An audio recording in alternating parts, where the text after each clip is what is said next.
Right. Welcome, and thank you for joining us to the 2023 ICF Canoe Freestyle World Championships here in Columbus, Georgia.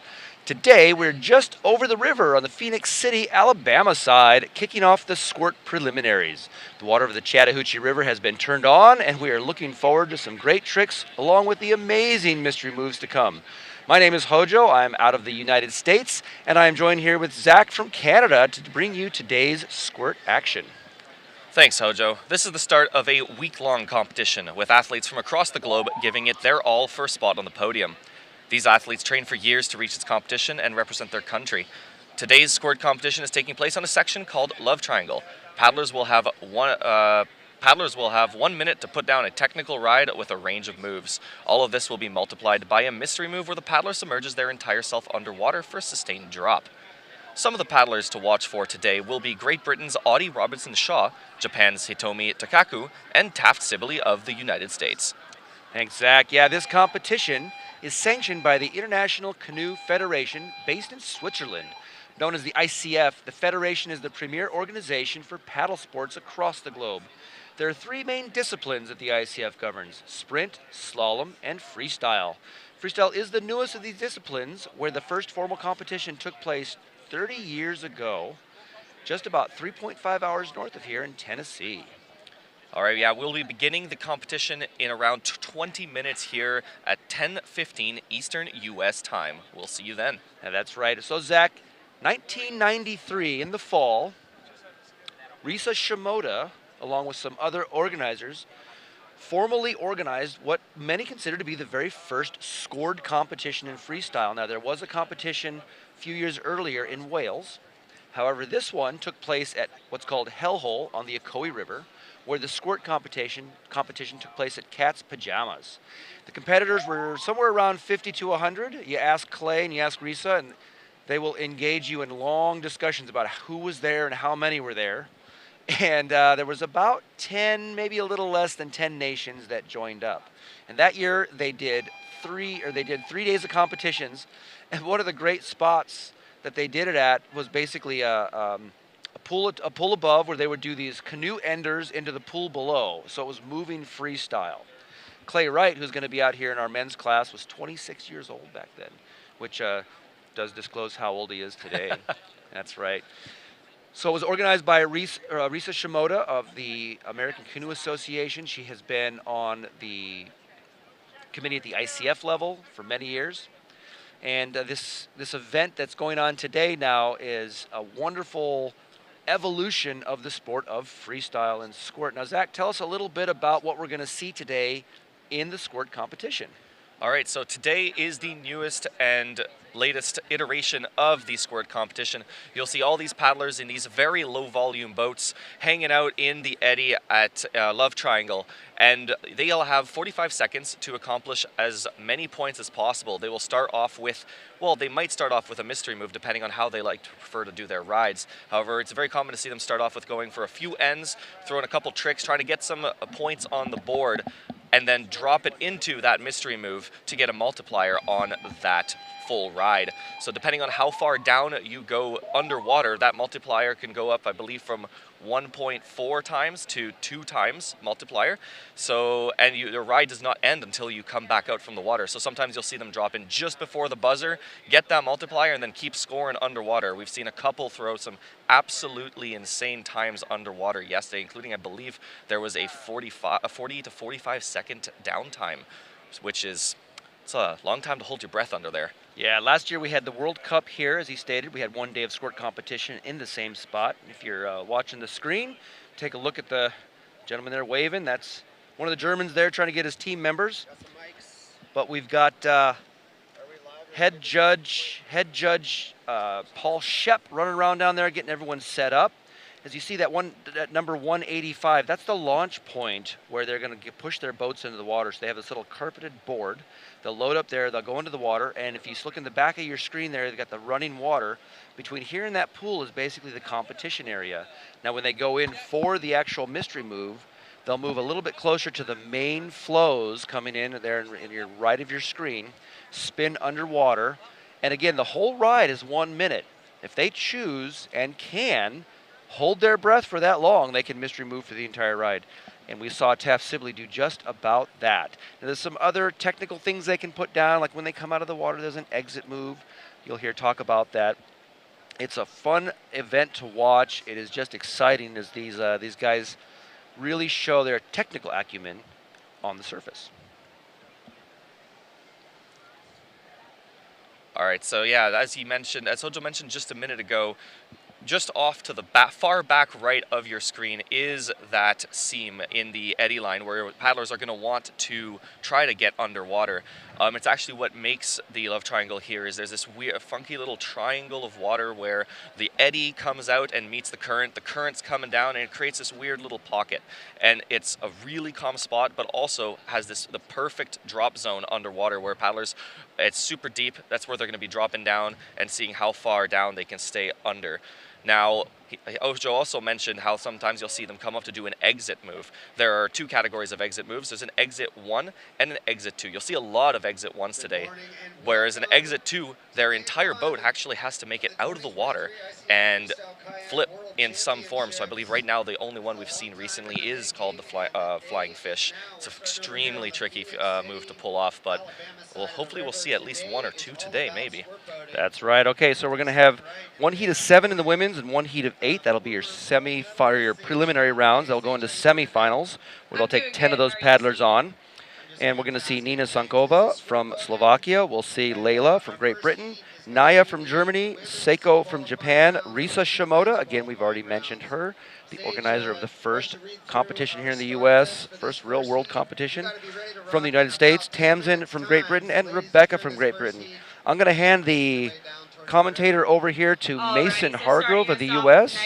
He is local here right out of Phoenix City, and he's going to bring you the squirt action here in just about 10 minutes. From Great Britain, followed by Naya from Germany, Seiko from Japan, Risa from the United States, Tamsin from Great Britain, and Rebecca from Great Britain. That is heat 1.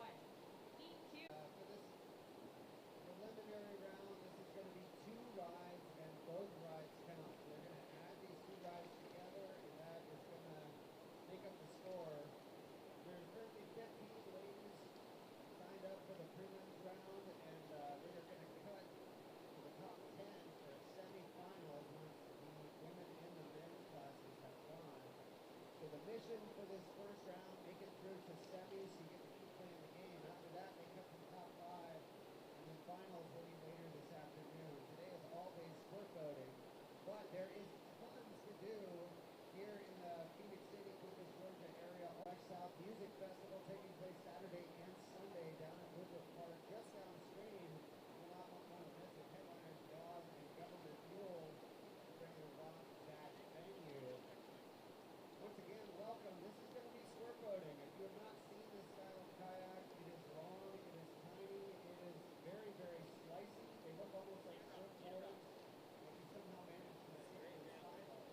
Unlike the surface playboats, these boats are actually custom chopped, so they are, when you get it, the boat comes in 2 halves. When the person who built it actually measures your legs, takes you out, temporarily cuts it together, and they basically cut the boat so that it is the exact size of the paddler's legs who buys a kayak, with no extra air. And the reason for that is because these little things are made to go underwater. So unlike the surface boat, playboats that you're going to see on the waves, these things are all about flying around under the surface. So there's going to be a lot of time today.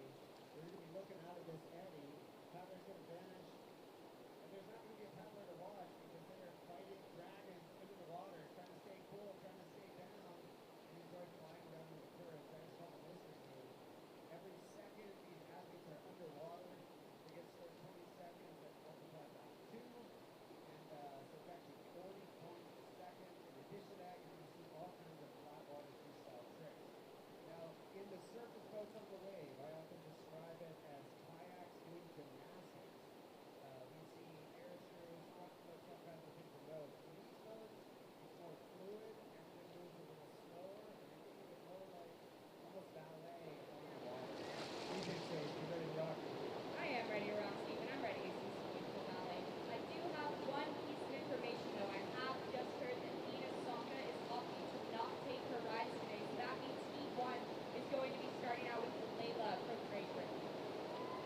7 minutes before we get started. Today we are on a very tight schedule, so all of our competitors, you need to be ready to rock. I think I've heard something like, we really want you to start within 20 seconds to get your thumbs up. We'll be looking for the thumb of head judge, Mr. Chef, who is over here. He's wearing a yellow little shirt. Stand up. He's going to show you that beautiful thumb at the end. It's your time to go. I believe these are 60-second rides. If you are underwater when time expires, you continue to accumulate points for those mystery mode seconds until you pop them up.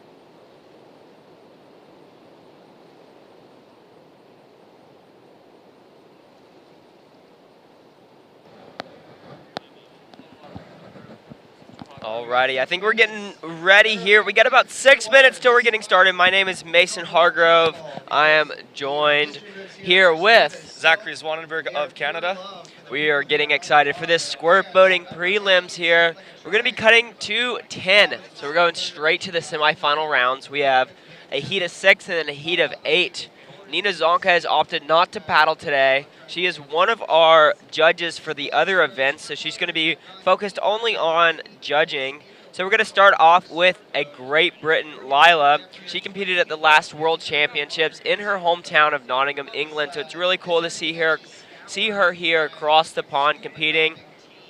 Who else do we have this heat coming in? So we've also got Nea from Germany, Seiko Makino of Japan, Riza Shimoda of the United States, Tamsin of Great Britain, Rebecca Green of Great Britain to wrap up the heat. Yeah, we got a big Great Britain round here. 3 GB paddlers coming in, so they're going to be talking. They're going to be trying to figure out what they're doing. They're going to be working as teammates. This is an individual sport, but they're also all competing for that gold medal spot. All three, or I guess there's one other Great Britain paddler down at the bottom that we all know, Audley Robertson-Shaw. She is amazing. She almost beat all the men last year. Yeah, I believe she's had one of the highest scoring, single scoring ICF rides in history, one of them. Yeah, I think we're going to have some big names coming up later in the heats. Rose Wall, a former world champion as well in the squirt boating class, winning back in 2019 in Sort, Spain. Anna Bruno, no stranger to being on that podium as well. She has been on the podium for multiple world championships in Hitomi as well. She is an all-around beast. She's always paddling. She's always out here trying to get better. I don't think I've seen anyone on the water more than she's been. No, 100%. She's also one of the smiliest people on the water. I've never not seen her in a good mood on the water. It's very true, but we're about to get kicked off. I see the judges getting into their seats. See the scribes taking their seats as well. Everyone's getting ready. So kind of just to give you a rundown of what we're about to see. This is squirt boating. So instead of like the normal kayaks that you see that are on top of the water, these squirt boats are still going to be trying to get underneath the water. The more time they're underneath the water, the longer they are going, the more points they're going to be scoring. There's also a few surface moves here that they're going to be doing, like screwing around, washouts, one-arm bandits, woo trickies, tricky woos, split wheels, party tricks, you name it. There's a bunch of really funny names for these tricks, but they all have a predetermined point value and a definition that they have to meet to score those tricks. And on top of those, they can also add link bonuses, and they can also add clean bonuses or heli bonuses. Tell me about those heli bonuses. So the heli bonus is essentially similar to a style bonus. You'll see them often, they'll go for a cartwheel, and the paddle will do a nice little twirl as they're doing it. How many points does that add to the trick? It depends on the trick. A lot like the surface moves in the kayak, the higher the score the trick is, the more points you're going to get added to that heli bonus. So that's going to be really cool to see. We're going to be getting it. But look, I think we're about 3 minutes, 2.5 minutes from getting kicked off. I see a bunch of people signing on. We are very, very excited to welcome you to my hometown of Phoenix City, Alabama, and Columbus, Georgia. So thank you guys for tuning in.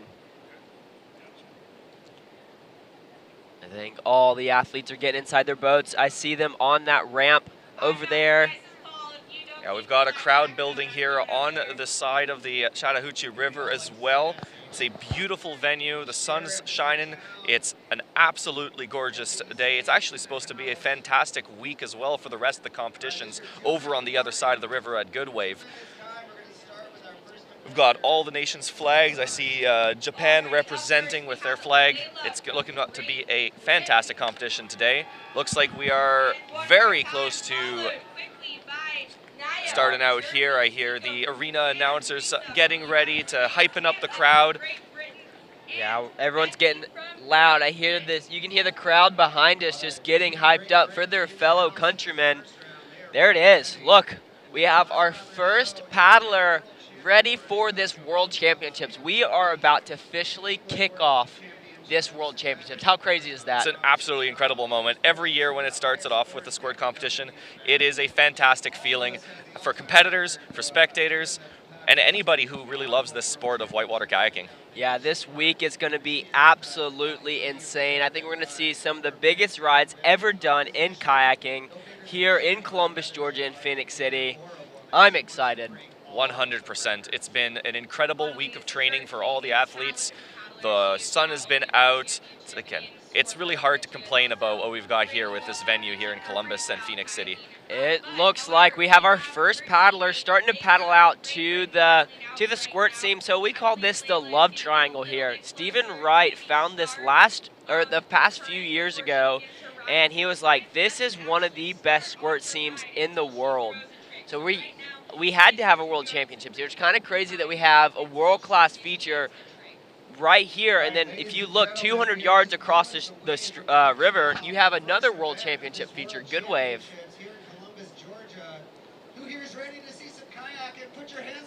All right, and our first competitor, Layla of Great Britain, she is lining up, waiting for the thumbs up from the judges to start her ride. All right, here we go. We got the thumbs up for Lila. Lila's first ride of this World Championships, dropping it in, going for that mystery move there, getting the shoulders under. She's going to get head under. There she goes, going for that washout right there. Nice little exit move. She's going to paddle back over here to the flat water, and so she can start some of... Oh, she's going for another mystery move in that other seam, washing out again. So she was underwater there, head... like shoulders under for a few seconds, so that her trick's going to be multiplied, her total score is going to be multiplied there. So now she's going to come back. Let's see what she's going to do. She's going to start doing some surface tricks. There she goes, split wheeling it around right into a cartwheel to the left. Washing, there goes split wheel to the other direction. She's linking all of these together. Very nice. There he goes. It's really exciting as you see each trick goes down, what the judges are calling live, adds a bit of that tension to the feature. Yeah, for sure. So each of these athletes can do 2 mystery moves, and they can do as many mystery moves as they want. But the 2 longest mystery moves are going to count for a total score, and so that's going to be a multiplier. I'm going to start it just on the flat water. There she goes, going for that party trick. So it flips over to a bow stall, spinning it around. There she goes, bow stall. Then she's going to start going cartwheels to the right. There she's going, linking them into split wheels. There she is, kind of getting pushed around towards the seam, going for those cartwheels to the left. She has linked every single one of these tricks together. Bow stall there. A bow stall is an also trick as well. That's going to score about 20 points. She's coming down to the seam for the mystery move. Here she goes, pushing it in, trying to spin that boat around, not quite getting the drop that she wanted, but she has 17 seconds.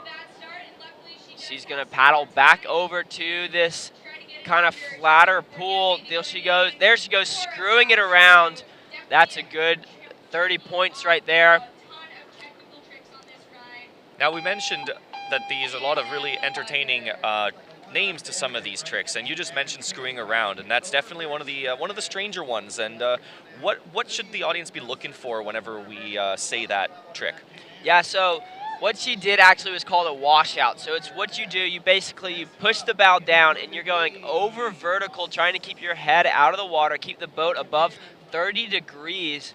A screwing around is where you're going to do 2 consecutive bow screws into 2 consecutive stern screws. So the more we get into the later heats, the more of these technical tricks we're going to see. Right now, it's reverse seating order from World Cups last year. So you're going to see some of the higher scoring rides later in this women's prelims.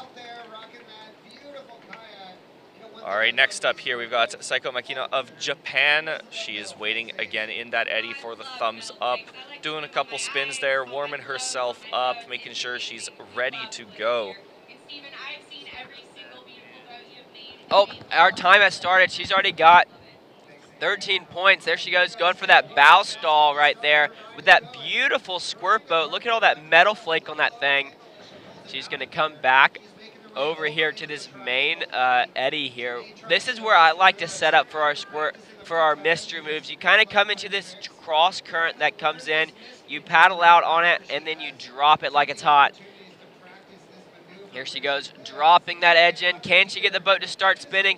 Kind of getting caught up there, not letting her bow release. It kind of got pushed up into the air. She's not going to get any points for that mystery move, but she still has 15 seconds on her score. There she goes, going for a bow screw or a washout. She's got a few seconds remaining to this ride. She's definitely looking to link together a few more tricks here. Going for maybe a bow stall or a cartwheel right there on the buzzer. That is Sako's first ride of 2. All right, and we've also got the live scoring here as we look at so far the 2 first paddlers. Currently with the highest score is Layla with 373.33 official, then Nea with 112.67 official, and now Seiko coming in with a 25.67. Yeah, we're about to move to a Team USA athlete, Risa Shimoda. I think she's one of the oldest athletes here, which is amazing to see. I am very excited to see what Risa is about to do. Looks like she's starting to get set. Yeah, it's actually quite incredible to see the varied group of paddlers that we have at these events. Actually, yesterday, further up the feature, it's something that they started last year in Nottingham, UK.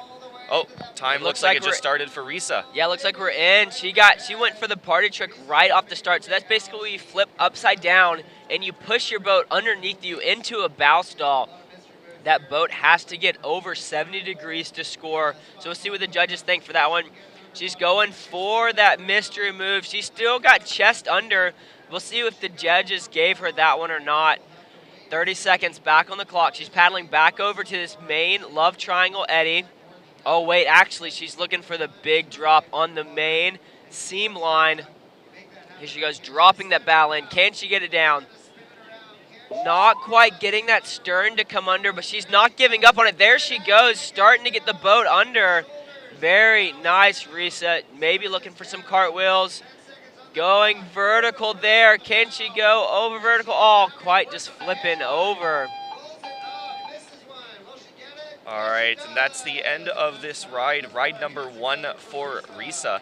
Now, paddlers aren't always looking. Now, they definitely want to go fully submerged, but it's not necessary for those point multipliers. So if something you want to keep an eye for, the multipliers look like this. You have full boat under for a 1.2, waist under for a 1.4 times, chest under for 1.6 times, shoulders under for a 1.8, and then the entire submersion goes for a 2 times multiplier. Yeah, so the longer they are under the water, the more their tricks are going to be multiplied by. So these athletes are trying to get underwater. The longer you're there, the more points you're going to score. Risa, your score is 17 points. Next up, Tamsin. All right, it looks like her score comes in with a 17 for ride 1. All right, this is Tamsin McConkey. You know what? She scored silver at the last World Championships in Nottingham, England, in her hometown. Looks like she's starting her ride right there with clean cartwheels linked into a clean split wheel, linked into another clean split wheel, going into the tricky woo to the right. She is doing all of these technical moves first, cartwheeling it around still, going for the woo tricky. Oh my gosh, she is absolutely whipping these rides together. She's going to start sprinting out to that mystery move, sprinting out to that seam. She's going to do another cartwheel into a bow screw. Man, she is adding clean bonuses as well to a lot of these tricks. Here she goes for the mush move into the, there she goes.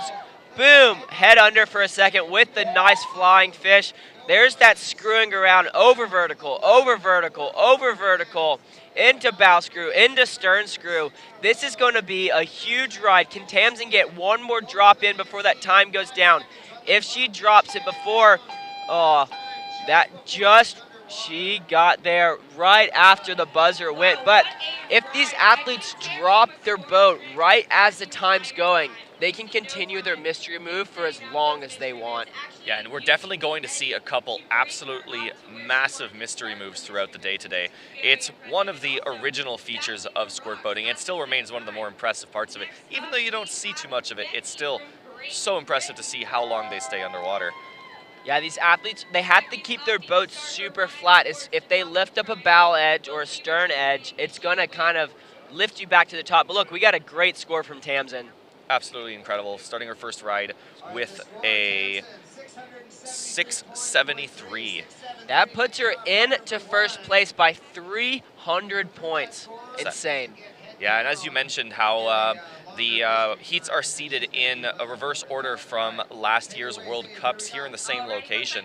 However, we're starting right away into our next competitor, Rebecca Green of Great Britain. Yeah, Rebecca's starting off strong. She wants to get on to the next round. We're taking only 10 athletes to the next round, going for that mystery movement, but quite not getting the boat under all the way, or her body under all the way. She's going to start those technical moves now, going for a clean bow screw. It linked into cartwheels, kind of getting caught up there, but that's okay. She's going to keep it washing around. There she goes, trying for the screwing around, but quite getting caught up on that seam there. The farther out you go, the harder the seam is. It's a very boily and powerful seam over there. There she goes. She's trying to drop it in for that bow screw or washout. Going into the bow stall, linking it into a cartwheel. Maybe she's trying to link it into a split wheel. Very nice ride from Rebecca Green. Absolutely. And as I was saying just before this ride, with the reverse seed order from last year's World Cup, there are many paddlers that perform incredibly well that maybe didn't make it, and they will currently get seeded in reverse order similarly as if they hadn't participated last year. So you see some of them in this first heat, as we mentioned with Tamsin. All right, the score of ride 1 for Rebecca Green comes in at an 81.67. Yeah, so this prelims round is 2 rides, and both of these rides are going to be added together for your total score. So it's only 2 rides, 2 counts, so consistency is key here.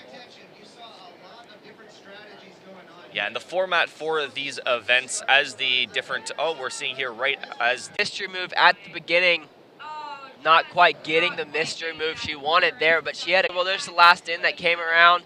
Cartwheeling it back around to the right. Okay, she's got all of her cartwheely tricks ticked off, going into the woo tricky, linking it straight into a washout or a bow screw.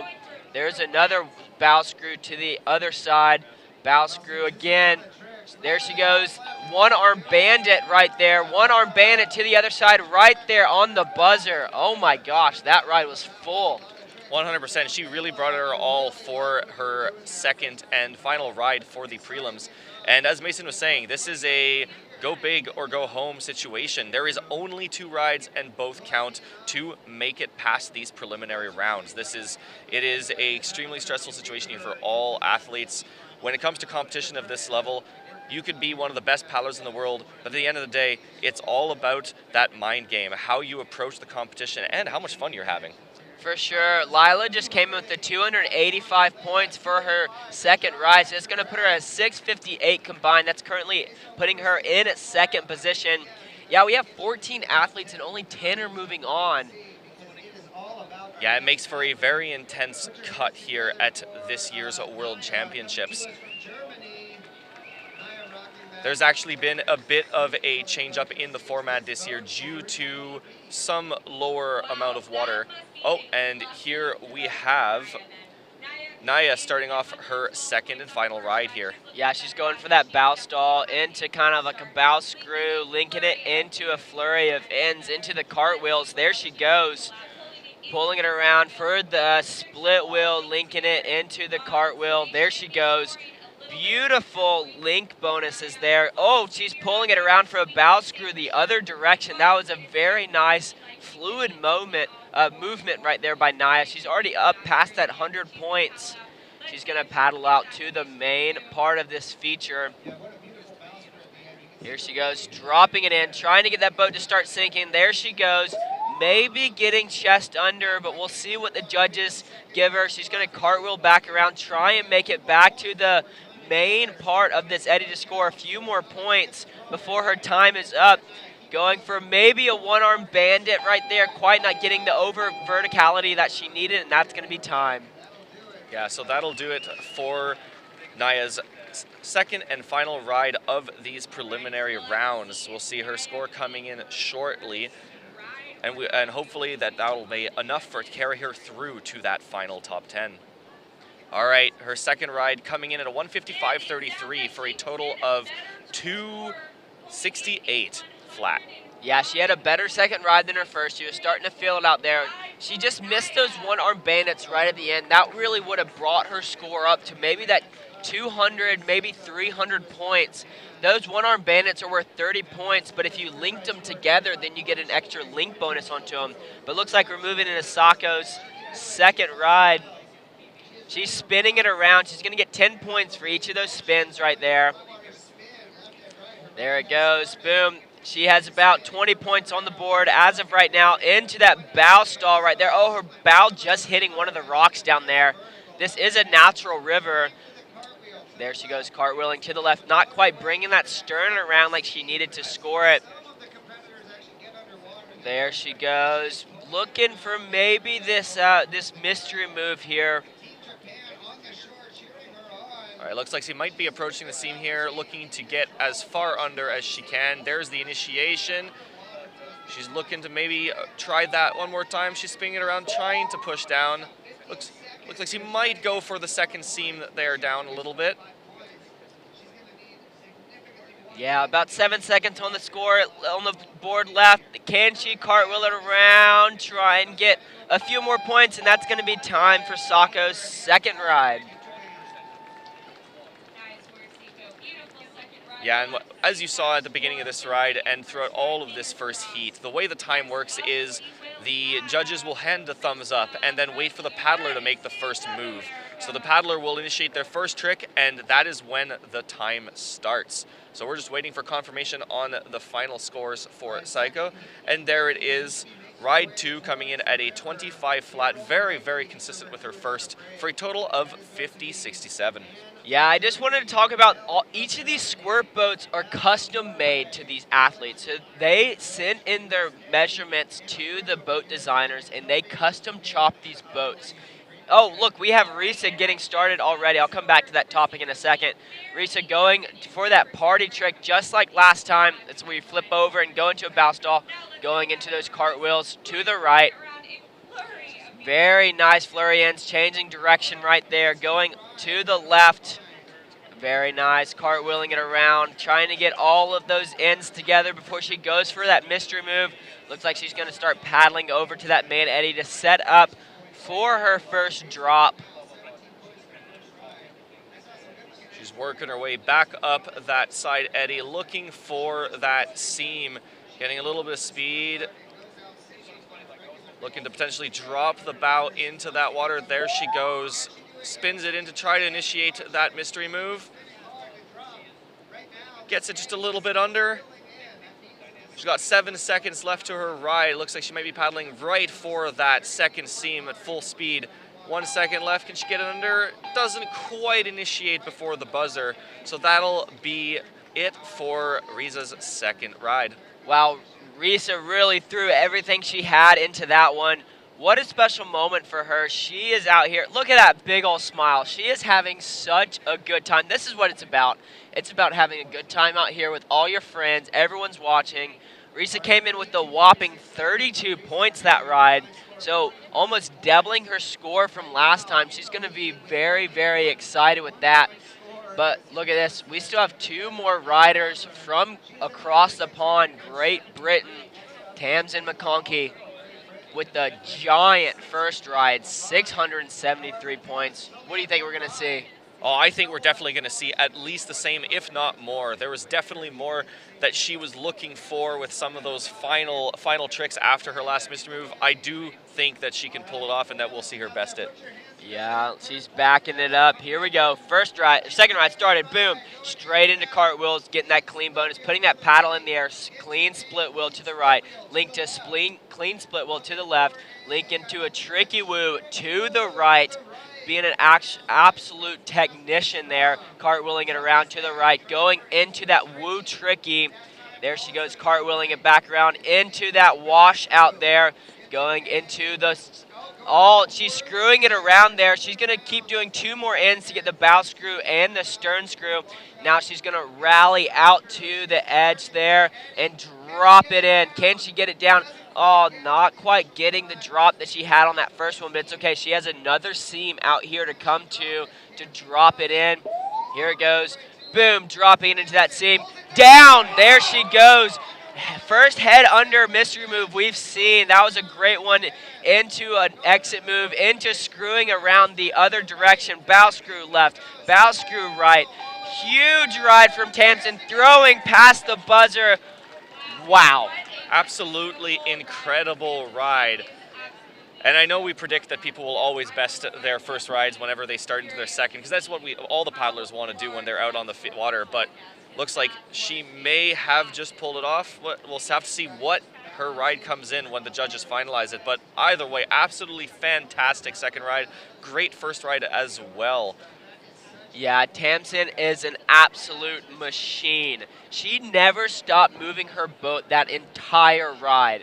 That was amazing to see, and I definitely think it's safe to say we're going to see her in the later rounds. Yeah, I believe so. We still have several more paddlers in Heat 2 of Women's Squirt to go. But this is looking like a pretty impressive showing so far from Tamsin. Yeah, we're just waiting for the scores to be added up. The scores you see on the screen are just prelim scores. So this is not what the judges say are official until it pops up on our screen again. They still got to add in those mystery move bonuses. Make sure they didn't miss any links or any clean bonus. 9, we're still waiting for it here on the live stream, but we just heard the local announcers. 962 points. That puts her combined rides at 1632 flat. Absolutely incredible showing from Tamsin here as we go right into our last paddler of this heat, Risa. Rebecca Green dropping in. She already did a bow screw there. She already did a stern screw. There's the bow stall. Look at that glitter shine. Wow. Absolutely amazing. Going into cartwheels there, cartwheeling it around, maybe looking for the split wheel. Into cartwheels again, linking every single end together. Look at those ends fly. Trying to change directions there. Slightly getting caught up on the bow, but that's okay.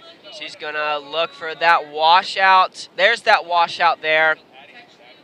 But she only has 6 seconds left. She's charging out to that seam. Can she get the boat to start dropping before that time goes off? Yes, she does. Can she get it? She gets that shoulders under mystery move, so we got to see what the judges are going to add that up to. But already looking over 100 points, definitely besting her first ride. Yeah, very good showing here from Rebecca Green in her second and final ride of these preliminary Heat 1 of 2 for the Women's Squirt this Monday morning. That rounds out our first heat of this Squirt Women. Like I was saying, there it is. 169 points. That puts her at 250 combined. That is going to move her she's going to stay in the 4th place position. Very precise skill, and there are only a few people in the world who have mastered it at this moment. It is a lot of these boats you see out there, as Mason mentioned, are custom built. Paddlers have their preference, have the way they like to paddle. Here we're seeing the results for the first heat of these prelims. We've got Tamsin of Great Britain, Layla of Great Britain, Naya of Germany, Rebecca of Great Britain, Psycho of Japan, and Risa of the United States. Yeah, what an amazing first heat, but it was pretty cool to watch, and I'm pretty excited to be here. But we still got one more heat of these women, and look, they're already starting to get ready. We're moving straight into it. Straight into it here at this World Championships. The timing and schedule is extremely tight this year. We've had a bit of tricky issues with water levels, but that doesn't stop us. We're whitewater paddlers. We never let something, even as major as water levels, get in our way of enjoying our time here on the river. Yeah, who do we have in this heat? All right, so this heat we will be seeing Anna Samarar of Germany, Nelle from Germany, Valerie from Norway, Alex McClure from Ireland, Rose Wall from the United States, Anna Bruno, Hitomi, and Audley. But looks like we had the thumbs up for our first paddler, Anne from Germany, starting off with some nice cartwheels. There she goes, getting those cartwheel ends, moving to the split wheel. Might not quite have pulled that around as the judges wanted, but that's all right. Going for that bow screw or washout to the left. She's going to go on to the bow screw the other direction or the washout in the other direction. Man, look at her boat. What is that? Is that some frogs on her boat? I like to see that. She's in the... There she goes, trying to maybe move over to the squirt seam. She had a nice bow stall there, getting some points for that one. Here she goes, resetting back into the eddy. These athletes have to charge up, create that seam, and then drop it down underneath the water. There it goes. Can she get it under? Not quite getting the drop that she wanted, and that is going to be timed. Throwing a nice little washout or bow screw at the end of that. Yeah, so that'll be it for first ride of 2 for Anne of Germany. We're looking to wait for the final score for that ride here from the judges. Looking to come in with a 1:33 for ride number 1. Definitely a really good showing here from Nelly. Yeah, that was a great ride. Looks like we might have some confusion in the start list, but we might be moving to our Norway paddler. Yeah, here we go.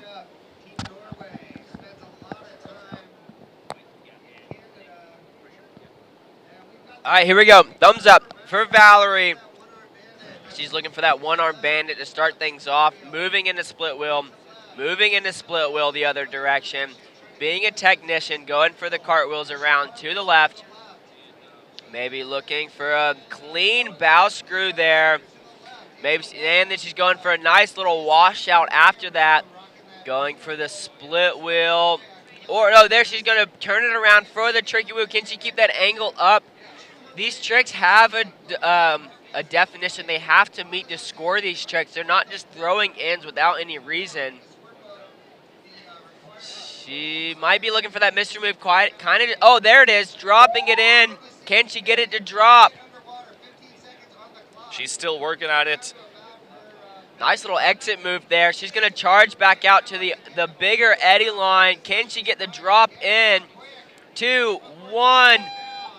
Did she initiate it before the buzzer? That is up to the judges. Yeah, we will have to wait for their final decision to see what Valerie's first score comes in at. But it is, you can see in the preliminary scoring here, the live scoring, it is going up pretty quickly. So looks like it might be a pretty promising first ride. Yeah, that was really, really good by Nelly. I've got to spend a little bit of time with her this week, seeing her in the parking lot. She is a joy to be around. 235 points for Valerie's first ride. Pretty solid showing right there, but moving on to Ireland. Alex McClure, I see the Irish over there getting loud. They are very excited to see their fellow countrymen right here in this prelims. Yeah, we can see the green, white, and orange here taking over the crowd. Alex is setting it up, looking to initiate with her first trick, maybe starting it off with a mystery move from her position. Yep, here she goes. Going there. Boom, dropping it in. Can she get the chest under? She definitely got chest under there. Great way to start. She's only used about 10 seconds of her ride so far. There she goes, moving into flat water tricks. Here she goes into her routine. Starting things off with a nice little cartwheel to the right. Trying to split wheel it around into split wheel the other direction. Cartwheeling it around to the other direction. Very, very nice ride so far by Alex. Yeah, it's all about, oh, there she goes, bow screw, screwing it around, trying to go bow screw to stern screw to screwing it around. Very nice from Alex. We'll see if the judges are going to give her that one.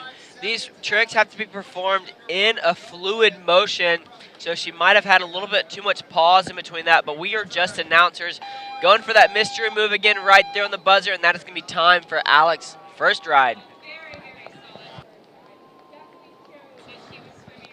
Very, very nice. Look at that score starting to shoot up. 134 points as of right now, what we're seeing. But we do not have the final scores till they pop up.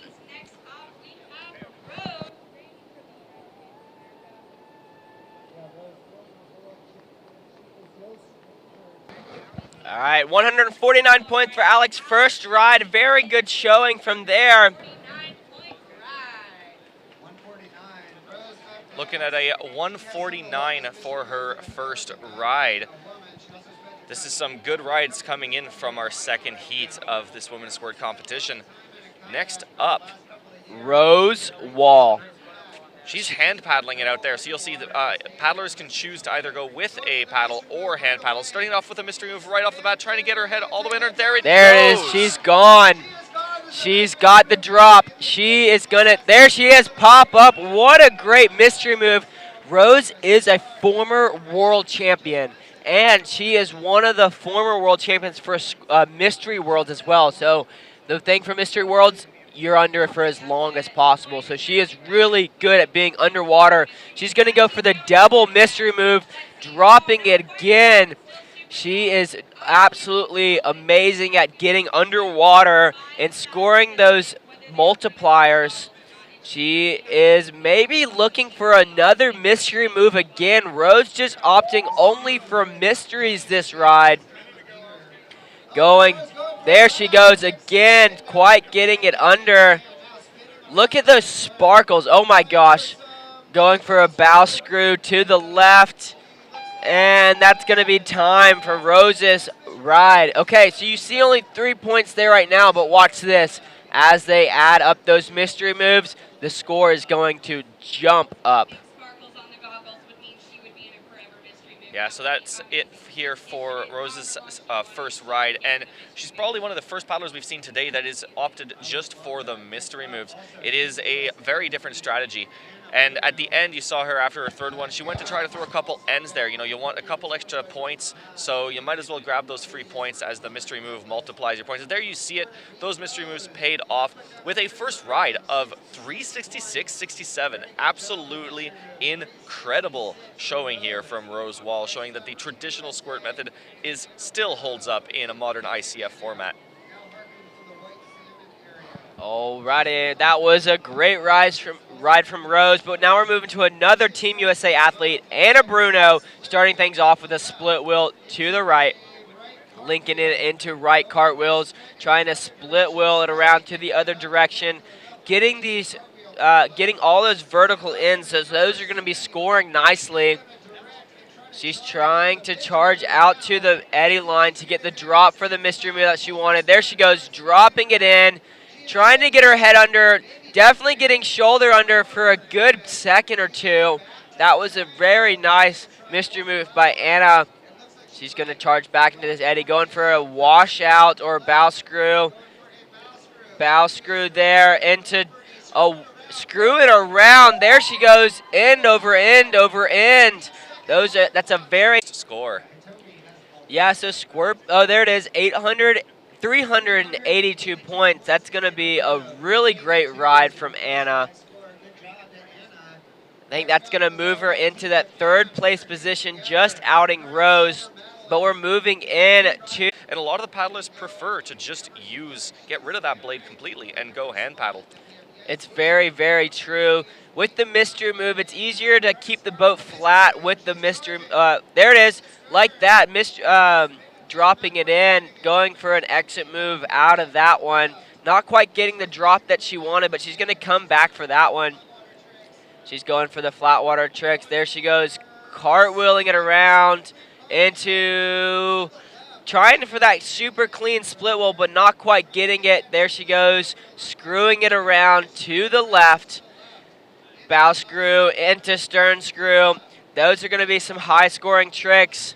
She's already had a good start, but what else does she have for us? Cartwheeling it around to the right. Super clean cartwheels into super clean split wheels.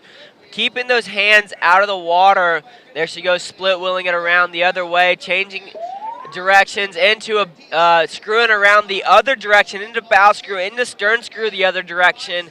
Wow, she is putting this together. Is she going to get one more drop before that time goes up? 4, 3, 2, 1. Tries to initiate that mystery move, but not quite getting the drop that she wanted. Yeah, so Itomi showing off another good reason that a lot of paddlers like to use hand paddles. It is trickier to accomplish a lot of your flat water routine with them, as you don't have the leverage of each blade to pull you around and rotate the boat.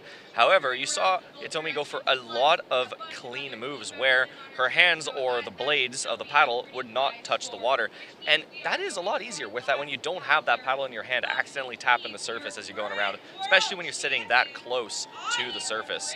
But yeah. Next up here, we've got our current reigning world champion, Audley Robinson-Shaw of Great Britain, as Hitomi's first ride comes in with a whopping 530 points. All right, here we go.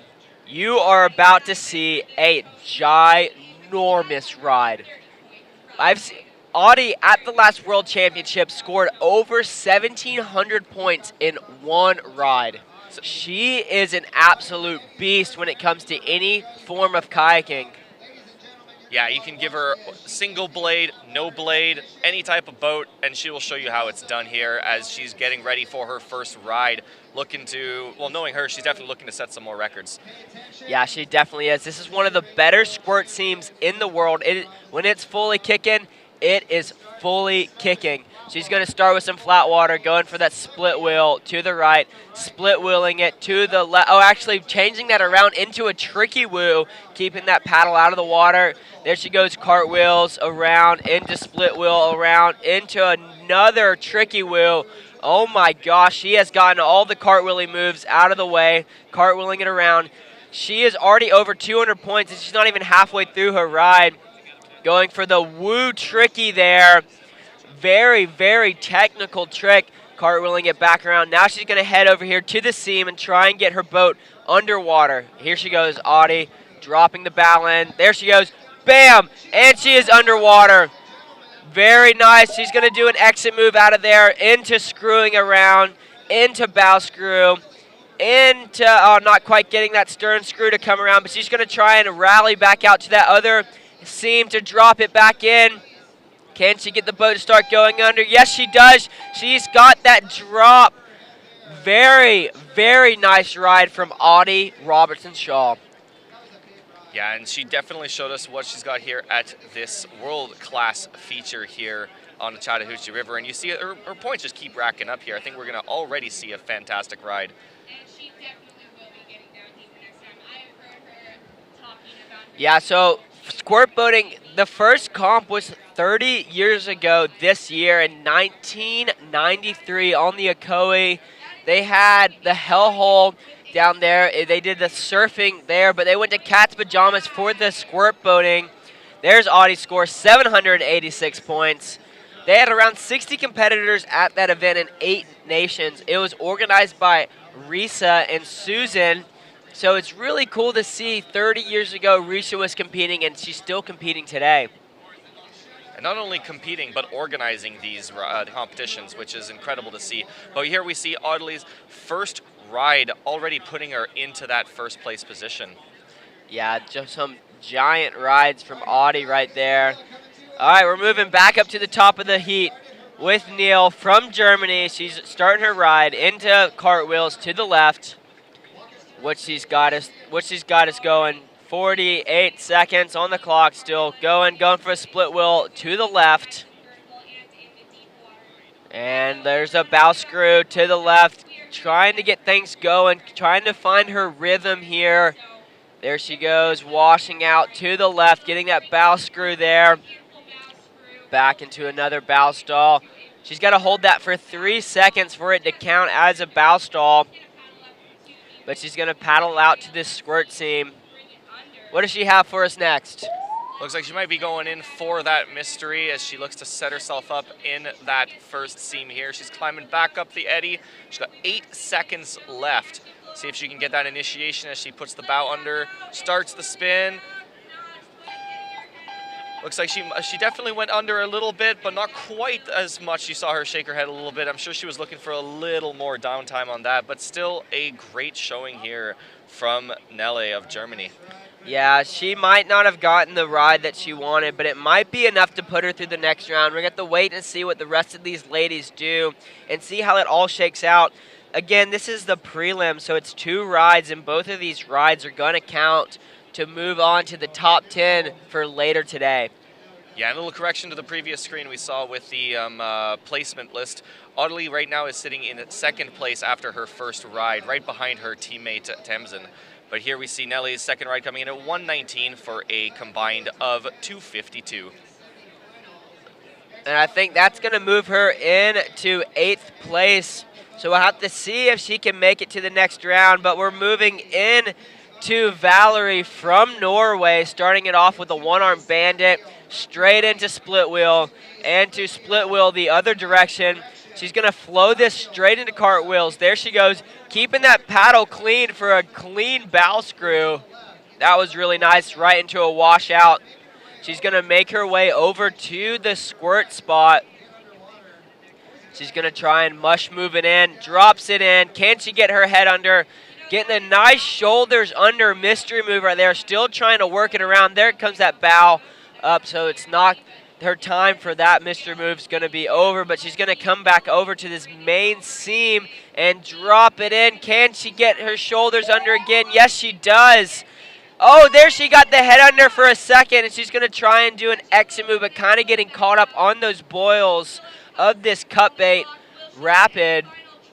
She's still got a few seconds left here as she goes in for potentially looking for that tricky woo. And that wraps it up for her second ride. Definitely another great ride from Valerie. Yeah, around 200 points last we saw, but we're going to have to see what the judges are going to give her. How many points is it going to be multiplied by? Was she head under for long, shoulder under for long enough? Definitely. We will have to see. All right, second ride comes in at besting her first ride with a 240 point, giving her a total of 475. That should currently put her in 5th position. That is a very comfortable spot to be right now in the middle of the second heat.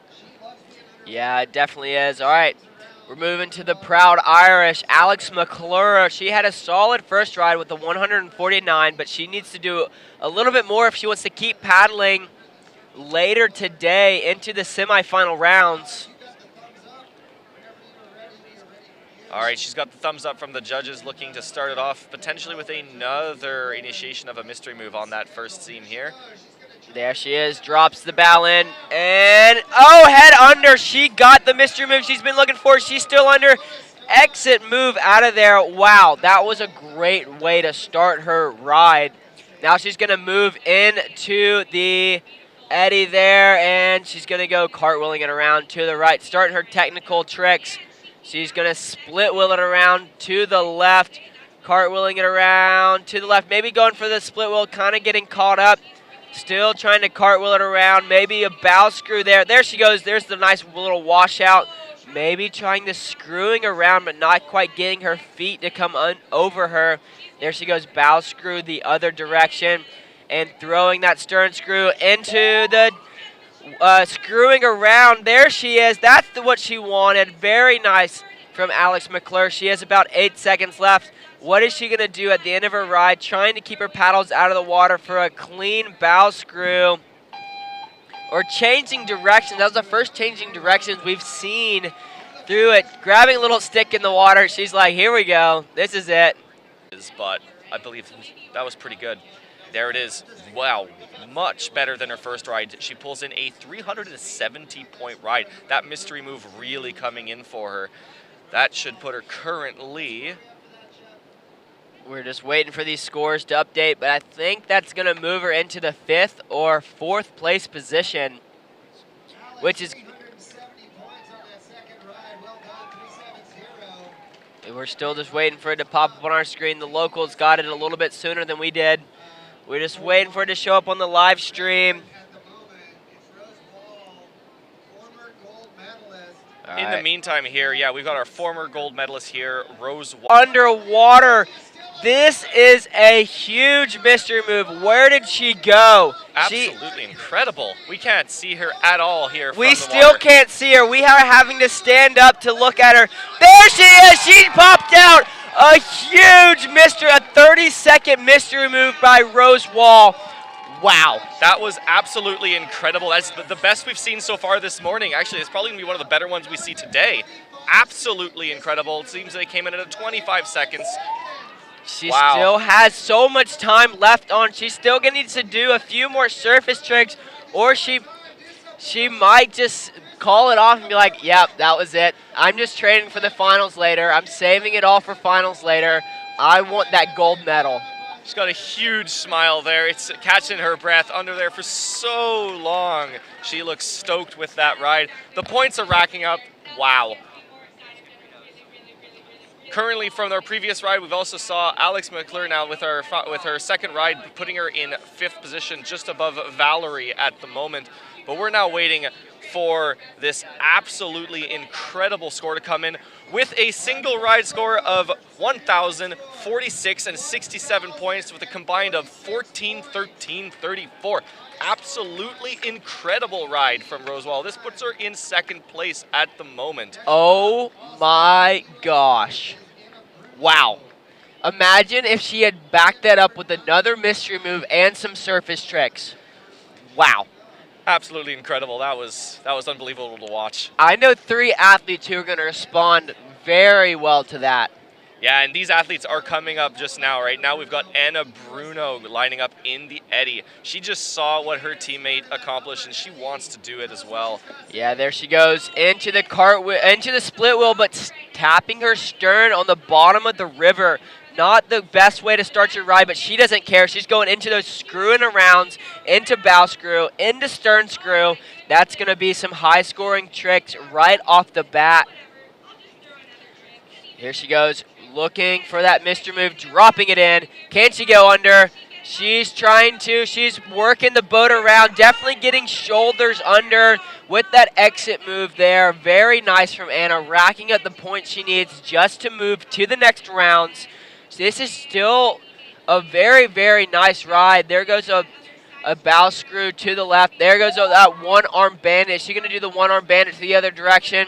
Nope, she's going to go changing directions to the other way. Very nice from Anna. 5 seconds left. Can she get the drop on that main seam there? She drops it in before the time goes. So this counts. Very nice way to end it for Anna Bruno. Yeah, that was a wonderful second ride here from Anna Bruno. She's currently, just with her first ride, sitting in 8th place at the moment. And this should bump her up just a little bit further up that score list. Yeah, so you hear us calling these tricks. Screwing around, that's going to count as 80 points, okay? And if you add a clean bonus, it's 160. Anna coming with a 233, which is going to give her a 615 combined. That is going to put her into the 5th place position. So she is into this semifinal rounds. She is officially in. Yeah, I believe she was actually already in just with her first ride. So her second ride was just the fight for where she would be seated in those semifinal heats. Yeah, definitely so. Also, each of these tricks, like I said before, one-arm bandit, bow screw, stern screw, washout, party trick, tricky woo, changing directions. These are all names of the tricks that have a predetermined point value and a definition they have to meet to score these tricks. So these athletes are not only trying to get big mystery moves, but they're also trying to get these surface moves. There it is. Hitomi Hikaku dropping in for her second ride of this prelims. Not quite getting the mystery move that she wanted, but that's okay. She still has plenty of time.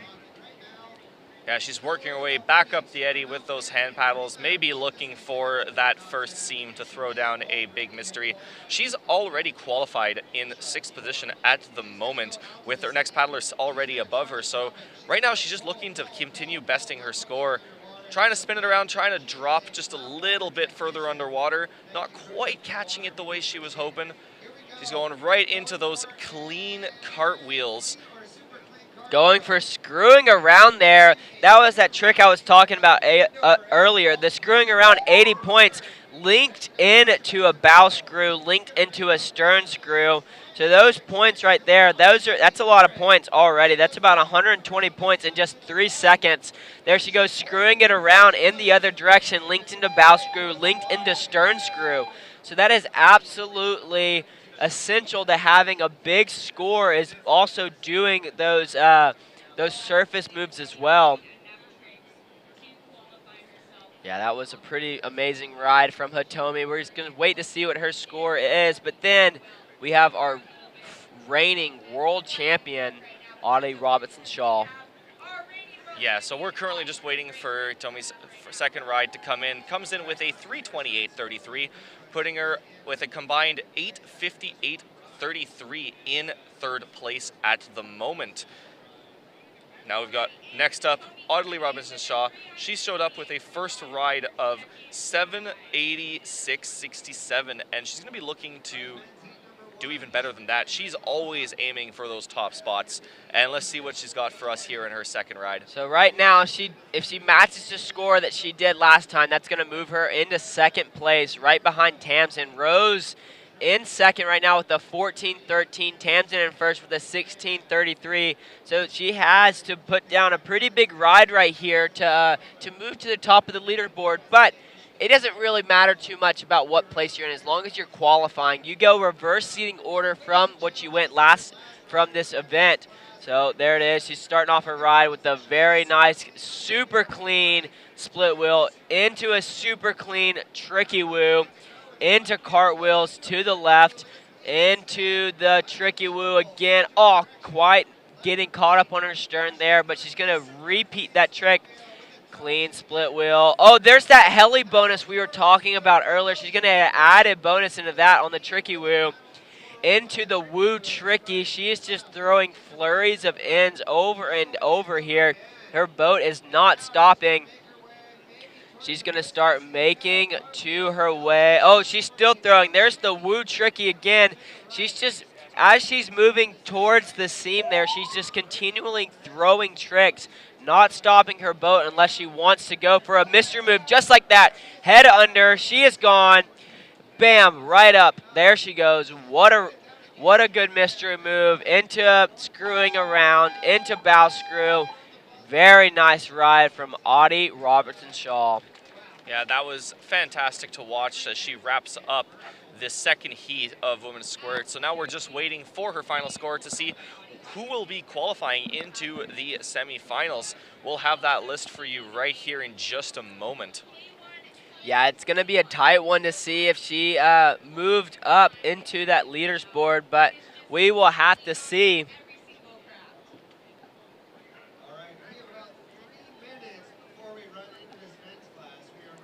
We're just waiting to see what she's going to be doing. What do you think? That was a pretty big ride. Do you think it's enough to put her in the top? It's hard to say. Working off of the live scoring system can be pretty unreliable, but looking at how fast it was climbing, even when they took it off the screen, it's definitely looking impressive. We're just waiting on the final results here. There it is. 1,020 points for her second ride, combined of 1806.67. Audie showing while she is the reigning world champion, coming in with first place in for this prelims. There it is. You see it on the screen. That is our current leaders board as of right now. Top 10 are moving on to the semifinals round later today.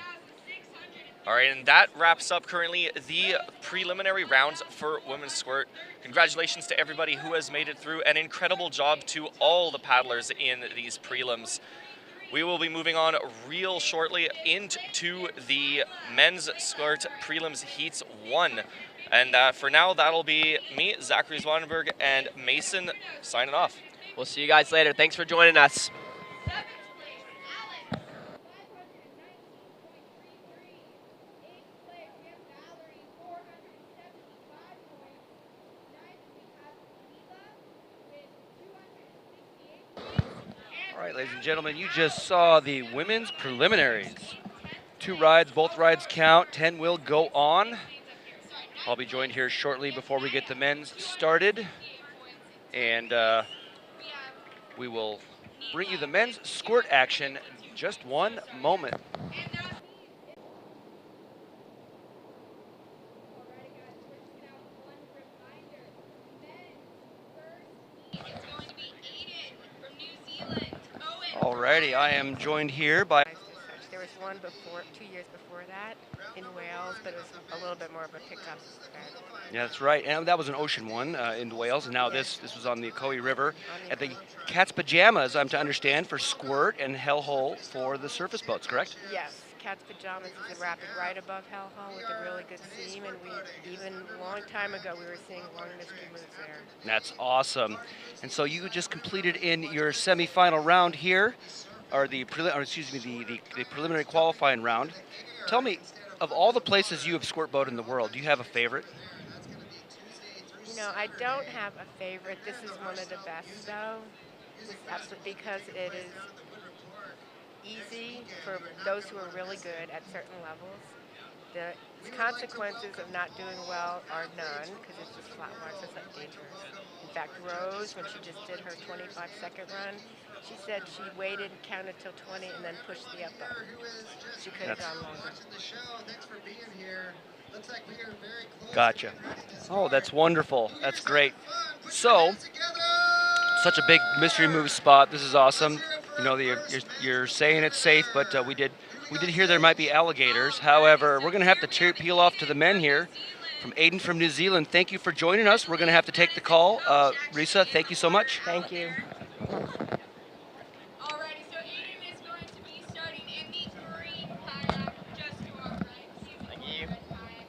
He is opting for more of a plastic kind of surface boat, so that means he might have a harder time with those mystery moves, but that's okay because he is still fooling around. All right, so we are now underway with our men's squirt boating competition. Aiden from New Zealand kicking us off. You can see he's in a slightly different type of boat to what we've seen our ladies in. He's in a bit of a float boat mix, and we see him cartwheeling around nicely, throwing the boat end over end. Yeah, he is in a Jackson Kayak Mixmaster. He is in the 7-0, and so that boat is very, very slicey for him. Going for these surface tricks, looking for a tricky woo there, but not quite pulling it around to the angle that he wanted for it to score. Maybe going for the bow stall right there. He's got to hold that for 3 seconds for it to score. Very nice, linking it into maybe a cartwheel or trying for a washout there. Yeah, Aiden bringing it round nicely, trying to rack up them points, dropping that paddle, trying to get some clean bonuses by going with his hands on the buzzer. Big grin on his face there, enjoying it. We've seen him on the wave throughout training, and he's over here taking part in the squirt boat competition with his first ride coming in at 41.67 points. Definitely not a bad start for him. Yeah, definitely not. We're going to be moving in to Team Ireland. They are one of the biggest cheering squads out here, always repping their colors, always being very nice to each of their athletes. I'm excited. What do you think we're going to see on this one? Well, I know Owen, he paddles with me a lot over in Nottingham in the UK, and I think this is one of his first times in a squirt boat here, but that doesn't stop Owen ever. He throws himself fully into whatever he is paddling. We see him sprinting hard, trying to kick it off with a mystery move, looking for that chest deep, trying to get a multiplier on the board straight away before heading back into the eddy, trying to cartwheel it round and start racking up them points nicely. You see he's spinning it round, that boat sitting nice and deep in the water, which is perfect for this squirt boating competition. He's really trying to look for maybe that washout there as he brings it around, trying to keep that head nice and dry. He's eyeing it up, bringing it up, looking for that bow stall. You've got to pause it on the front for 3 seconds to rack up them points. His eyes are definitely on the main seam as he's trying to do tricks on his way over there to try and rack up an even bigger mystery move than what he's already got. Yeah, the longer they are under, the more their points are going to be multiplied by. So if you're head under, that's 2 times your entire score. Looking for that Mr. move. Can he get the bow going? That stern kind of came up on him, maybe looking for an exit move. So if these athletes do a Mr. move and pop up with the giant wing over there like you saw, they're going to get an added bonus added to that mystery move. So it's all about keeping the boat flowing, always moving and never stopping. Yeah, Owen really laying it down there, and he managed to get a total of 38.67 points, placing him in second at the minute, just behind Aiden. But we are rapidly moving on to Yasushi from Japan. Yeah, another Japan paddler. We have 3 in this heat, actually, which is going to be amazing to see.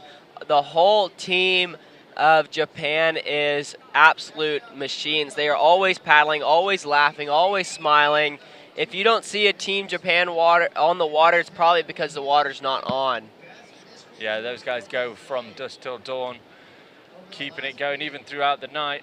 Oh, it kind of looks like we might be looking At a Team Germany paddler.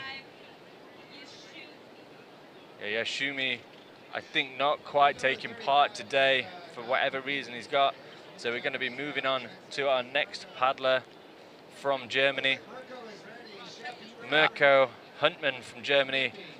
He's well experienced in squirt boat competition. You see him popping up every couple of years at the World Championships and laying down some really good performances. He's always one to get himself up in the mix. And he's got a gold sparkly helmet this year, so I think we know where he's aiming for. Yeah, he wants that big Mr. move. There it is, head under. So the more he's under, the longer it is multiplied by. He is still under. Giant exit move there. Again, that exit move, he's going to get an extra bonus added to his score right there. He's trying to charge back to this flatter pool so he can start his routine. He's flipping over into that party trick. So a party trick, you're flipping over into a bow stall. Now he's washing it out. He's going into bow screw, into stern screw, into screwing around. Screwing around is 4 consecutive ends in a row over vertical. Moving around to some cartwheels there, into split wheels. Cartwheels 2 ends over 60 degrees. The split wheel into a 1-arm bayonet there, not quite getting the verticality that he needed. He needs that boat to stay over 45 degrees inverted for it to score. Looking there for a second mystery move. He did so well on the first one, trying to rack a few more points up as we hear that final buzzer goes. That was a fantastic ride there from Mirko of Team Germany. He's got a smile on his face. We saw him actually, whilst he was underwater on that first mystery moves, I think I saw his fingers going, giving it the big one to the crowd, really claiming that. Yeah, these mystery moves not only multiply your score, but they also are 20 points per second you're underwater. So that's why you're going to see, even if someone just does mystery moves during their ride, they're still going to get a big score. Yeah, so Mirko's first run coming in there at 416.67 points, launching him straight into a really commanding lead there. So he's going to be happy with that. As he paddles back in, he's got to watch a whole lot of paddlers go, as they're all chasing the top 10 positions to try and make it through to the semi-finals that will happen in just a couple of hours' time. Yeah, we're moving back to back to back into each of these heats. Yeah, our next paddler coming in is his fellow German teammate. Hey, ladies and gentlemen, we'd like to make an announcement, just generally speaking. There are some links out there that we think people might be sending around, so be careful what you click on for live streaming and links to results. It is ConorSys are the live results, so if it's ConorSys Online, ConerSys.ONLINE. So be careful about the links, folks. We started to bring that to you, but he is down for the mystery move. I'm going to go ahead and call this one right now. Oh my goodness, underwater. We saw a 30-second mystery move by Rose earlier from the U.S., and boy, this guy has just dropped to the bottom of the river, counting the fish, and there he is. Oh, wonderful. Yeah, that was a fantastic start to Mike's run there. Really dropping nice and deep, racking up some points straight off the bat with that mystery move as he moves over to that second seam. And I think he's trying to go for a second one. These paddlers can rack up the points from 2 different mystery moves throughout their ride. So you see a few different types of paddlers throughout the squirt boat, and it looks like Mike is definitely a mystery specialist who spends his time looking for them scene lines, dropping down as he now tries to start a nice little surface routine. We hear the 15-second buzzer go. These points that he's racking up now get multiplied by that huge mystery move that he started this ride up with, as he's looking for some split wheels and tricky woos and change of direction into his final buzzer. He started a trick, so he's going to continue it through to the finish. A fantastic ride there by Mike. Huge mystery move at the start. Yeah, that was a really good ride. Right after he tried his second mystery move, he went into what's called a woo tricky. So basically, it's a tricky woo where you're doing 3 consecutive ends over vertical or over 60 degrees, but it's reversed. You start bow end or you start stern end to bow end to 180 degree rotation, back to another bow end, and that's worth 60 points. But racking them points up as he comes up for a quick breath of air. Yeah, you got a giant exit move there. You saw that boat just fly out of the water. He's going to head back over to this other scene that's with the main current and try and drop it back in. Like you were saying earlier, you can do 2 misses. That helmet then just popping back up. He's still got 23 seconds on the clock, so he will look to come into this eddy and start doing a surface routine as he looks to start it off with a split wheel, maybe just trying to get a bit of air back in his lungs so he can get those ends going as he looks to bring it round, trying to bring it super clean. You saw him looking over his shoulder, trying to bring it. He's really enjoying himself out there. He's got a big smile on his face as he's trying to throw those last tricks all the way to the end. As we hear his final buzzer there, we're just going to wait for some scores to come in. It should be pretty good from those 2 really nice mystery moves. He went completely head under to a big multiplier and 20 points for every single second that he's underwater. Yeah, it's definitely adds up quick. It looked like he kind of got caught on those boils. This eddy here at the Love Triangle below Cutbait Rapid on the Phoenix City side of this beautiful Chattahoochee River is really boily and powerful. That's how these athletes are able to get the drop. So Nanas's first ride coming in, it looks like 286.67 points, dropping him straight into that 3rd place position, which sits him quite nicely going into his second ride, but now we're straight on to his teammate. There, oh, he's trying for that mystery move, but not quite getting the down that he needed. Each of these mystery moves have different multipliers. So if you go boat under, you're gonna get a 0.2 mystery. If you go chest under, you're gonna get a 0.4 mystery. If you go shoulders, 0.7, head unders, 0.2. And then he's going into screwing around there. Those that pass vertical ends into washing out, into a bow screw, into a stern screw, into going to, there's a one-arm bandit. That's another trick that we haven't seen much of. A one-arm bandit is basically a stern screw, but you're only using one hand or one paddle blade to complete that trick. You're keeping that boat over the 45 degree angle of inverted. Yeah, he's got 8 seconds left on the clock now. You can see his eyes are fixed on that seam line.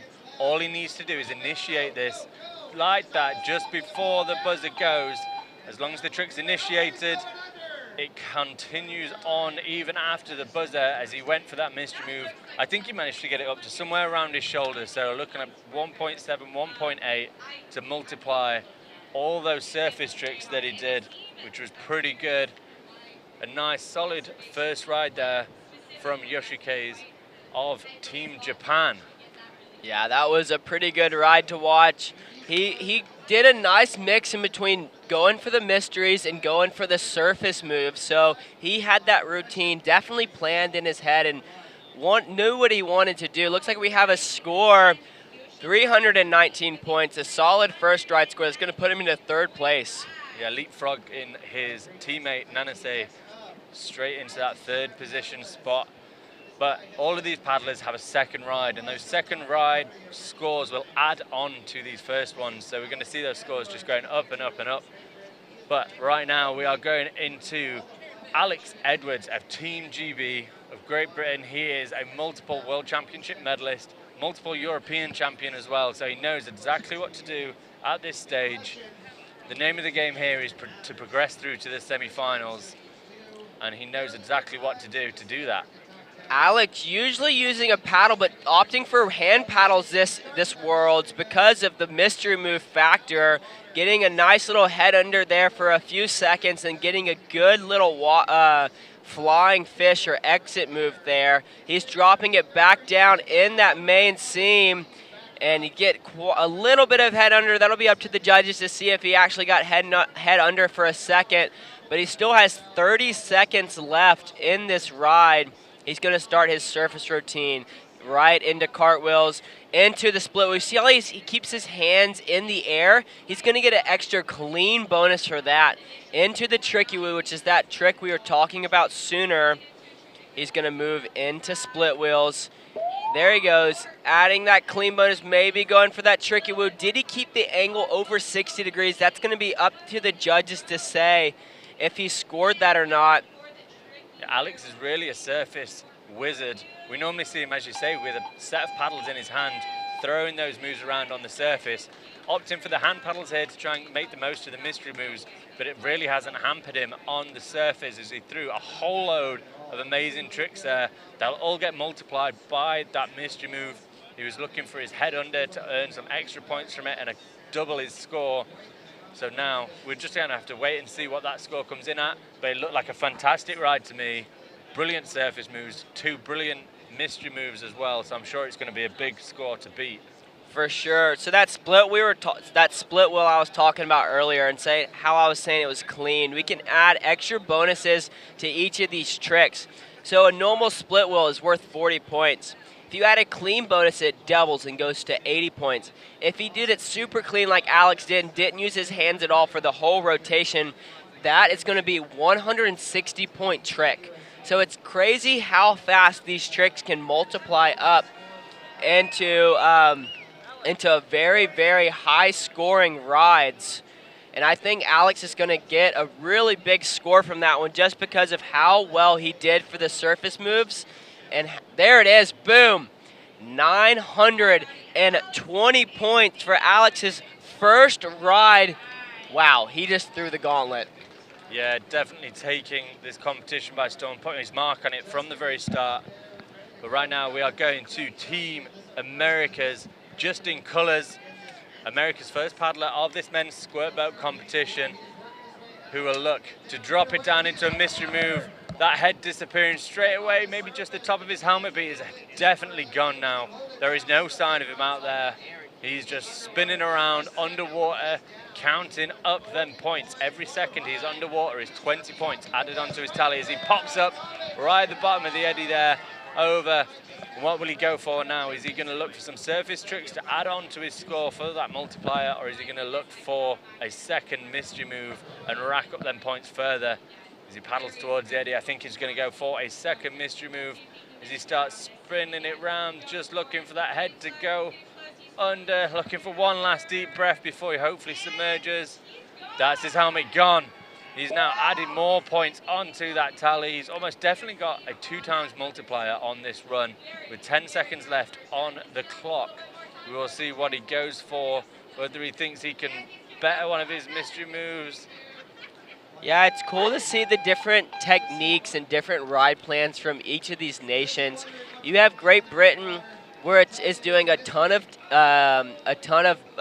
surface moves and getting those technical scores, but then you have some of the U.S. guys where they're just dropping in, or like Marco or Mike, where just dropping in for big mystery moves. So it's really cool to see the different techniques and the different styles from each of these athletes and how the scores are going to shake out. Yeah, these styles are really reflective on where these guys will be paddling at home.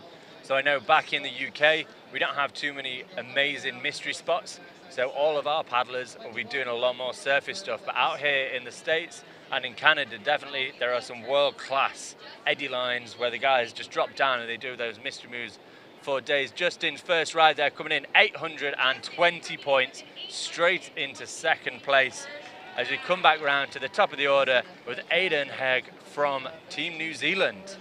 Yeah, Aiden opting for a surface. Oh, there's your current scores as of right now. You can see Alex and Justin battling it out for that top spot. Only 100 points from each other, so it's going to be cool to see them battling out through the next few rounds. But we're with Aiden right here. He's in a surface boat. This is not a traditional squirt boat. This is a full slice from Jackson Kayak called the Mix Master. Let's see what he's got for us.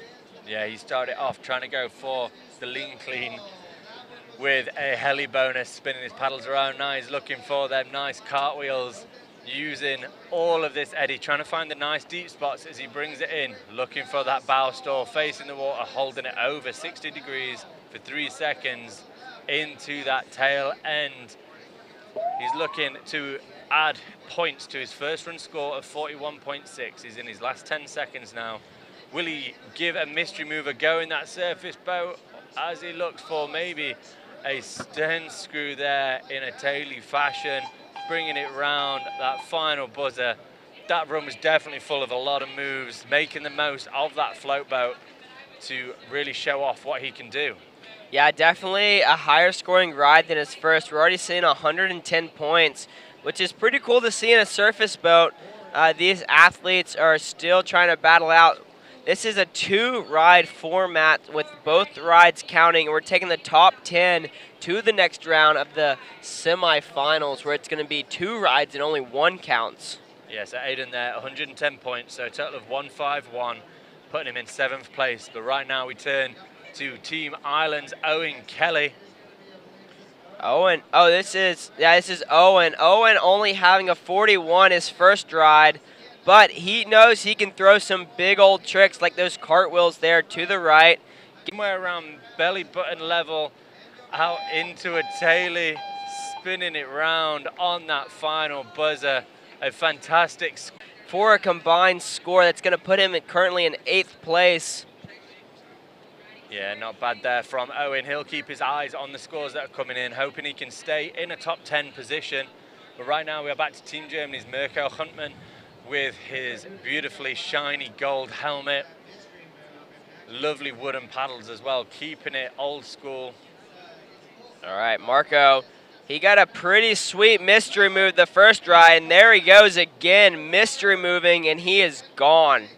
Look at him there, he's putting his hands up. Claiming that mystery move while still underwater is really impressive as he spins it round, comes over towards the eddy, looking potentially for some deep water to start getting those surface moves in.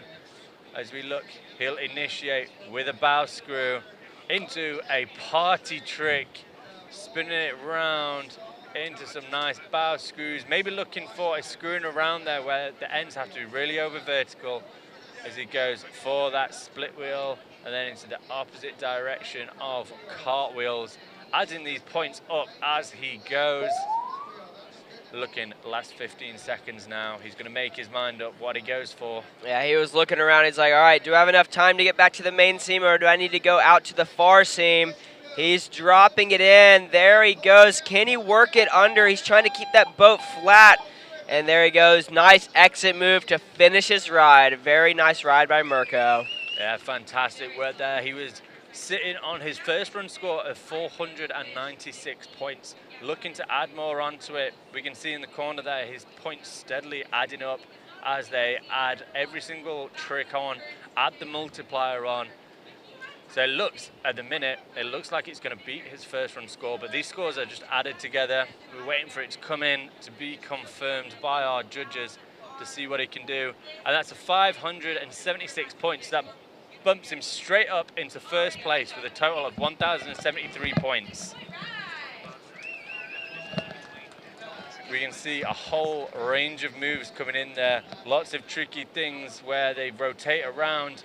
So you'll see, even from the basic cartwheel to split wheel, they've got to keep it going and rotate 180 degrees vertically.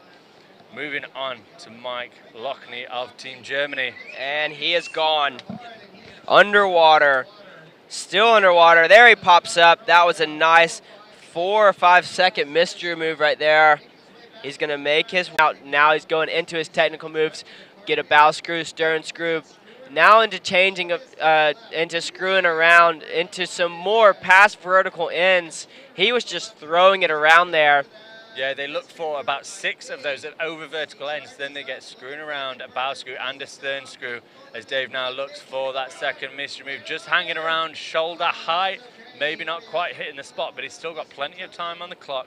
Dave knows what he's doing on the surface and also underwater. He's actually coaching the GB team out here as well as competing himself as he looks to bring it round for a split wheel into his last 12 seconds now.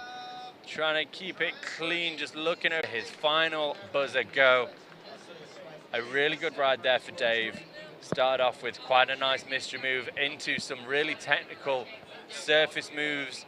Just didn't quite hit his second mystery move as I think he would have wanted, but a fantastic first ride there for Dave.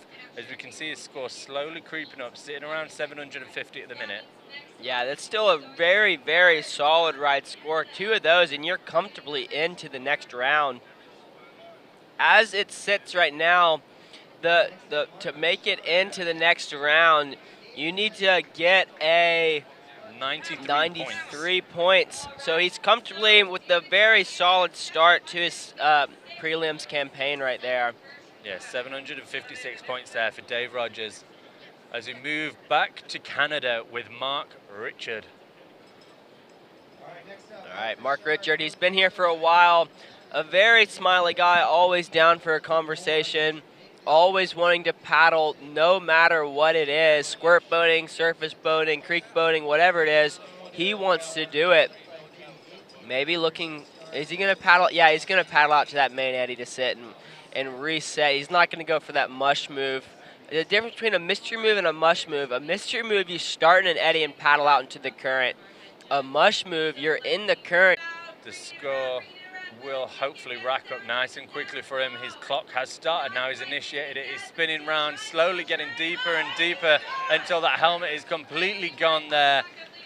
Really working the water, making the most of it as he's corkscrewed his way down. And now I think he's looking to go straight for his second one as he eyes up the big main eddy. We can see him there using hand paddles, suggesting that he is going to focus mostly on mystery moves rather than those surface tricks. But we've seen big scores from the mystery. Now wait for his first run score to come in. It looks like it's going to be somewhere around 186 points there, which puts him into 9th position. So that first ride alone bringing him into the top 10, but there's still another 6 competitors to go. Everyone with a second ride as well to add up those points. We are sticking with Team Canada with Ian Thompson coming up next. Yeah, we still got his fellow teammate Ian Thompson coming in. He's gonna go ahead. He's also opting for those hand paddles. I'm guessing he's gonna go for some giant mystery moves. I want to see someone go underwater. Yeah, this is definitely where the local paddlers' water comes in. We can see these Canadians probably get a lot of time on Big Smoothie in the Ottawa Valley. So that is a prime spot for mystery moves. So they tend to ramp their paddling up towards that. As we see the Canadians with those hand paddles and some impressive mystery moves as he cuts his boat in, starts to spin, and that is him gone. He's completely underwater now, racking them points up. The multipliers on the board, 20 points every single second. Looking as he looks for that lovely exit move to add even more points on. Comes back into the triangle eddy, looking to set up potentially for a couple of surface tricks, or is he eyeing up that eddy line again? Yeah, it looks like he's going straight up to the top of the eddy. He's like, I want a double mystery move. That's all I want to do. We'll see what his tactic is. Is he going to double mystery move and then pop up and try a bunch of surface moves really quick, or is he just going to drop it like it's hot for the rest of his ride? There we go, he's dropping it down. You could see him eyeing up the water, waiting for it to do exactly what he wanted. A hell of a lot of skill involved in these mystery moves. It's not just a case of sinking. Lots of work goes in as he now tries to bring it into some cartwheels for the last couple of seconds into the opposite direction. Maybe with a change direction in the middle there. A fantastic 2 mystery moves there for Ian, trying to rack at them points, make them big.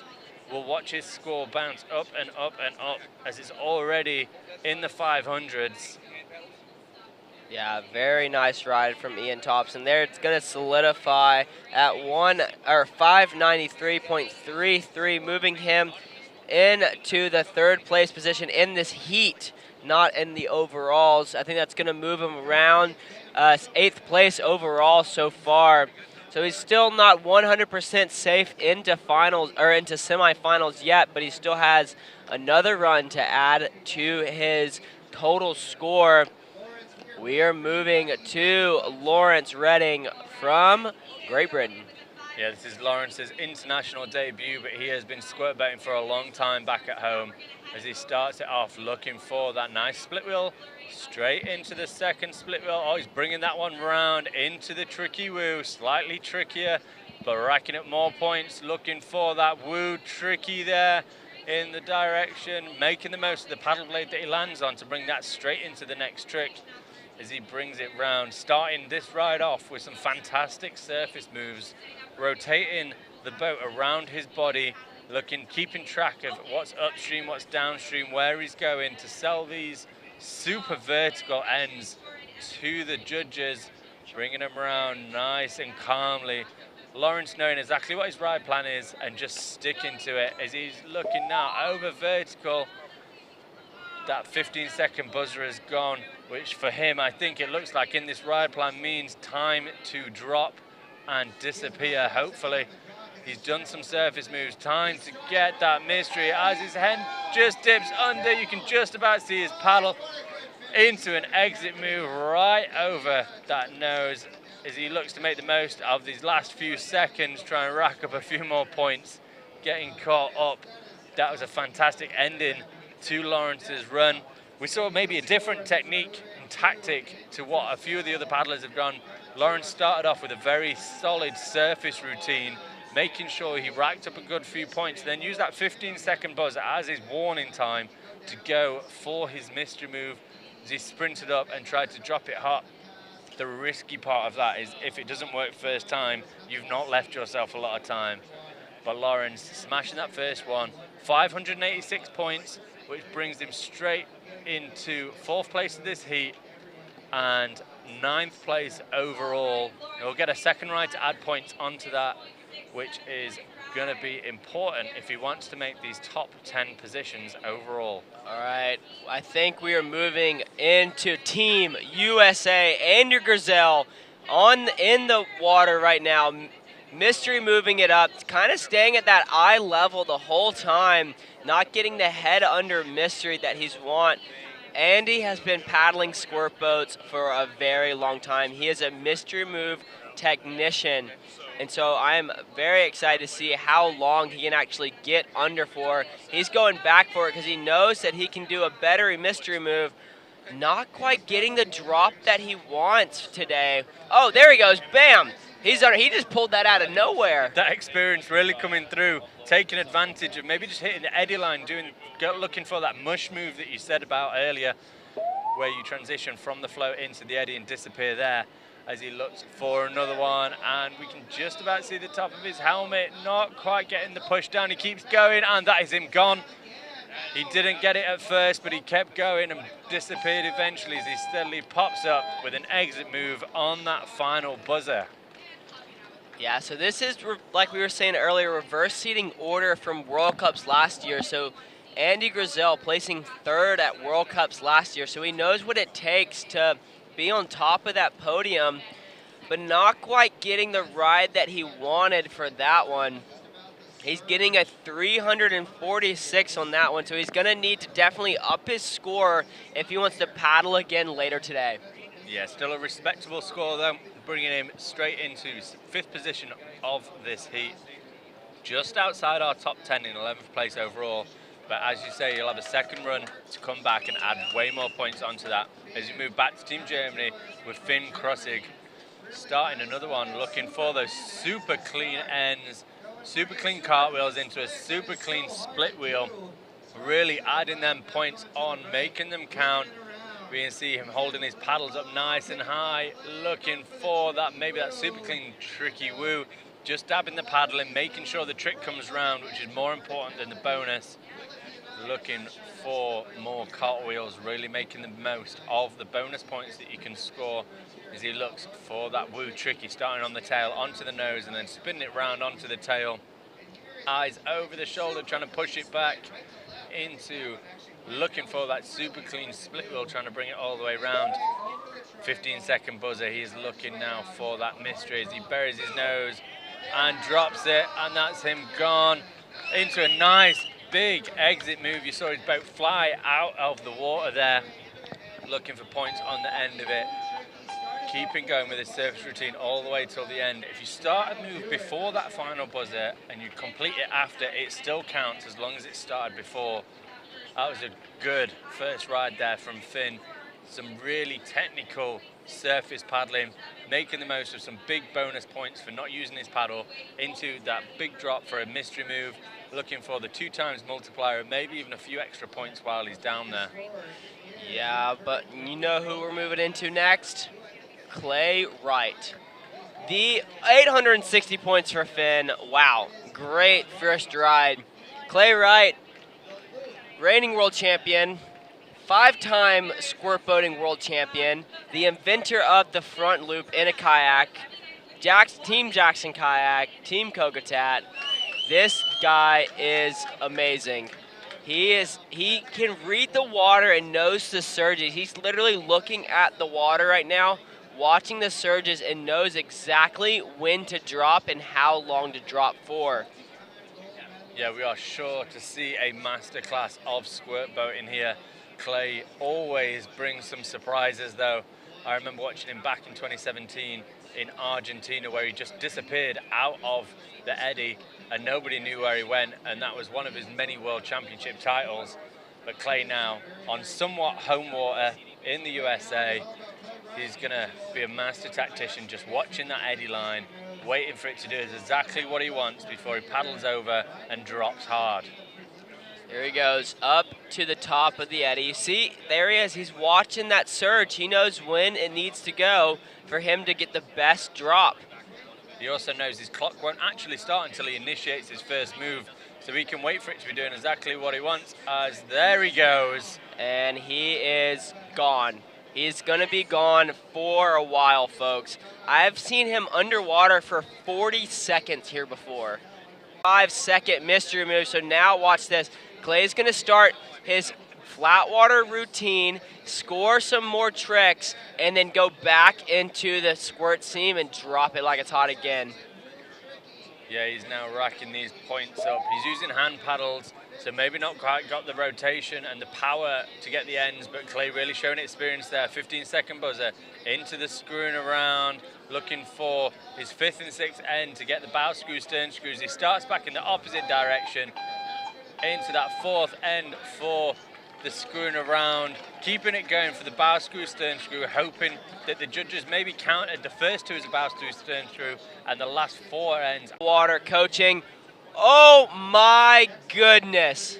Clay just moved into 2nd place with the 17:06 in one ride. Yeah, so that puts Clay just about 67 points behind our current leader, Alex, on a single ride. That is huge.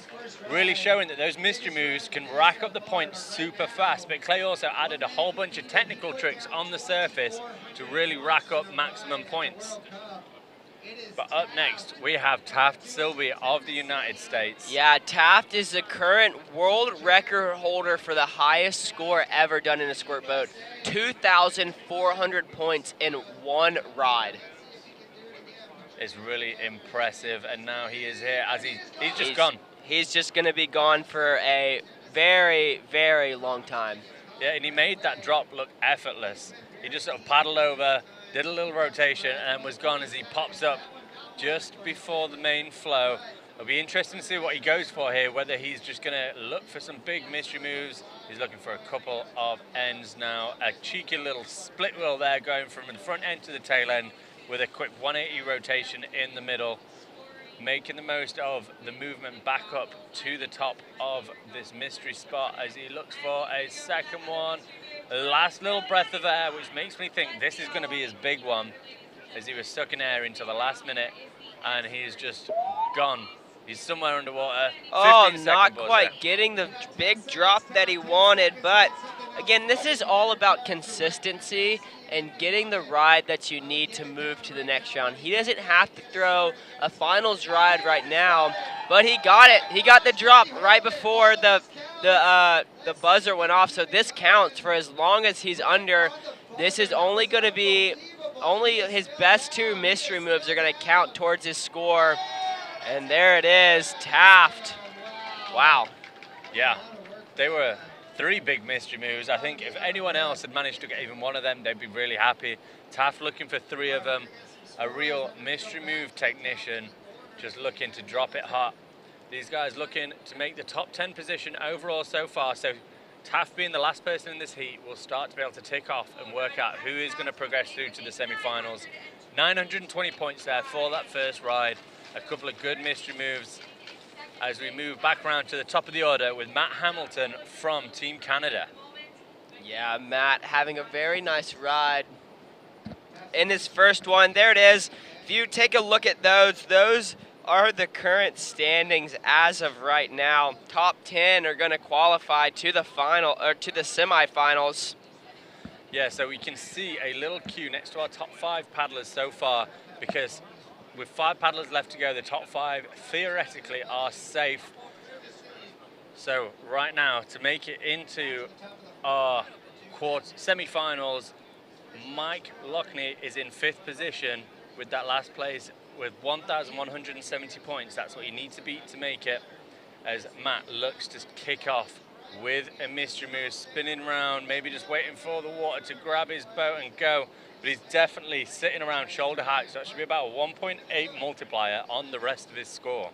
Yeah, even if you don't get head under, that 1.8 really adds up quick. You still get the 20 points, or you get the 18 points per second your head or your shoulder under, so he's still going to get some good scores with that one, but he's going to go back and try that mystery move again, just getting rejected there, but there's a second drop point right there if he can drop it back in, but he decides to come back to Eddie and try for his flat water routine. What does he have for us?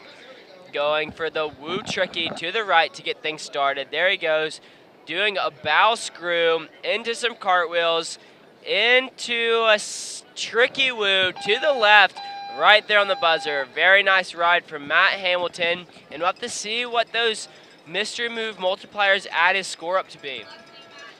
Yeah, really fantastic move there from Matt. His first run sat him at 833 points, so currently he's sat in 9th position, looking to add a few more points onto that to try and move up the rankings and secure his place in the semi-finals. We're going to have to wait and see what he gets for that one. Not quite getting the amazing mystery move he did on run 1, but getting in a few nice surface moves to add those points on. So we'll wait and see what his score comes in, and we'll be able to start ticking off our semi-finalists. Yeah, there it is, a 941. That's going to keep him in the 7th place position, so it's going to be very, very tight if he can make it to the next round. But we already have our next athlete going. This is David Rogers. Yeah, he's looking for that screwing around, so 4 over vertical ends to kick his ride off, as he's now looking at that eddy line, looking at the big piece of flow, seeing if he can sprint into it and drop down and disappear as he's spinning, looking to get that head under. It just dipped under for a fraction of a second then. Dave, an experienced paddler, so he's going to look to go for it again and really sell it to the judges with that exit move. He's still got 16 seconds on the clock, so he'll come across and add more points on to his total so far. Looking for a split wheel, keeping that face down to keep it really vertical. He is fully in those boils. Do you see that? Those boils will try to pull him under, but he's like, I don't care. I'm throwing my ride. I'm in the World Championships right now. I'm giving it my all. Yeah, Dave definitely trying to get the job done and make the top 10 spot that will see him through to the semi-finals. Currently sitting in 10th place off just that first ride, looking to add a few more points onto it to really secure his place higher up on our score sheet here. Maybe not the mystery moves that he would have hoped for, but definitely some good surface moves with the screwing around. So 4 over vertical ends, really hard. You've got to really know where your legs and your head are to make sure the boat lifts up out of the water enough, but not too much that you are back to being vertical. A really tricky move, but it's rewarded with lots of points. Dave as well, he went for a couple of mystery moves, didn't quite manage to get a full one. 436 points there for Dave Rogers, which will shimmy him up the score sheet into 5th position, which is not a bad place to be and should hopefully see him safely through to our semi-finals. Yeah, I think that guarantees him a spot into the final or to the semifinals. But right now it's all about Mark Richard. He's got the thumbs up. He scored a 186 on his first ride, but he can definitely do way better than that. Like that mystery move right there. Very, very nice from Mark. He's into the eddy now. Maybe he's going to do a few. Maybe he's going to do a few. Nope, he's going to head back out to the main seam to drop it down into underwater to score some more mystery points. Yeah, looking to disappear and earn some points just for chilling out underwater as he starts his rotation, spinning it around, trying to hit the eddy line just in the right spot so that it sucks him and his boat all the way underwater. Looking to disappear. He's already chest high as he just drops a bit more. Is he about to go? Just dipping that face under. We're in the last 15 seconds now, which is still plenty of time. All he needs to do is initiate as he's looking to get that head underwater desperately and rack up them points for his second ride. We hear the final buzzer go. And that is time for Mark Richard. It is very hard to do mystery moves. Even though these boats are very low cut and are perfectly cut to your leg and inseam size, it is hard to get your boat to forced underwater. You got to keep it perfectly stable to get it to use the currents to be pushed down deep into the water. Mark only scoring a 36 points on that ride. That is not the rides that he wanted at this World Championships, but he gave it his all. He is going to be stoked with just competing out here and being with his friends. Very nice job, Mark. I am very proud of you. Yeah, it's a 15th place position for Mark, which really is not bad. But we move back. Another Canadian, Ian Thompson. He had 593 points on run 1. Currently sat in 11th place, so looking to progress up a couple of places and book himself a place in the semi-final in a couple of hours' time. Yeah, is Ian going to bump out Finn? Finn is sitting on that bubble spot right now at 860 points. Ian needs to put down a 217-point ride to move into the semifinals. But with that mystery move right there, that does about secure it. He is still underwater, just now popping up. What a ride from Ian. He's still got 38 spot and just completely disappeared for a good few seconds, adding some points on. Ian looking for a second one. Just as we come into the 15-second warning, we see him spinning around again, maybe looking for that second drop spot, sitting at a real shoulder depth, looking for last few cartwheels on the final buzzer. Fantastic work there. He got all the way underwater. A really nice mystery move to start off with, racking some points up. And then looking to add, he had a cheeky little cartwheel on the end, just adding 30 points onto his score, which will get multiplied. So there we go, 380 points there for Ian, which will lift him up the rankings into our top 10 positions, into 8th position, just pushing Germany's Finn Krussig down into 11th, but I think we've still got him to come with a second ride to try and earn that spot back. Alrighty. Yeah, we are getting ready for this next rider from Great Britain. We have Lawrence Redding. He is currently sitting in our 12th position, so another paddler looking to bump himself up, starting with some split wheels. Yeah, into that tricky woo. That tricky woo, that's going to score a good bit of points. The tricky woo is worth 60 points. And then he's going into that cartwheel. That cartwheel is worth 30 points. And so he's just racking up these points into a very big ride. He needs a few more tricks to make sure that he's going to be advancing to the next round. Yeah, he's really fighting to keep that boat nice and vertical. These squirt boats have to do all these tricks really vertical, over 60 degrees, making them even trickier. But Lawrence giving it his all, bringing it round nice and vertical. He hears that 15-second buzzer. He looks up to the top of the eddy, gonna go for that mystery move. He's waited until the end of his run, potentially a risky tactic, but he drops hard, head under. You just about see his paddles flapping about. And he's somewhere, he's just popped up near the bottom of the eddy. So that was a brilliant mystery move there for him at the end. He got a 2x multiplier for his head going all the way under. And then for every single second he was under, that was another 20 points racking onto Lawrence's total. So this should hopefully be a good number of points to add to his first run score of 586, lifting him maybe into the top 10 places. Yeah, those scores just went away, but there it is, 11:33. That is going to move him into 7th position. Very nice. He's still not guaranteed a spot 100% into final or semifinals yet, but it's going to be very, very close to see what it's going to be. Yeah, he's definitely made a good case for it, but right now we have Andrew Grizel from Team USA, a mystery specialist who didn't quite get the drops on run 1, but this already looks like a big improvement as he has gone. He hit that second drop spot, completely disappeared as he pops back up.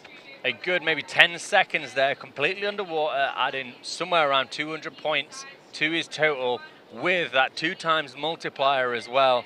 So just racking them points up as he makes his way back up to the top, looking. These paddlers can score a mystery move twice, which is a brilliant opportunity for these mystery specialists as he drops it down, spins, just looking for that spot where maybe he'll be able to pull his head underwater, and that is him gone for a second time. 15 seconds on the clock, but it doesn't matter too much right now. He's underwater. This move has started, and this is looking like it's going to be a big mystery move. We saw Clay on his first run drop maybe a 30-second mystery move, and this is definitely going to challenge for that as he's still underwater. This is a lot more like Andy Grizel. There he is, popping up way downstream. That was going to be a huge score. I didn't exactly keep up with the times, but like Ivo was saying, the longer you are under, the more you're multiplied. Look at it, huge, huge score jumping up. It went from 800 to 1200 to 1220, and it's probably going to go up to around 1300. There it is, 1,220 points, which is going to be 1,566 combined. So you can see how those mystery move multipliers really just add up. 20 times 20 times 20 for every single second you're underwater. Yeah, it shoots him up into 3rd place. Finn Krossig, who is currently sitting in 13th place, trying to book his place in our semi-finals as he starts his move. We've just been told any of the missing stream content will be put back up online later this week.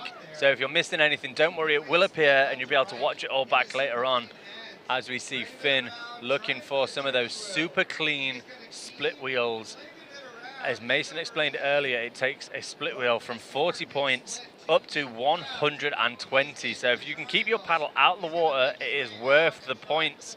As we see his total clocking up as Finn looks for a mystery move, uses that power to drag his boat underwater, looking for an exit move. Lots of time still left on the clock to do a few more surface moves. Moving into his last 15 seconds for a woo tricky to his right. Then looking for, I think he was looking for the tricky woo to the right. Definitely got the split wheel in there as he looks for that over vertical washout. Wow, what a ride. So those woo trickies that you're calling out, that's an 80-point trick. But if he does the tricky woo, that's going to be about a 90-point, 140-point trick if you can get that clean bonus like he did. And so he's an absolute technician. He knows what he needs to do to move to the next round. He had a great first ride. Is it going to be enough to move him to the next round? Yes, it is. 1470 for Finn. That is going to move him into the 4th place position. Wow, great ride. Yeah, so that should see him safely in now. We've only got Clay and Taft left to go. So our top 9 places are safe, as Clay's currently sitting in seconds. We've just got Taft, who will be sitting in 13th place. But right now, Clay dropped 1,706 points on just one ride with an absolutely massive mystery move. Do we reckon he can do it again and hit 3,000 points? If anyone can, it is definitely going to be Clay. Yeah, Clay went for the big mystery move at the beginning, did the tricky woo to woo tricky, which is counting for 120 points for both of those.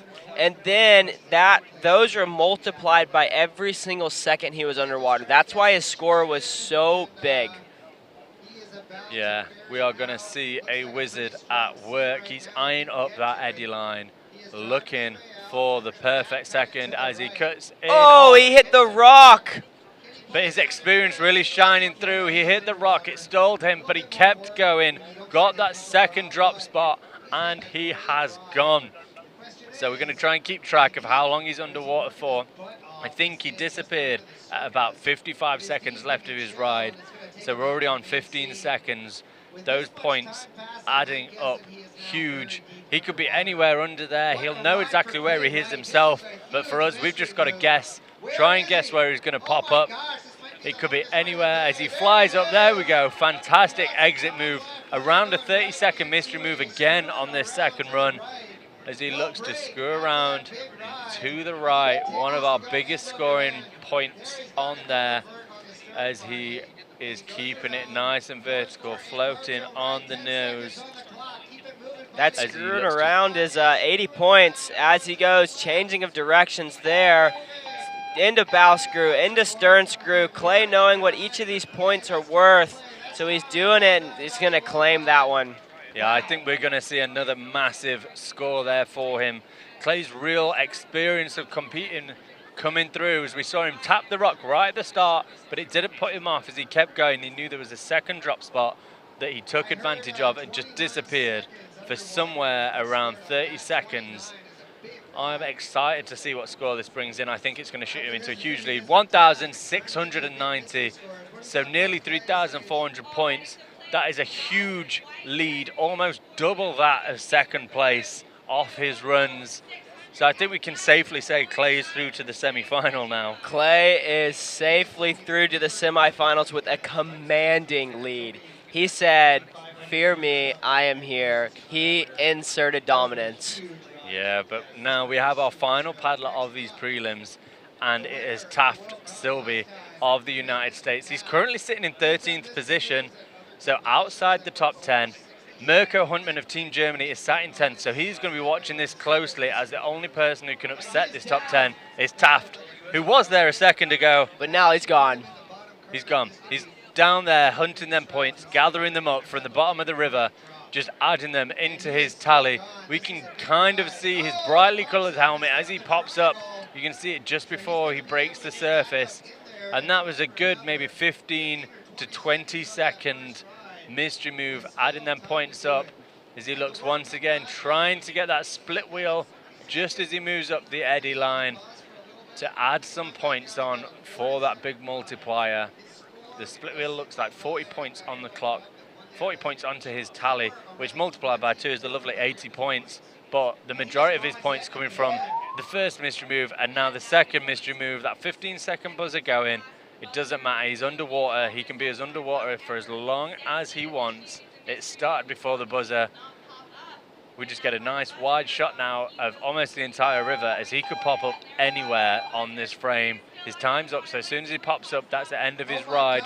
But it doesn't matter, he's underwater still. So we have, just off the screen, is going to be our 10th position. But in first place, we have Clay Wright of the USA. Second place, Taft Silby, USA. Third place, Andrew Grizzle, USA. Pushing down. cementing their way into the top spots. There we go. That's our top 10 that are going to progress through to our semi-finals. So we have 4 Team America paddlers, 3 Great Britain paddlers, 2 Germans, and a Japanese. A huge spread, but we can definitely see where the strong paddlers are coming from with some amazing scores there from the United States.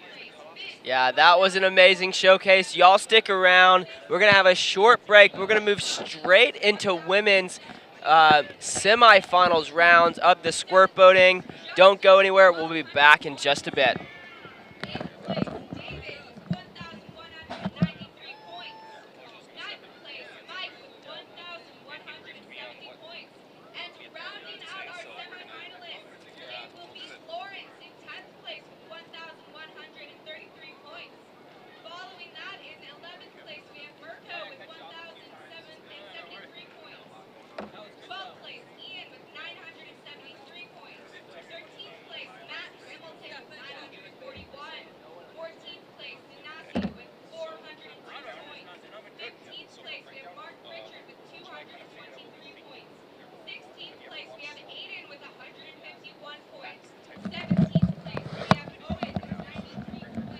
Alrighty, folks.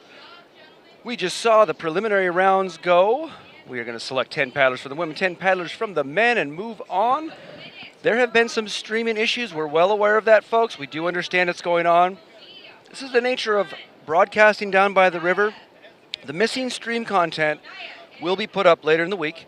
So anything that you missed, you should be able to find it on YouTube at some point in time. We'll hope to get all that up, all the lag issues, everything like that. We'll put it up a nice clean copy as we go on. So we are going to move now into the women's semifinal round. So we just saw them go, and they will now go in reverse order, where the lowest score will go first, up to the highest score. That would be Great Britain's Audie, Robbins, and Shaw. So Zach, why don't you read us the first heat? Yeah, 100% Hojo. Starting off in our first heat, we will have Nelly Barwick of Germany, Naya of Germany, Valerie Bertrand of Norway, Alex McClure of Ireland, Anna Bruno of the United States, and that'll be the heat number 1. That's right. Heat number 2 will be Layla from Great Britain, Hitomi from Japan, Rose from the United States, and who I believe still holds the longest mystery move today. And then we'll go to Tamsin from Great Britain and Audie Robinson Shaw, also of Great Britain, who's the reigning world champion for this sport. We will bring it to you here shortly, here in a moment, at the 2023 ICF Canoe Freestyle World Championships, coming to you from Phoenix City, Alabama, here at Love Triangle.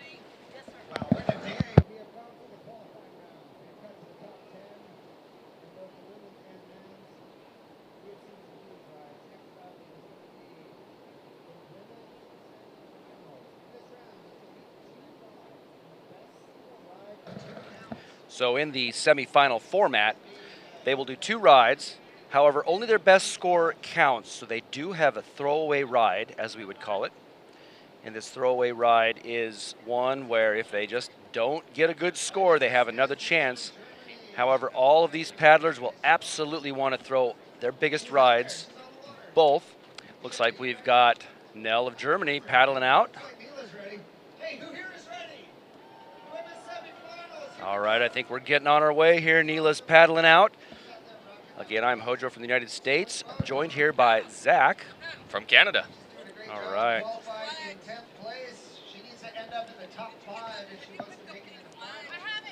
Okay, here we go. She's starting her ride here. All right, starting off with a cartwheel. All right, cartwheel. Going in with the cartwheel the other direction. Yep. Looking maybe to split wheel. Cartwheel in one direction, 30 points. Cartwheel in both directions, 60 points. Split wheel. There was a bow screw. Bow screw the other direction.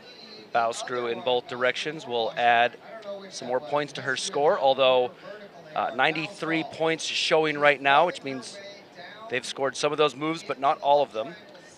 Looking like she was going for a stall there, maybe coming back up to initiate a mystery move.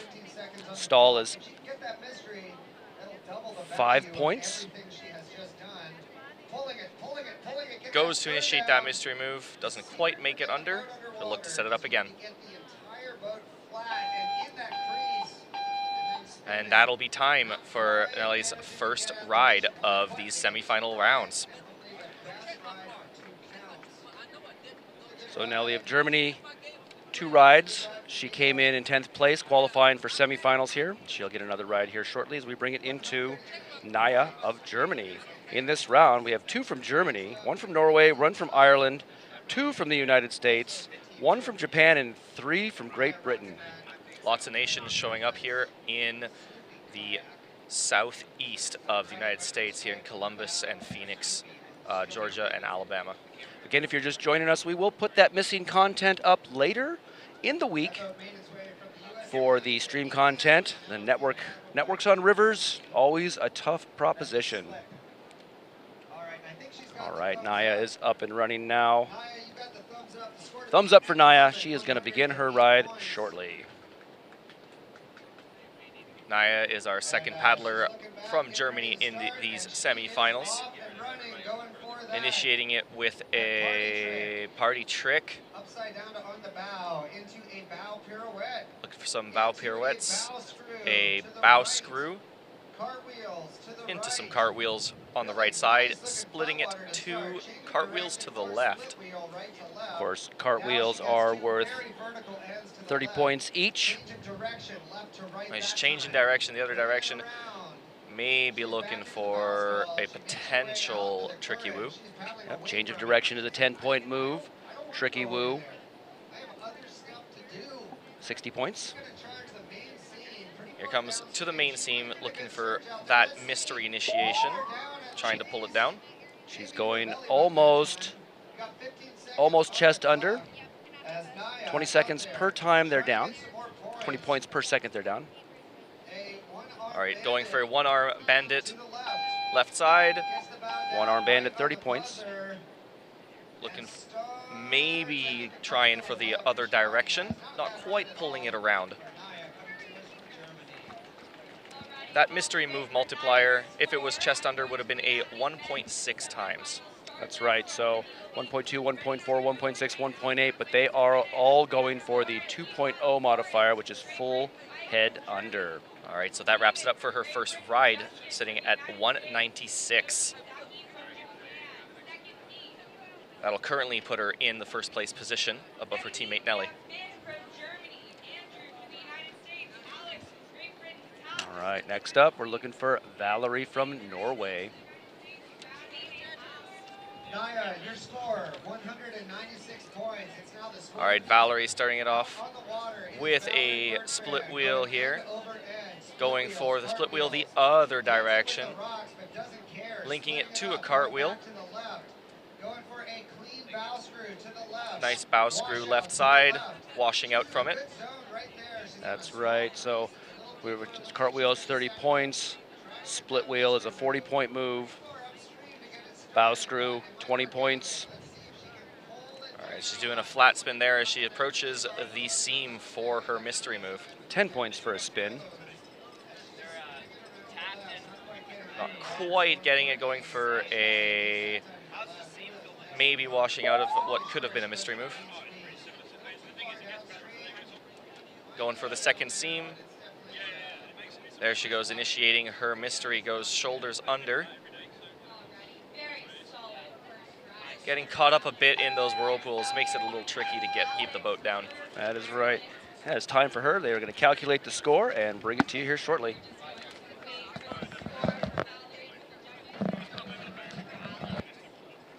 All right. Next up in this heat will be Alex McClure of Ireland. Valerie's ride coming in at a really good 2:23.67, putting her on the top of the heats at the moment. Yeah, the really cool thing about Alex McClure, her brother is also competing, Dave McClure, in the K1 men's class. So it's really cool to have a brother-sister duo here. But all these athletes, they're fighting for a top 5 spot. This is the round to get into finals, to the medal rounds. So these athletes get 2 runs and 1 is going to count. So it's going to be very, very tight. But Alex getting her time started as soon as she starts to initiate this mystery move. So her time is started now. Dropping it in with that mystery move, trying to get the multipliers. There goes that head under for a second with the very nice washout, getting an added bonus to that score. She's going to get that washout right now to every single one of her tricks that she's completed, trying the washout right there, but quite getting caught up on the boils, but getting a bow screw and a bow stall. She still has 10 seconds to go. That bow stall, it's worth a few good points. It's worth 20 points right there, but if that's multiplied by 2, that's a 40-point trick. And so these scores, they just add up. That's why the mystery multiplier is so important in squirt boating. Yeah, you see some people opting just for those mystery moves because they can be such high scoring. But a lot of times it is a much harder trick than it looks. Staying under the water for that long, whether it's stamina-wise or just technical-wise with how you play with your boat, it's very difficult. So the most common method is get down, get your head under as far as it can go, then throw. In K1 Women's, so a multi-discipline athlete. She has been on a podium before for her World Championships. Here she goes. With that mystery move, can she get the head under? Yes, she does. Going for that cartwheel, kind of getting caught up, not completing that trick. It'll be up to the judges to see if she met the definition, to see if that scored. Going for a quick cartwheel there. That was a 30-point trick multiplied by 2. There she goes, screwing around. That is an 80-point trick right there. It's 4 consecutive ends over vertical, but staying above 45 degrees inverted. She's spinning it around, looking for that next mystery move, but quite not getting the drop that she needed. Cartwheeling it around to the right. There goes 4 ends right there. These athletes can only do these tricks once and get scored once. They can't repeat the trick and get scored again. So you're really looking for a different kind of variety of tricks, trying to get that heli bonus on the bow stall. So the bow stall, you have to hold for 3 seconds. If you get the heli bonus added to that, you're going to get another 30 points. So Anna just playing the points game right now, knowing what she needs to do to make it to the next round. That's looking around a 380-point ride as of right now. There it is, 380 points, a solid first ride by Anna. These athletes, sometimes they want to have a conservative first ride, get points on the board, get a solid ride out there, be like, okay, I have my name to that ride, but now I can go big on my second run. 100%. There are, if you count any ride out, you could lose your spot in the finals. Sometimes a solid first ride can save you that heartbreak, as you never know what happens out on the water. It's very true. Water's fluid. It's always changing. So these athletes are really, some athletes go for a big ride every single time. They're like, I'm going to throw my biggest ride every single time. Other athletes are doing a points game where they're trying to do the points they need just to get to the next round. And once they get to finals, they're like, all right, I have 3 rides to throw the best I can go. So they're going to go a little bit, some athletes go a little bit more conservative in the semifinal round just to get to that medal round. All right, we're moving to Nelle from Germany. She is currently in 4th place with the 108.33. We are just getting ready. There she goes, starting a ride with some cartwheels to the right. That's 30 points right there on the board. She's going to go for cartwheels to the left, another 30 points. She is up to 60 points already. She's going for that split wheel to the right. It'll be up to the judges if she scores these tricks. These judges are looking for a very, very strict definition. She's going for that bow screw to the left. That bow screw to the left is going to be worth 20 points right there. So she's going for her smaller tricks first before going for those bigger ones. There's that bow stall to the right. That's a 30-point trick right there. And so she's going to head over here to this eddy. She's going to charge up the main love triangle eddy to try and get a big old drop. Because if you get the mystery move, you are going to be multiplied your score by whatever you get. So she is shoulders under right there. So that's a 1.8 multiplier right there. So the 1.8 multiplier is going to take each one of her tricks that she's already done and multiply them by that. All right, that comes to the end of Nally's ride here. Pretty good showing from her, looking like she will best her first ride's score. All right, she's going to move. We're still waiting. There it is, 135. So that's going to keep her in the 4th place position. We will have to wait and see what the later heats do. This is reverse seating order from the prelims. And so whoever placed first is going last, so they know the exact score to beat. And one of the key differences from the preliminary rounds to these semifinals is in preliminary rounds, you have multiple rides that add up together. So it encourages consistency in your rides. You can't just have one powerful ride and one that you're not scoring. You need to consistently get some points.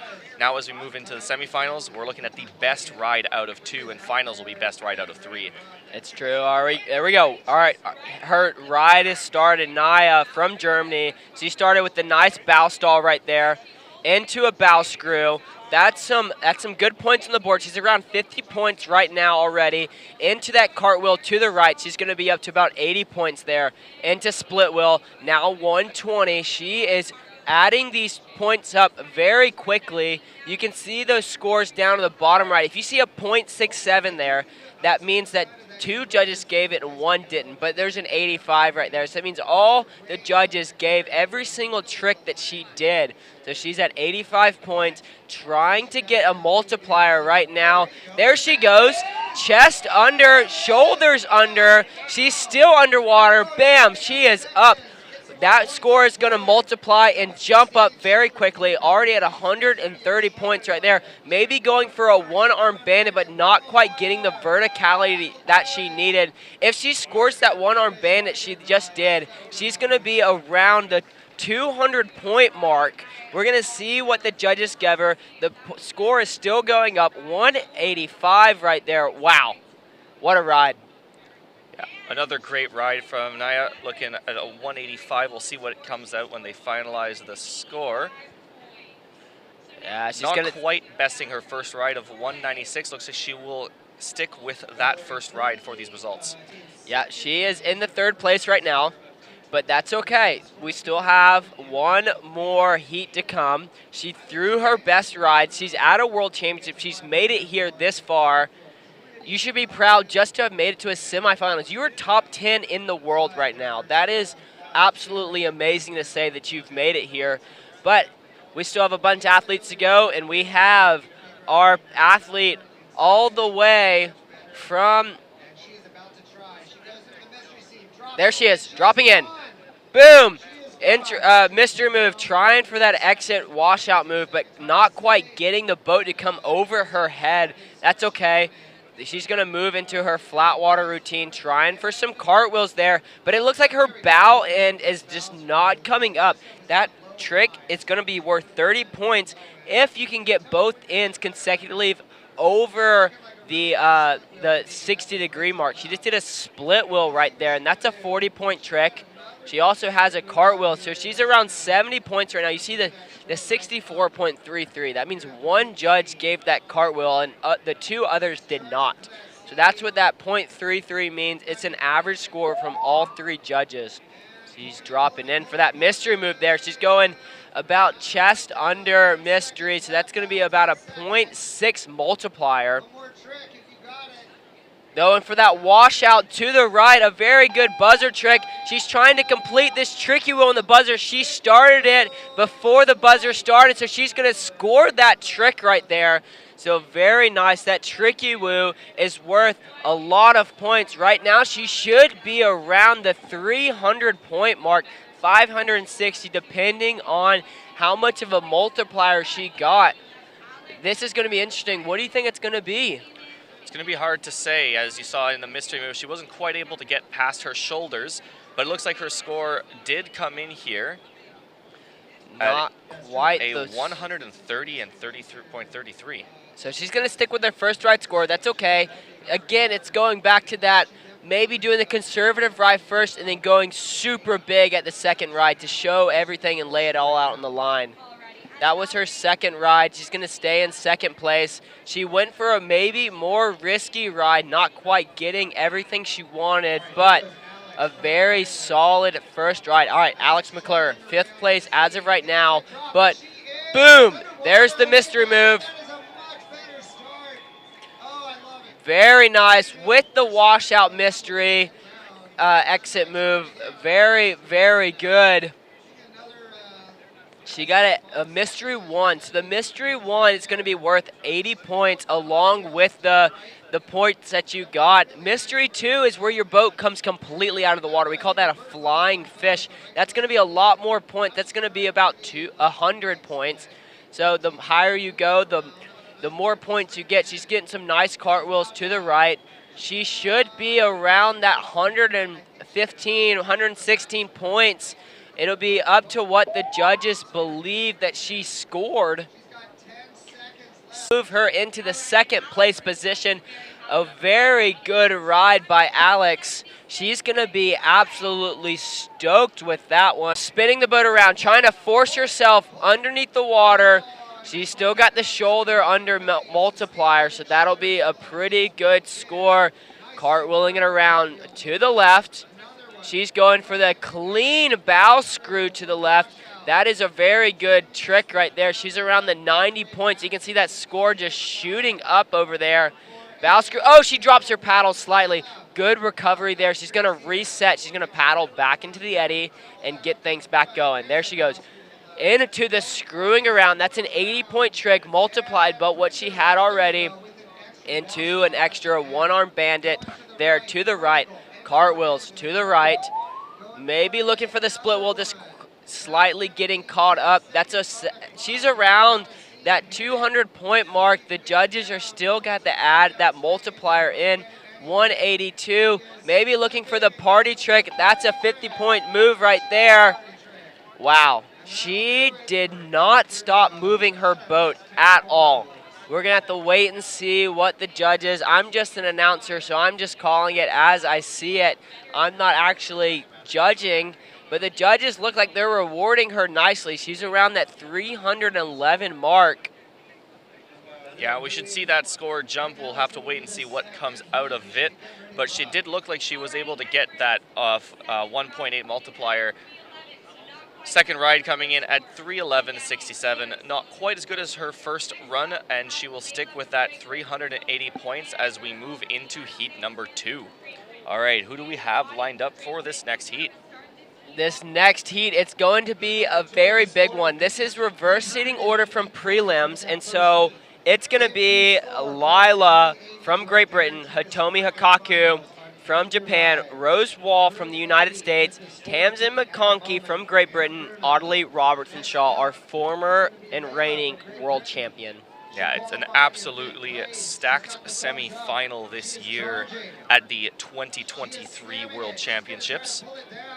We're moments away from starting off with the second heat with our first paddler, It Layla. looks like we might already be starting. Lila's in the water. She's already going for it. She's 10 seconds into her ride right there. There she goes. She's dropping that bow in, trying to get it. Can that stern come under? There it is. Oh, that stern just didn't come down. But it's okay. She's got some good tricks coming. She has plenty of time going for her. 30 seconds on the clock. All right, split wheeling it around to the right. 35-point trick right there. And right into cartwheel to the left. That's a 30-point trick. She's racking it up. Over 100 points already. Split wheeling it around to the other direction. Cartwheels to the other direction. Little bow screw to the right. Wow, Lila already up at 140 points, but she is not stopping. Going for bow pirouettes and stern screws. She's going for a bow stall right now into a stern stall. Lila not stopping for anyone. Already at that 160-point mark. There it is. There goes that multiplier coming in, you see. She was at 160, but then the multiplier set in. She's at 192 right now. Yeah, so that opens up our second heat here in the semifinals. Good looking ride so far. Final 5 times. But next up, All right. who is very familiar with the podium. This is Hitomi from Japan. He is your current. Next up in this list is Hitomi Takaku of Japan. She's had so far one of the very good downtime in the preliminary rounds. She'll be looking to probably do something similar this time around. Keep her spot in the top 5 to make it into the finals later on today. All right, there she is coming into the first top eddy with her hand paddles.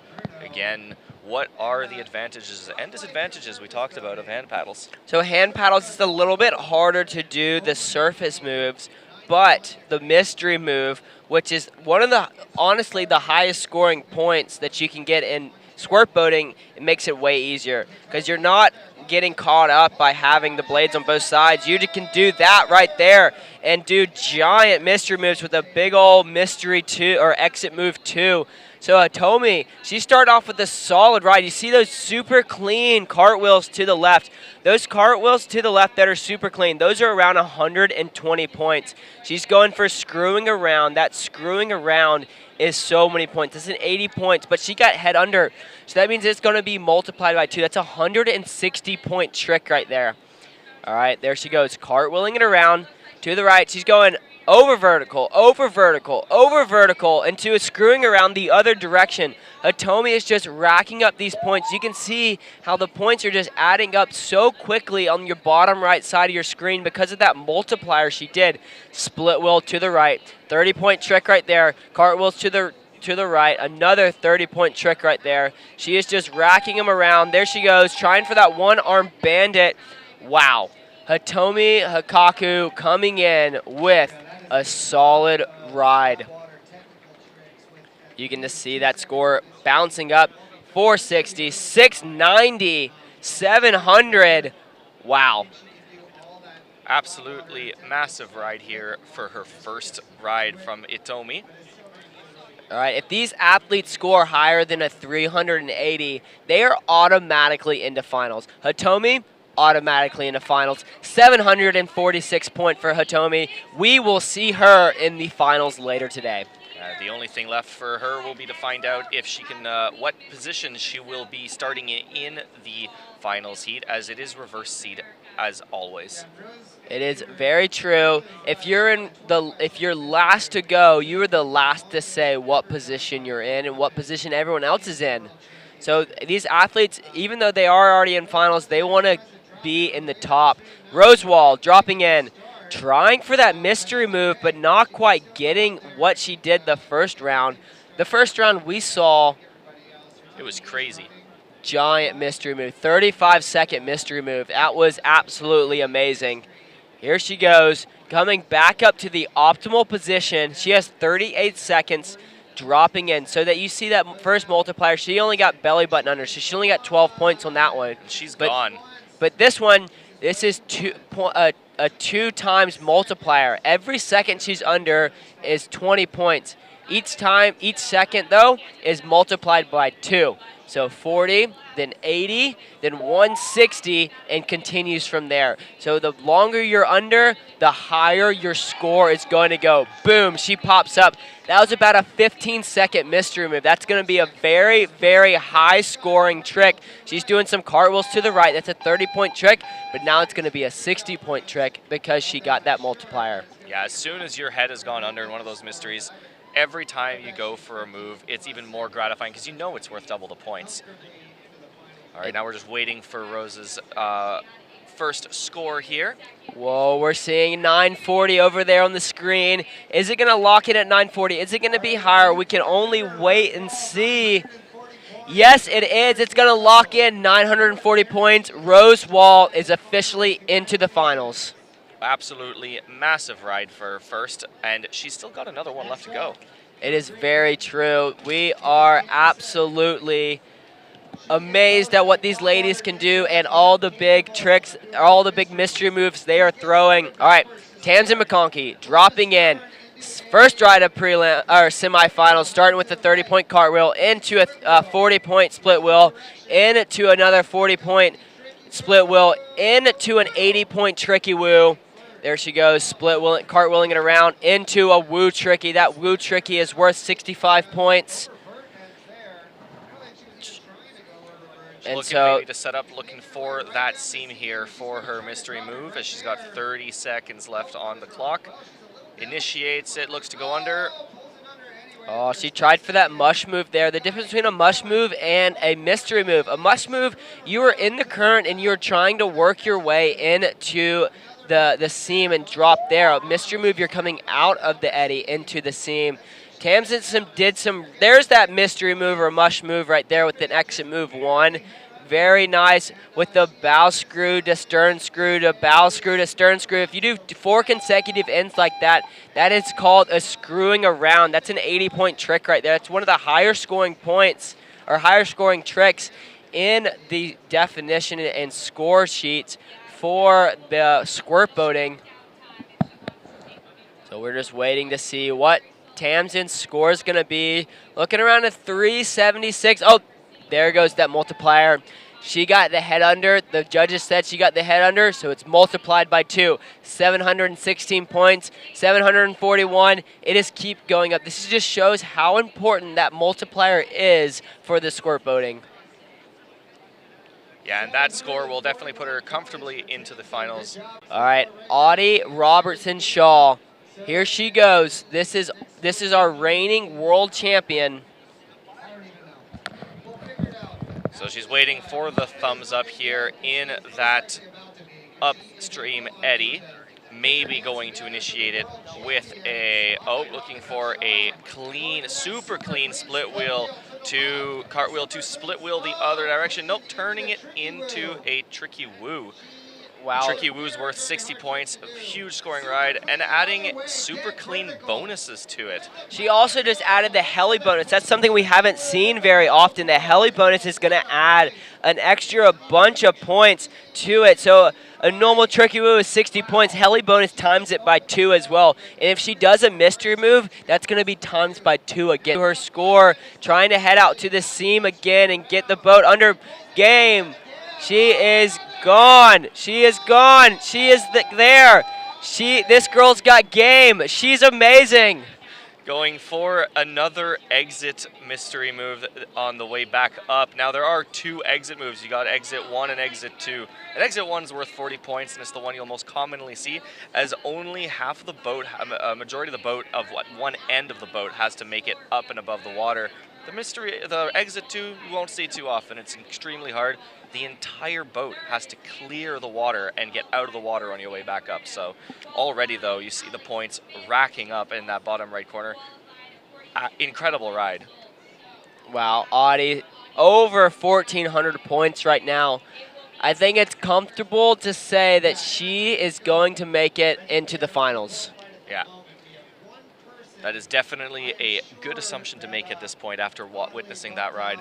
Alrighty, so we have a little bit of drama coming up. Layla, the only one in this heat that is not into finals. So is it going to be Lila? Is it going to be Anna? It's all going to come down to this next ride. There's Audie's score. Oh my goodness. Coming in with a 1586.67. That'll be hard to beat. All right. Lila is under.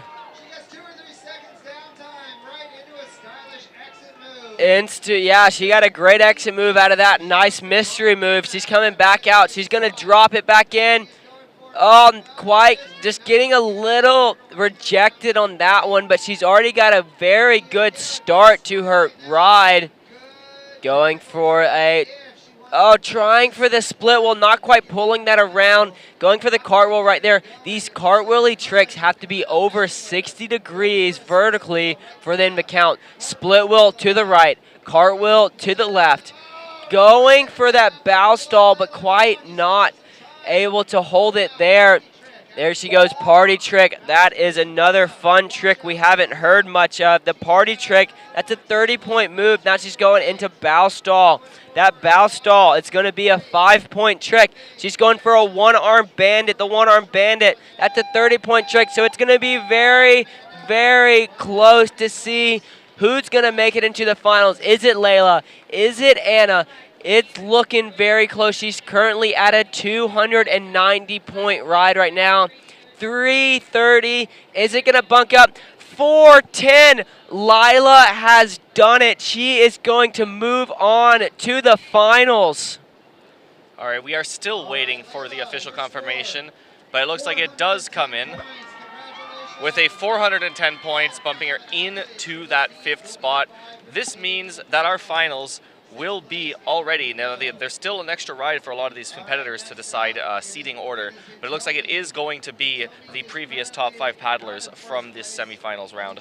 Yeah, Hitomi currently in 3rd with the 746, but she wants to be on top of that podium. She wants to be the last paddler to go, so she knows what to do and what she needs to do to be on top of the podium. Yeah, so you hinted that a little bit, but what are the biggest advantages? Why is it so important for that seating order moving into finals? If you're last to go in the rounds, you are in finals, you are the last to have a say in who's going to win. You can be like, I know this score and I can beat this score and I want to be on top of that podium.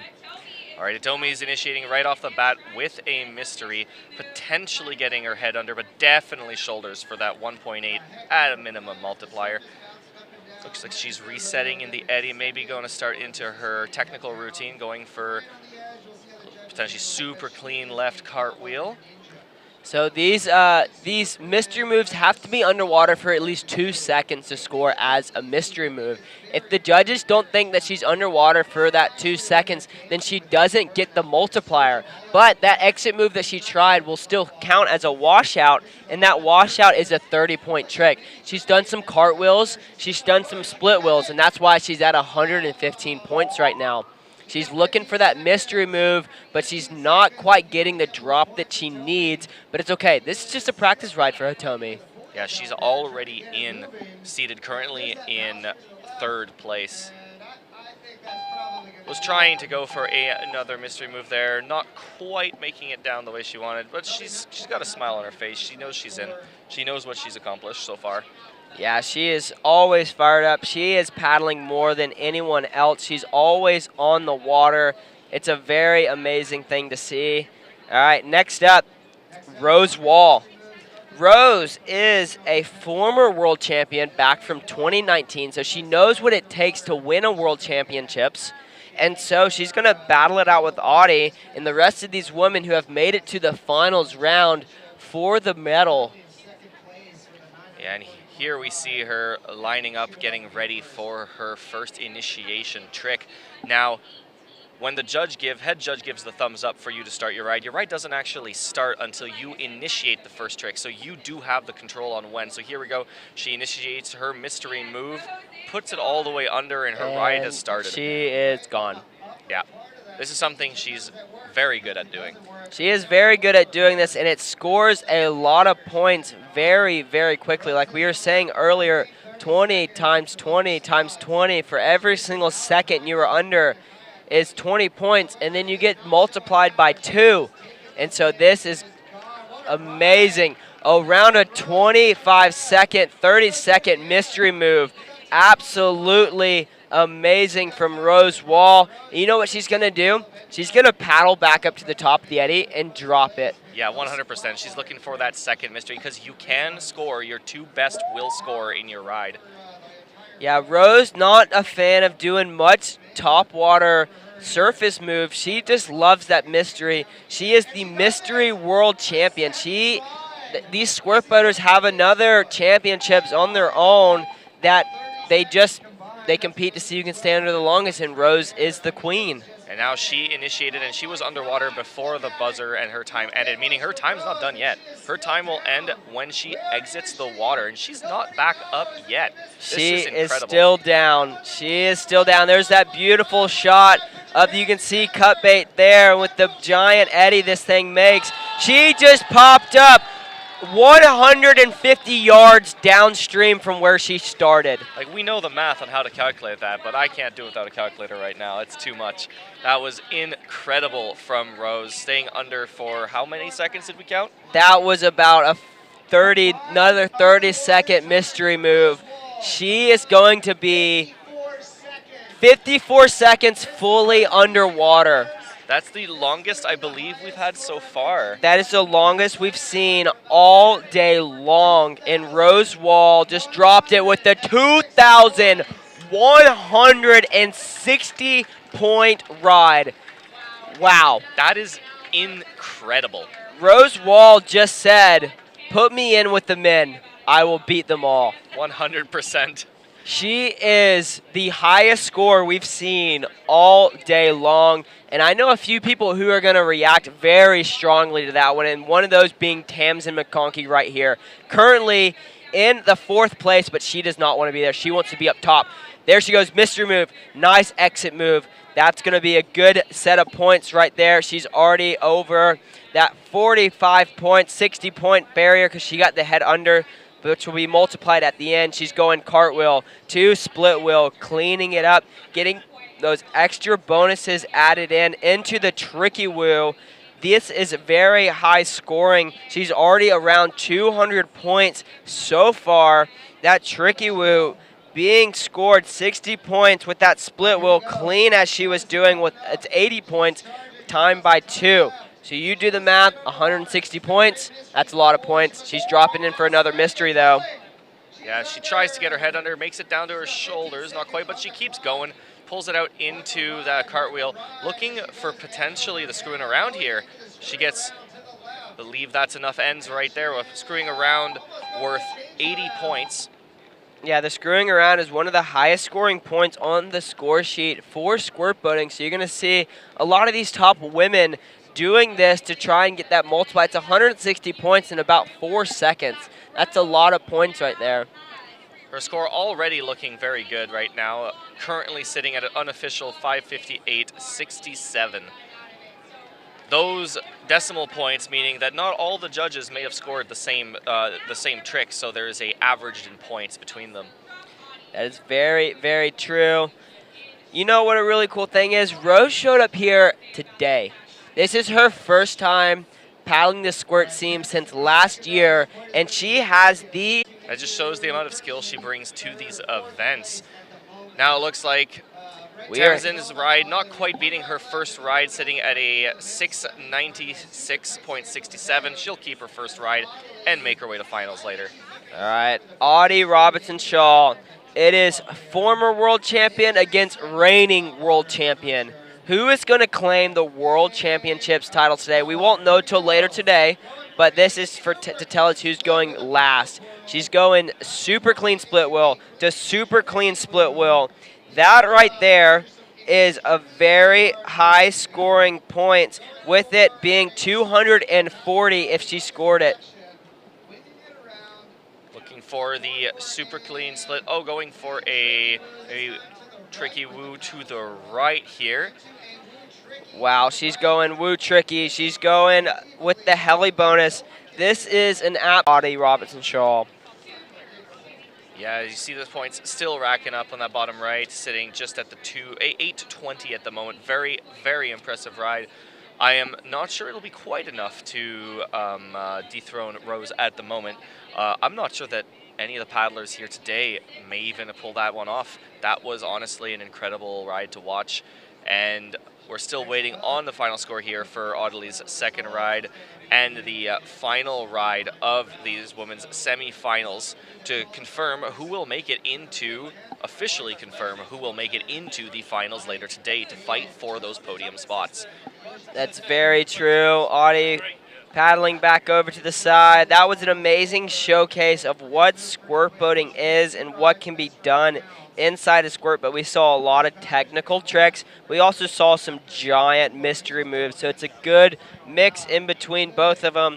We're going to get this women's heat finished up, and then we're going to move straight into the men's semifinal rounds. Yeah, we're just now waiting for the official score results from the judges to confirm. But at the moment, it looks like we have the qualified paddlers in first, Rose Wall. Second place currently, Audley Robinson Shaw. In third place, Tomi Takaku of Japan. In fourth place, Tamsin of Great Britain. And rounding out the top 5 and our finalist, Layla of Great Britain. So later today, they will be paddling again in reverse seed, starting from 5th to 1st. Yeah, that was a very good showing from what can be done inside a squirt boat. I'm very proud of all these women. They have trained so hard to be here. They should be very proud of being top 10 in the world. That is such an amazing thing to do. All right, with the semifinals for women wrapping up, moving on to the men's semifinals. I will be signing off until later for the finals. In the meantime, enjoy the rest of the show.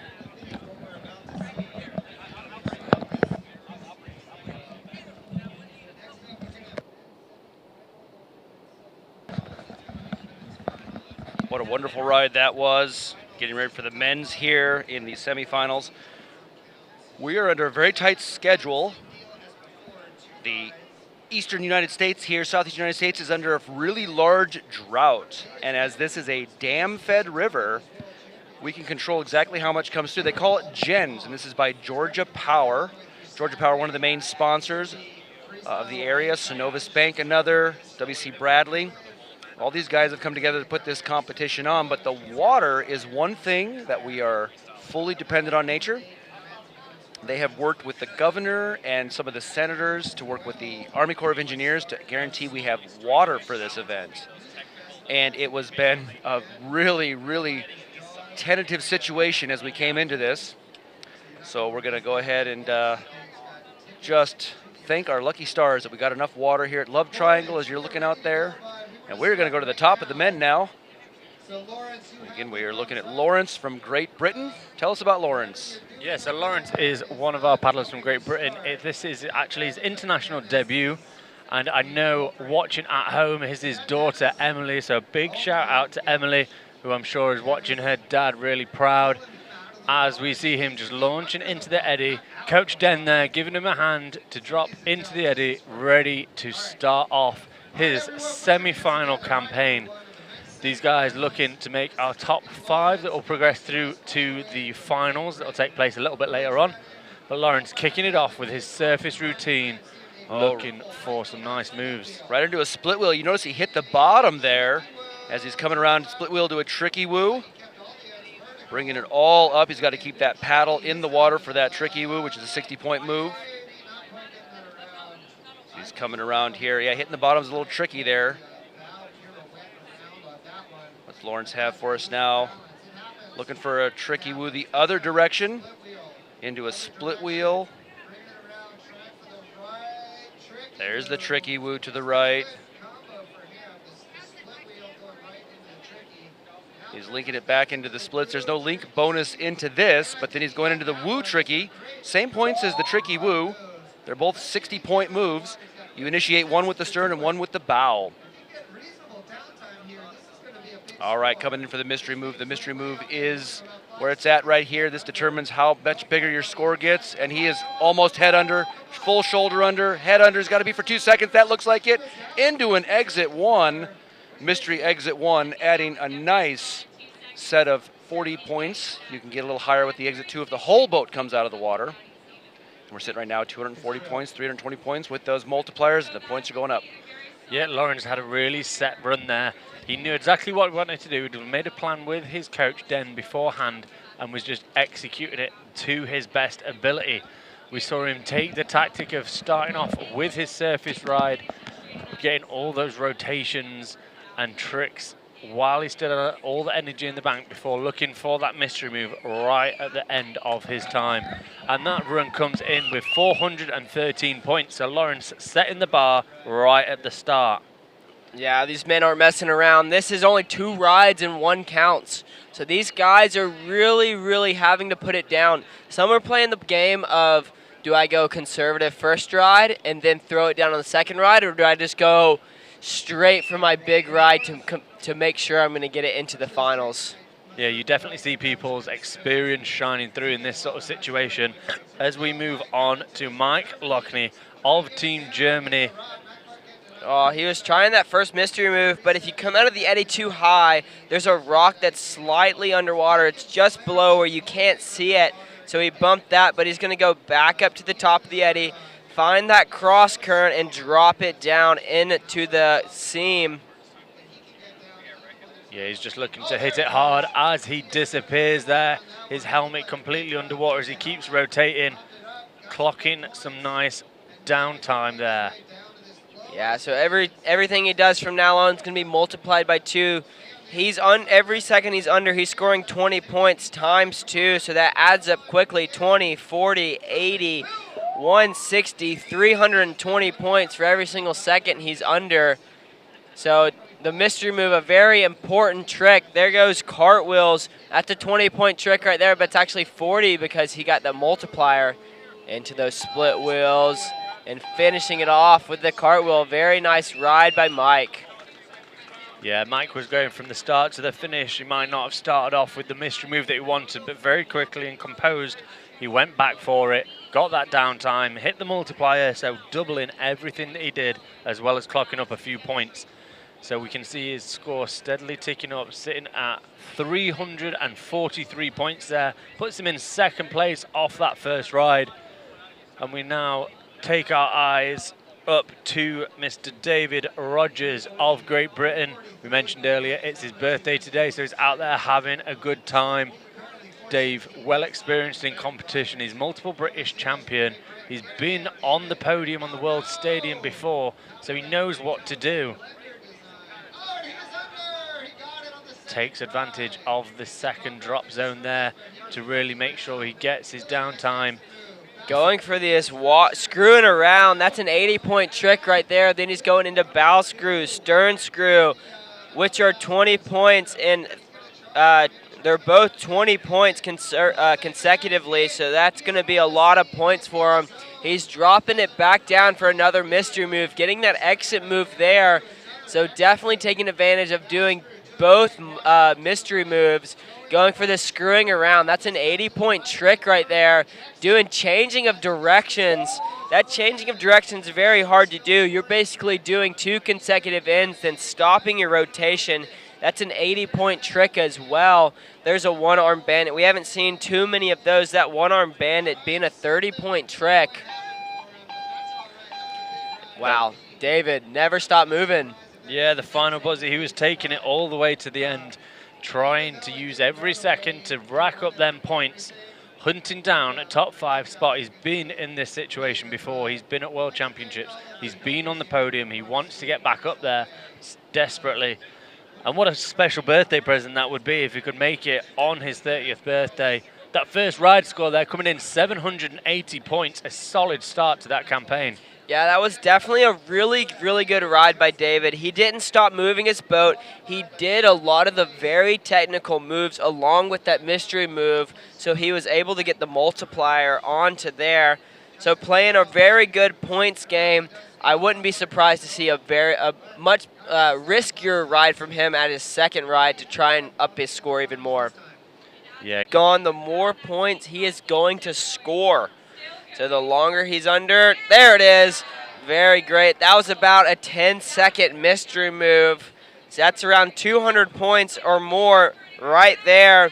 Plus every single trick he does is multiplied by 2. He just did another mystery move. Very nice by Justin. Let's see what he's going to do now. He's trying for another mystery move, kind of on that boils. There he goes, moving into his flat water routine. Cartwheels to the left. Doing a little bow pirouette there, bow stall. Cartwheels again, trying to change directions. Saw a huge mystery move right at the start. He dropped right out of view underwater and was under there for a good 10 or 15 seconds, which is going to be big, big points for him. And that's 693 points there for Justin's first ride, putting him into second place already. Wow, yeah. He only had one really good mystery move. If he can back up both mystery moves with the big ride, he is definitely going to be a contender for finals. But right now, we have our 6th place paddler coming out of prelims, our Japanese Yoshizaki. He had a very good mystery move his first ride with some great technical moves, and he's gone. Counted up 4, 5, 6, 7, 8, 9, 10. 10-second mystery move with a giant mystery exit. That mystery exit is 80 points. He got his whole boat out of the water going into screwing around, which is another 80 points, actually 160 because it is multiplied by 2. He's going bow screw. He's going stern screw. Those are 20 points each. Going for the one-arm bandit. That one-arm bandit, that's a 30-point trick. That's a very high-scoring trick as well once that mystery multiplier is added on. Yeah, he's keeping it going. We hear his final 15-second buzzer. A little warning that their time is starting to come to an end, but he keeps going, just sort of making his own way to that eddy line where he's looking for a second mystery move, trying to add more big points. Spinning round, can he get his head under? And he just pops under there for a second or so, trying to add a last few points onto his score. Yeah, that 300 was without the multiplier, and there goes the multiplier, around 750 points. Will it go up even more? We'll have to wait and see what the judges give him. I think it's going to hang around that 750, not quite moving him into first, but comfortably into second place. A very good first ride by Yoshizaki. Here we go. Back up, top of the order. Yeah, we are back now to Lawrence Reading of Great Britain. You can see there our top 5 scores from just this first run. So Dave Rogers leading the way with 780. These guys know that they're going to have to set down some big scores to fend off our second lot of the semi-finalists. But next up, trying to improve his score. So his second ride and only the best one counting, Lawrence Reading of Great Britain. His daughter Emily sat at home cheering him on, watching Dad at his first international competition. We see he gave the judges a thumbs up. He knows they're ready as he eyes up and just gets in that perfect spot. Yeah, there we go. Split wheel to the right, 30-point trick. Split wheel to the left. Oh, he's moving it around to a tricky woo. Very technical move right there. Trying to go woo tricky. He is already at a very high scoring ride so far. He should be over 150 points if each of those scored going tricky woo to the other direction. Wow. These, if you watch that bottom score, it's going to start shooting up. Woo tricky, tricky woo tricky woo is the direction he just went.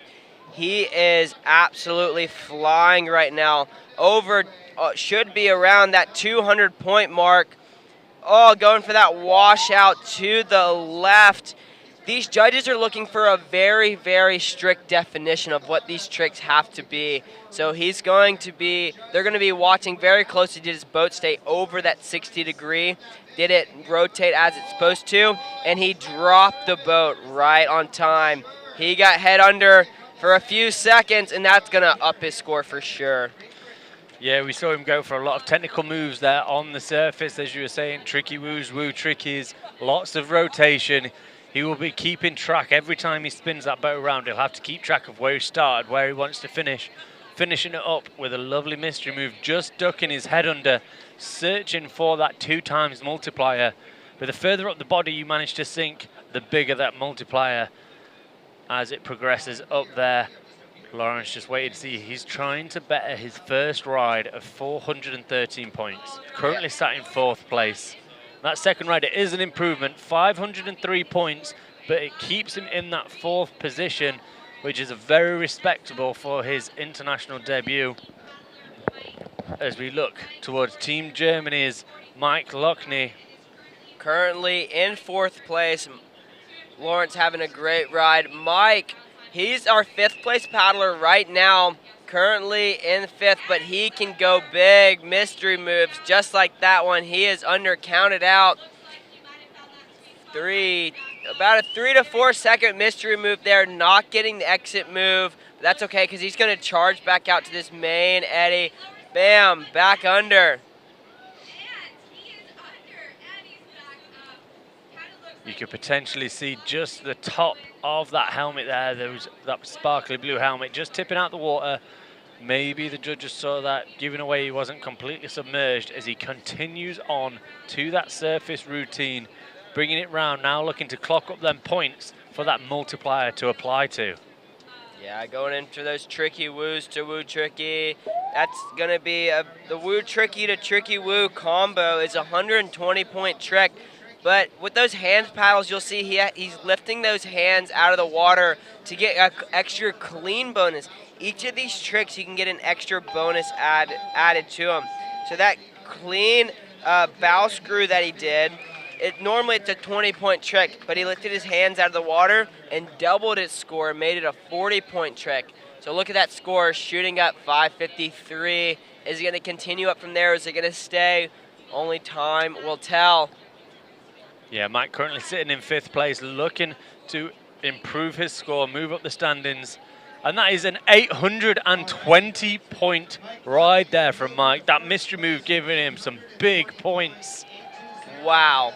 Mike just went from last to first in one ride. He is 40 points over everyone as of right now. David Rogers, Great Britain, currently in second with the 780, needs an 820 to move into first place, but doesn't know what the next heat's going to do. The next heat, they are some big riders. But look, with that mystery move, he is gone. He is keep it down, keep it down. Great 9-second, 8-second mystery move with the good washout. He's going over vertical with that screwing around. Again, that's an 80-point trick. He is on that awful seam in the middle. It's so hard to do surface tricks there. It's great for mysteries, just like that. Getting kind of rejected there. He's just working his way around, trying to show his experience. He might be in them boils, but he's keeping those tricks flowing, showing his change of experience. direction. Last 15 seconds now for Dave. What is he going to show us as he brings it around backwards into some nice rotations? Yeah, David just working out. There's that split wheel, cartwheel on the buzzer. He's going to tricky wheel. He tried to tricky wheel on the buzzer, but he's pulled it around for a split wheel. And that is time for David Rogers' ride. The mystery move multiplier is about to be added in. 380 as right now. Moving up to 590, 701. Is it going to go above 800? We can only wait and see, but it was a fantastic mystery move to start off, followed by a fight of a surface routine. He popped up in that boiling water, as you said, which makes life real difficult. But Dave showed his experience and his professionalism by just keeping going all the way to that final buzzer, fighting hard to regain that top spot and put down a big score to take through and hopefully find his way into a final. That is very, very true. David, oh, we are hearing it from the local, but we're waiting for it to confirm. 906 for David Rogers. He is going to move into that first place position.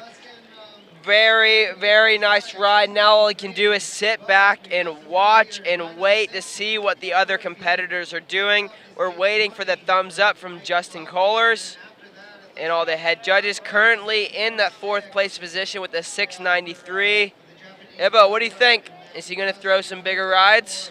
Yeah, I think we are going to see a huge mystery move from Justin. We saw it in his prelims run to get him through to this semi-final, and we saw quite a good one in his first semi-final run, but he looks like he is going to want to spend some good time under that water.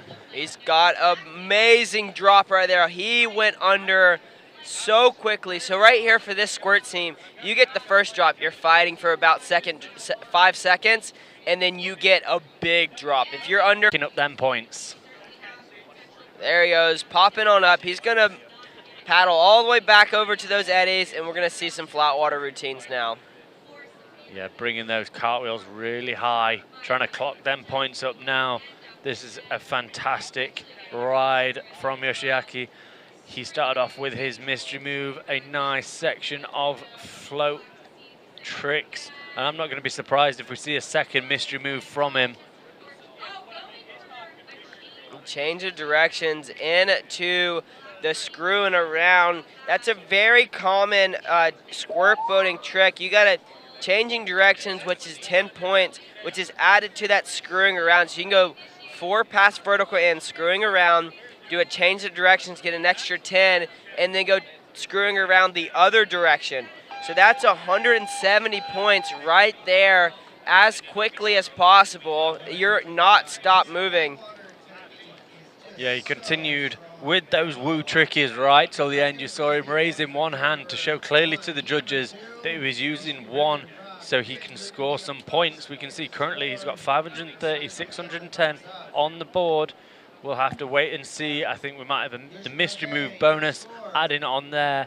We might see a really big score. Yeah, 610, not his best ride. He didn't get what he wanted. 906 points for David in second place. All right, we have our top 5 as of right now, but we still have one more heat to go. We have Taft Sibley, Clay Wright, Andrew Gazelle, Alex Edwards, and Finn Crosby from Germany. But there's your top 5 on your boards as of right now. So if you want to make it into finals, you got to beat a 906. Yeah, that is currently the score to beat. Beat that, you have booked yourself in the final. So the first person who's going to try that is Finn Crosby from Germany. He's already kicked off. He's 5 seconds into his run. We saw on his heats some brilliant, super clean moves, making the most of all them bonuses that are on the score sheet. Wow, that super clean split right there. That is such a hard trick. That's a 120-point trick right there that he's done very, very quickly and efficiently. He's going to start going for some super clean cartwheels. Those super clean cartwheels also being a very high-scoring trick. You see, during these float moves, he's making his way up to that spot where people tend to do the mystery moves. A very good choice of tactic. He's not wasted much time paddling around. He's heard his last buzzer as he sprints for that mystery. Just taps the rock, but keeps fighting, and that is his head under.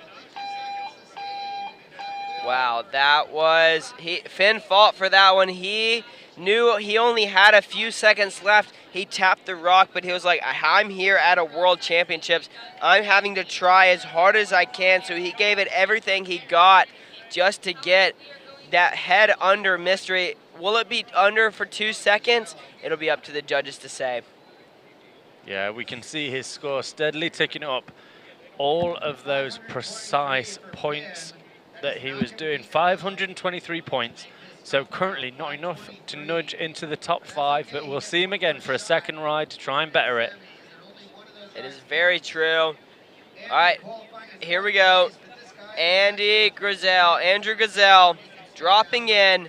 First ride of this semifinals. What's he going for? Mystery move. He is gone. Count it out.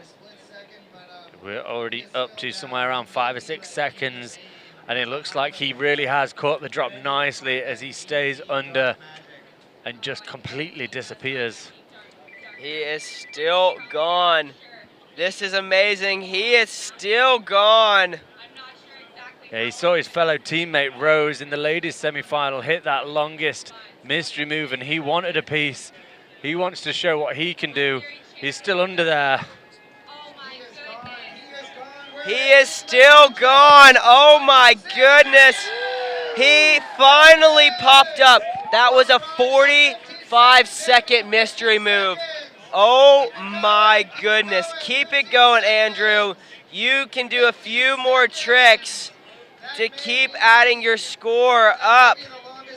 Yeah, you can see he already has some scores. He has some points in that bottom right-hand corner in the green, 40 points, meaning he probably got an exit move and then a few surface tricks. But there we go. It has shot up well over 1,000 points. That's that mystery move score jumping on 1,653 points. It looks like it might keep going up.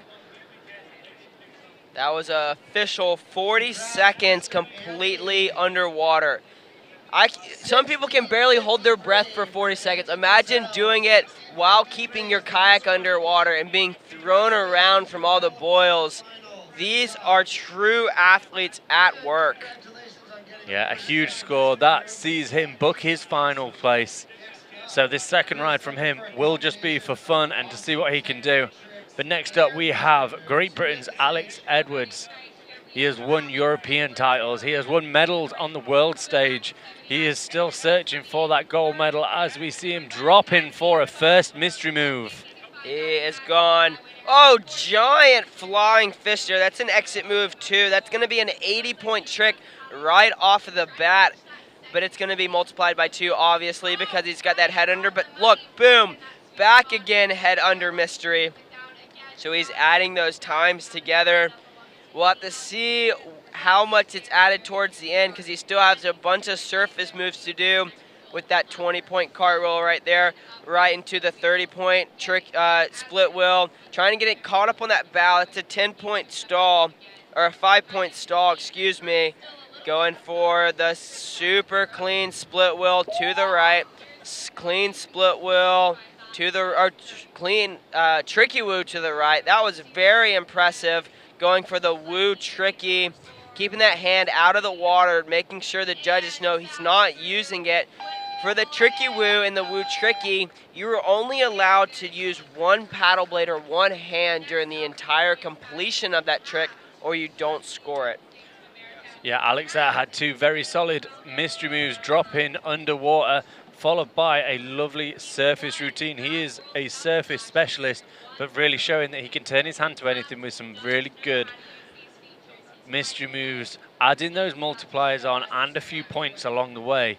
So I'm sure we're going to see a really good score there come in for Alex once the judges have finished adding it up, making sure they've found every rotation in that routine and then giving him all the bonuses that they can.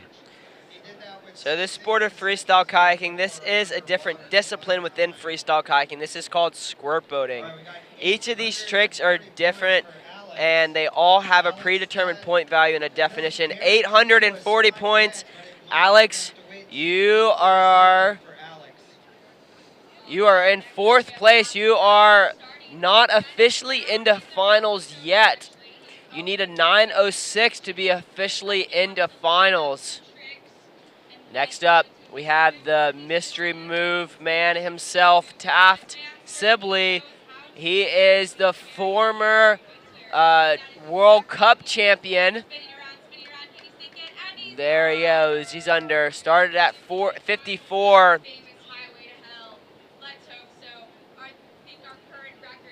He's keeping it underwater for 10 quite seconds. a while. He's hit that perfect drop. Sinking. I imagine he's nice and deep in there, just keeping those rotations of the boat going, holding his level, holding it underwater. He will be in exact control of how deep he is, where he is, and what he's doing, and will eject himself from the water the second that he wants to. It looks like mayhem, but all of this is massively under control. They know exactly what they're doing. We're hitting now about 40 seconds. So it looks, he's definitely going for that longest move of the day. As he misses his 15-second buzzer, but I don't think it's going to matter. As he pops up, just shy of 50 seconds there, I think. We'll have to get an official count on that. But just shy of 50 seconds, that has to be the longest mystery move of the day. All right, everyone, I want you, next time we see a giant mystery move like that, hold your breath while he is underwater. That was a 49-second. So officially the longest one of the day, 49 seconds, not just holding his breath, but also spinning round and round and round, pressure of the water pushing down on him. He is amazing at this, and we're going to see something special. Yeah, we have an advisory. Do not hold your breath at home, like you said. Please, folks, we need to keep this safe. Clay previously in the heats had the longest downtime, but then that was overtaken by Rose in the women's semi-final. And then Americans right now, who can go under for the longest? I bet you Taft came up, looked at Clay and said, beat that. Yeah, they'll have their own little competition within this World Championship. And it is one that I don't mind watching because it is fascinating. It's crazy how good and self-aware these guys are of where they are underwater. They know exactly the currents that are coming in. They know how the riverbed looks underneath the water. So they are absolute technicians, and Clay dropping it like it's hot. We'll have to see how long Clay can do it. I imagine it wouldn't surprise me if under there he's counting in his head and would pop up. Oh, he just popped up early. Clay might be doing the early pop-up to go to do a surface routine like he is right now with that tricky woo to the right. That tricky woo, that's a good amount of points right there. That's about a 60-point move. Yeah, he's continuing it round, using those hand paddles to really move his boat around. He's racked up a few points. We can see him steadily ticking up in the bottom of the screen. But now I reckon he's got his eyes definitely fixed back on that eddy line, looking for a second mystery move that will probably go big as he drops down. He's already done one of these, and then he's popped up, done a full surface routine, and now he's going back down. I imagine his lungs and arms are burning, but it doesn't stop him. There he goes. He popped up. Clay is very good at playing the points game. He knows that if he would have gotten, so he did about a 10-second mystery move the first one, came back and did about 100, 200 points worth of surface moves. And then what he's really wanting to do is drop it right before the buzzer goes and get that 50-second mystery move like Taft did. Clay, 1186. He is officially into finals, but as of right now, Alex Edwards and Finn are not in the finals yet. So to make it into finals right now, 880 is the score to beat. Or 840. 880 points is currently Justin Culler's point score from the USA. He's sitting in 5th place, so he's going to be watching, seeing what happens as Finn starts. We've seen him go super clean. He's adding them heli bonuses on, trying to add every single point that score sheet has to offer. That heli bonus on the split wheel makes it a 140-point trick. That is absolutely insane. Going for that woo tricky right there. That's another high-scoring trick. That's a 60-point trick right there. Maybe looking for some cartwheels. Pretty low angle there. May have gotten a spin, which is a 10-point trick. He's coming over here for this mush move. Oh, he's spinning it around very quickly. Dropping it. There we go. We just see that orange helmet disappear under the water. These guys have to maintain that for up to 2 seconds to score it. So they'll hold it for as long as they can as he gets into some cartwheels with heli bonuses in the last 5 seconds of his ride. He just tried a tricky woo to the right with the heli bonus, but if you watch very closely, he hit with his left blade, so that tricky woo no longer going to count because he touched with the left blade. So there's very fine-tuned things these judges are looking for them to score these tricks. Yeah, and if you don't quite meet that definition, unfortunately, you're not going to score the points. The judges are very highly trained and have a lot of practice of searching out. They'll give every single point that possibly could be given. However, if you don't meet the definition, those points are quickly taken off you. But that is Finn's second ride, 309 points. So he sticks with run one score of 523 points. You know what that means, Ibo? What does that mean? That means that David Rogers is officially into finals. There we go. We've got our first Brit in the finals. We have 3 Americans safely in the finals, 1 Brit, and it is just that 5th position that is all to play for. Justin is sitting here on the edge of his seat. Andy Grizel, though, he is gone. He's just underwater. There he pops up. About a 10-second mystery move for Andy. Maybe he's playing on the same cards that Clay's playing, doing that shorter mystery move first and coming back to do a bigger drop. Yeah, some of these second runs now, the guys who know they're safe, they'll potentially just test out a few things that they might want to do in the finals, have a good time. And like we said earlier, there might be a couple of inside competitions, see who can get the longest downtime.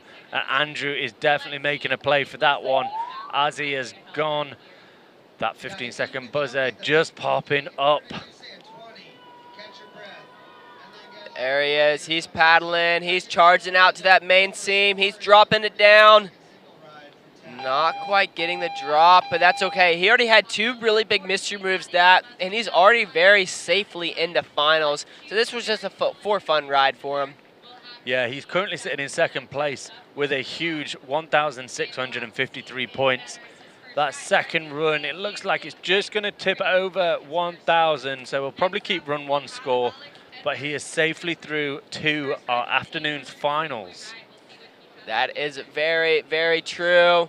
We are going to be moving now onto the only man who can change the order. It is who can very disrupt. true. The only person who can disrupt the top 5 is currently sitting in 6th position, only 40 points away from this final. But can he do it? He's experienced enough. He's been at enough of these competitions, been in enough high-pressure situations and won, come out best and shined. So we'll see, is now the time where he can pull it out the bag again and progress through to our final. Pressure cooker situation right here for Alex, but he's cool, calm, and collected as he drops the boat down, popping up with that exit move. He is charging back out to this main seam. He drops it down. Was he under for 2 seconds? That is up to the judges to say. But here we go. He's coming up to the flat water. Let's see what he's got. Yeah, this is really where Alex comes into his own. A surface trick specialist as we see him looking for them bonuses. He's been around long enough to know how important they are. Keeping it super clean. We've said earlier, a super clean split wheel goes from 40 points up to 120. So it makes a huge difference as he looks for that tricky woo on his right-hand side. Into the woo trick. He keeps that hand very nice and clear to sell it to the judges to make sure that he scored that one. Going into split wheel, going into bow screw, going into, oh, he was trying the changing around. This is going to be very, very close to if he's going to make it into the finals or not. Yeah, I do not envy the judges at all at this point. We can see his score steadily ticking up. 880 points is the target. That is currently Justin Culler's 5th place score. Alex sat currently in 6th. All he can do now is hope that that second run was enough. We saw a lot of good moves on the surface, trying to take advantage of all the bonus points on offer in those moves with some clean, what is his second run? 633. Unfortunately, doesn't quite improve on that score, so Alex will sadly just miss out on our final. 6th place, meaning Justin Cullers of the USA makes it through to our final. Wow, we have 4 Americans in the finals and 1 Brit. So we know exactly who it's going to be paddling. Now it is all in what order. Taff and Claire, the last 2 who can change it up. Taff got that giant mystery move with the 1970 for his first drive, but Rose is still beating him. Rose is beating him by 200 points. Is he going to try and beat Rose's score? Or is he going to save it for finals? I think this is where that inside competition, the biggest downtime will start to come in. He knows he's safe. He knows he's got a huge ride, and he will have Rose firmly in his sights. Oh, he went for the short mystery move. Maybe he's going small mystery. 1 cartwheel. He's been doing a split wheel right here. Let's see if he does it today. No, he's resting. I think he's going for that downtime. Yeah. He's having a second, getting that breath back, watching the water form. He's got 30 seconds still left on the clock. As long as he initiates it before that final buzzer, it counts. Even if it goes for 2 minutes after that final buzzer, it all counts as long as it starts beforehand. It's very true. We're over here giggling at Taft because he's watching exactly what the water's doing. He's watching the surge and then watch it. 3, 2, 1, gone. Goes down at 7 seconds. Once that final buzzer goes, we don't have a clock. So we're just going to try and count in our heads, use our fingers, and see how high we can count, how long Taff is going to stay underwater. It's looking like he has hit that nice drop as he has gone. Started before that final buzzer, so all of this counts. Yeah, talking about this drop. So once you get the first drop, you go down to about 6 feet underwater. Once you're there, you're hanging out for a little bit, and then you still one of the best in the sport. It is going to be amazing to watch. He's already in the finals. It's just what place. Is he going to be in that third place, or is he going to move to second or first? Yeah, it's going to be great to see. He knows he's through to the final, so he can just go out there and perform. So we'll see. Is he going to go for practicing that finals ride, or is he going to go for just the longest time underwater? If there's any time to give it a go, it's now, because he knows he is safe. It is very true. Clay, here he goes, and he is out of the arena and gone. Where is Clay? No one knows. All he knows is that he's trying to stay under for as long as possible. Yeah, I think so far, with him being under still, we can probably guess that he is just going for that longest downtime that he possibly can, trying to rack up them points, show both Taft and Rose what he can do and that he is still the master. We're coming down, we're somewhere around 30 seconds now, just as he pops up. So somewhere around a 30-second with an exit move. He's still got 20 seconds on the clock. If he can rack up some nice surface tricks now, add them bonuses on, he's going to have a big score to beat. Definitely so. He's going for those surface tricks now. There he goes, screwing around, trying to do a change of directions, getting those. Yeah, when they do the screwing around is 4 ends, end over end, just over vertical. But then you often see them go for end number 5 and 6 to add in a bow screw and a stern screw, really saving time and adding them points up. We can see he's currently at 573 points, but we're going to see that shoot up because he had a huge 30-ish second mystery move to add on. Up to 1,400, it might keep going up just as it disappeared. But either way, Clay is safely through to our final, which will happen in half an hour, 40 minutes or so after the women's. So there we go, Clay's second ride, 1,826 points. Wow. Giant rides by all of these men. They should be very proud. We are very proud of everyone who has made it this far and just made it to the World Championships. It's such a big deal that you are here. You are representing your country. Thank you all for coming. Yeah, so we have our finalists for the men. Progressing through in 5th place is Justin Colours of the USA. 4th place, Dave Rogers of Great Britain. 3rd place, Andrew Grizzle of USA. 2nd place, Clay Wright, USA. And in 1st place is Taft Sibley. So we can see on the screen now the scores just for this heat. The top 3 have those Qs next to them, meaning they qualified for the finals, along with a couple of paddlers from that first semi-final, the guys who really stepped it up and showed that they deserve to be in those top 5s. Fantastic work, guys. All right, we will see you guys in the finals. Stick around. We are about to get ready for the women's squirt boating finals. This is going to be an amazing show. Don't go anywhere. There is our heat list. We are moving straight in to this finals of the women's squirt. These women have fought through a prelims, through a semifinals, and now they are in the finals. This is the chance to win the medals. You can only win medals in this round. So these women are giving it all they got. 3 rides, 1 counts, 1 champion. Here we go.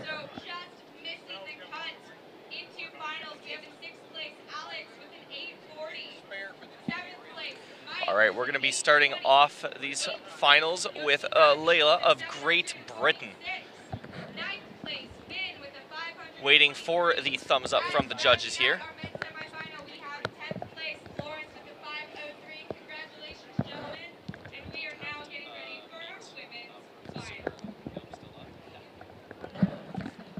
All right, looks like she got the thumbs up. She's lining up for her first trick. Looks like she's going to initiate for that mystery try to go down under. Looks like she may have gotten... There it is. What an amazing mystery move. Throwing it out here in the finals. That was an amazing exit move as well. She's going to get some big points for that one. She was definitely under for 2 seconds.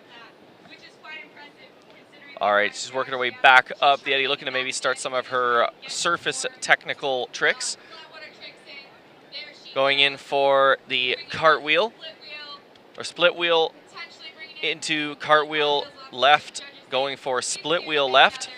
Yeah, she is throwing these ends. Each of those ends are being scored to their own point value, trying to go for a bow screw into stern screw. Those are 20 points respectively. If she scored them, we're just announcers, not judges, but she's going for that washout. That's a 30-point trick right there into bow screw, which is another 20-point trick. She's going for the one-arm bandit. That one-arm bandit, that's another 30 points.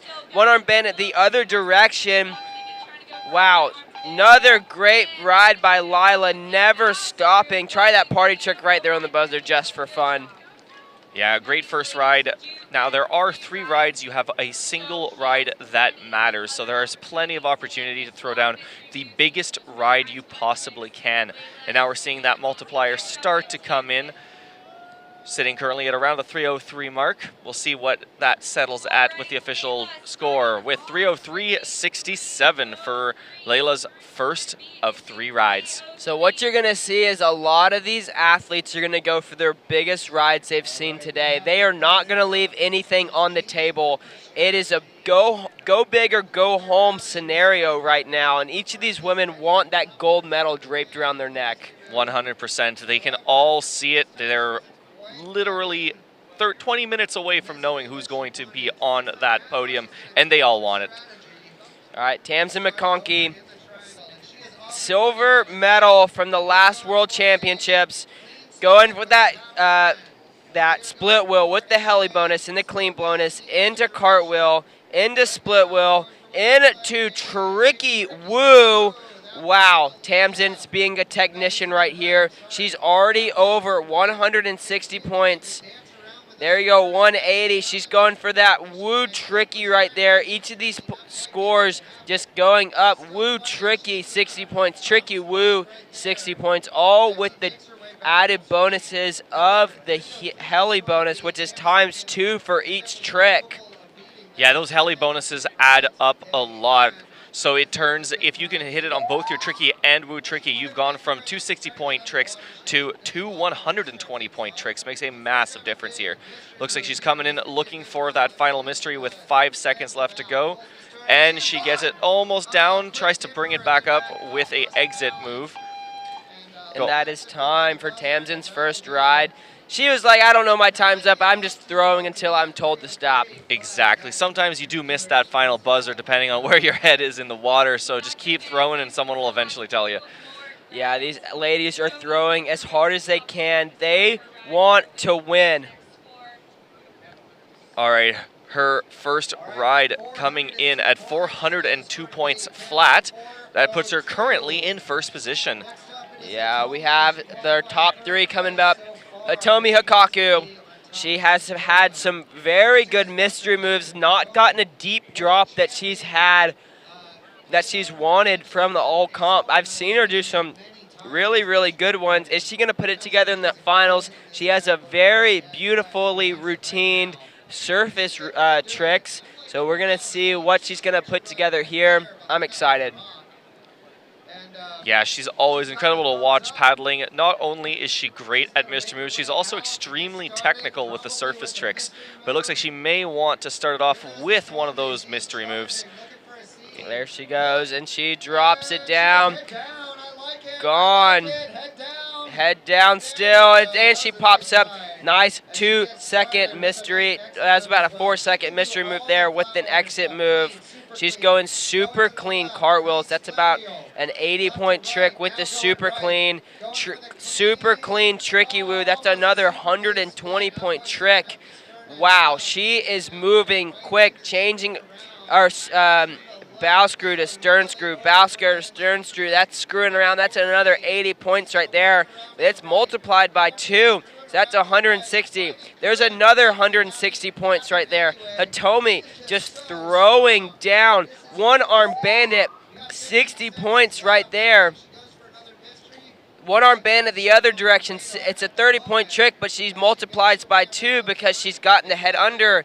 Wow, Hitomi still going. 3 seconds. How is she going to finish this ride off? With a bow stall. Absolutely incredible ride. Very different style, going almost completely for those surface tricks with that multiplier at the beginning. We'll have to wait and see how that's looking, but so far it's climbing. It might actually breach the 1,000 mark on this ride. Hitomi yet. Yeah, it looks like she may be looking for it right now. The thing with the clean and super clean bonuses, the main difference is clean is a portion of the trick initiated without the paddle, and the super clean is the entire trick. Now, wow, she this is an incredible is mystery. down. She is down. She is still down. Audie, this is the biggest drop that she's gotten, and she just got a huge drop. This is going to go up past the 1,000 port mark very easily. Here we go. 670 right now, but watch it. Give it 5 seconds. 5, 4, 3, 2, 1. We are about to see a giant score from Audley Robertson-Shaw.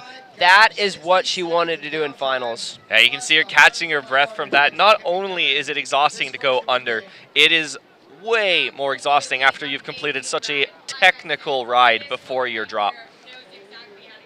She is a competitor. She is a champion. She knows what it takes to be a world champion. She is multiple-time world champion. So she is putting out everything right now on the water. If you want a fun thing to put in comparison, how much work it is to drop for that long after your ride, go do a couple mile run, and then hold your breath as long as you can. It is not easy. Audley just came in with a 1,600 points even. Giant score from Audley Robertson-Shaw. Next up, Rosewall. Yeah, Rosewall. She's definitely capable of surpassing that 2,000 mark. We've seen her do it once. Do you think we'll see it do it? She got 3 more rides to go. She has 3 rides to hit a 50-second mystery move like she did last ride. Yeah, 100%, and we all know that she can.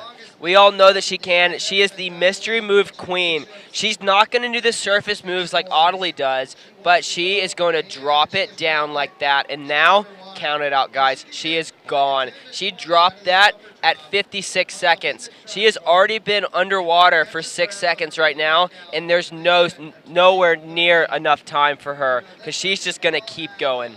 And it is incredible. You watch her drop and to initiate it, and it doesn't even look like it looks effortless. Just sits there and just boom, right underneath the water, and she's still going. There she comes back up. There she goes. She just got a 35-second mystery move right there. She's going to paddle up as hard as she can and go and drop again. She's going to come and do a mush move. That's what it's called. If you paddle up hard and drop it again. The only thing is she has 15 seconds left. It's going to be hard for her to get over to that optimal spot to drop it in. She pushes it there and drops it down. She just got the second drop. She is down and gone. As soon as Rose is underwater, she knows exactly what to do to stay under there. Yeah, not many people know, but when you're under there, it's more than just spinning. You're reading the currents, you're using underwater waterfalls, different movements in the currents, and she makes it up 2 drops in her ride. And this is just her first of 3. We'll have to wait and see. It's already creeping over the 1,000, 1,520. This is huge. Is it going to be over 1,600? It's at 1,520 right now. It is up to the judges to say what she did. Rose, your first ride score. 1,520 for Rose for her first ride. That is 80 points right under Audie. So it's going to be a battle of, can Rose do a bigger drop? Is she going to start? Is her coach going to tell her, you need to do a few surface moves before you drop? Is she just going to stick with what she did last time and drop again deep? Only time will tell, but we are moving back up to the top of our order with Lila. Yeah, the different strategies that these athletes are using when they approach their rides, it's actually been very varied so far throughout this competition. Right now we're back at Layla as she goes to initiate with that mystery move, trying to pull it under, gets at least shoulders under, comes out with a potential exit. Yeah, here she goes, back out to the seam. She wants to get this main seam here. It's a little bit more powerful at the beginning, but it's harder to stay under. She didn't get that stern underneath her, so to keep that drop, but that's okay. She's still got an exit move for that one or a washout. That washout, it's going to be about 30 points. So you see why her score's creeping up right there. That 6-7 means 2 judges gave it, 1 did not. She's going for that cartwheel there, right into split wheel, into cartwheel. Those cartwheels are 20 points apiece. That washout right there, that bow screw, 20 points as well. You can only do these tricks once to each side, so you need to see we need to see variety. These judges are looking for variety. Yeah, and sometimes when you see them throwing more cartwheels, you may have seen them already score a cartwheel, or you'll hear us call out a cartwheel, and she'll continue to score it. However, there is also link bonuses that can be applied to these tricks. So continuing to throw ends to your cartwheels as you enter other tricks is a method of stacking up those link points on those other tricks that you're attempting.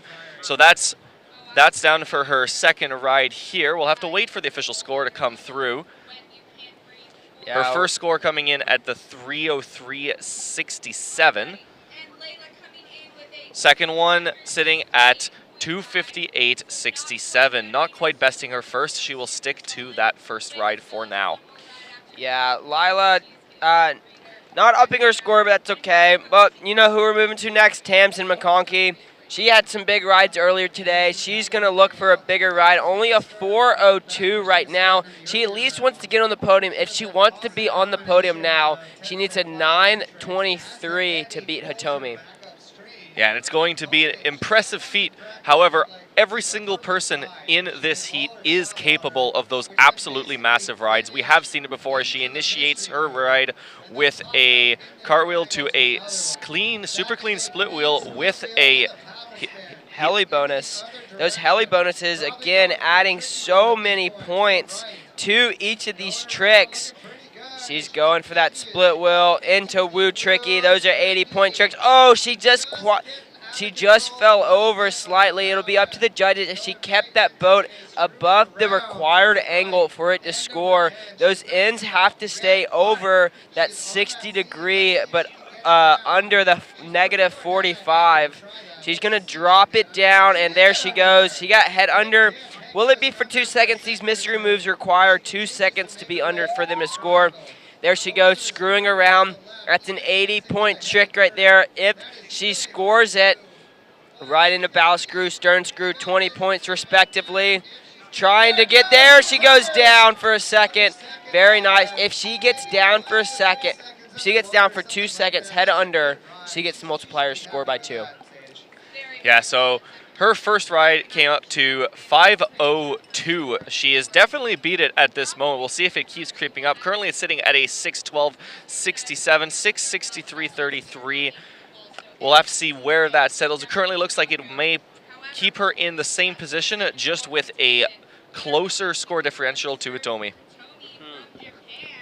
Yeah, it's going to be really tight between these two ladies. I'm very excited to see what the judges are going to put up, what they think that they did, what these ladies are throwing down. She increased her score to 842 points. It's not enough to move into third place, but she still has one more ride to say something about that. 100%, and it's part of that is also keeping that pressure on those leaders. You want to keep bringing those points up. If you haven't been able to surpass their score, get as close as you can. That pressure, that mind game, is how you want to play that, and it can give you potentially that advantage as they move on, as the leaders move on to their second and third rides. That is very true. Right now, it's all about Hitomi Hikaku and her second ride in this women's squirt boating finals event. We are at the World Championships. These are the best women in the world at squirt boating, and she is gone. Yeah, she initiated that right at the beginning of her ride, trying to get as much time under, coming out with a exit one. A very nice 8-second mystery move there. That's going to add up very nicely at the end of her ride. Cartwheels to the left, 20-point cartwheels into a screwing around 80-point trick right there. Barrel screw, stern screw, another 40 points right there each because they're multiplied by 2. Screwing around in the other direction, bow screw, stern screw. There she goes. Very nice ride. This is adding up to be a great ride from Hitomi. Paddling back out to that squirt seam, just charging, trying to conserve a little bit of energy and catch her breath before she drops the boat back down. Yeah, it looks like she's going to be going for that second drop, close to the buzzer, initiates it, and tries to pull it down under the water. Can she get that second seam? They want to make sure they don't miss any link bonuses, any cleans, any heli bonuses, and now you see that score shooting up. They found everything they needed to find. They added in the bonuses. There it is, 600, around 600 is what's going to be, 666, 67. That first ride of 923 points. So that is still the score to beat to go into the top 3. Yeah, Hitomi currently still sitting in that third place position as we go right into Audley's second ride here.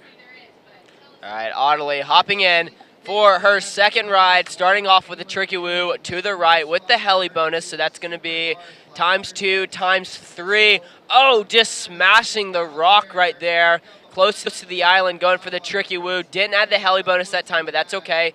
Cartwheeling to the left. She's about to add the super clean split wheel there. Having to tap the paddle slightly. But she's still throwing end after end after end.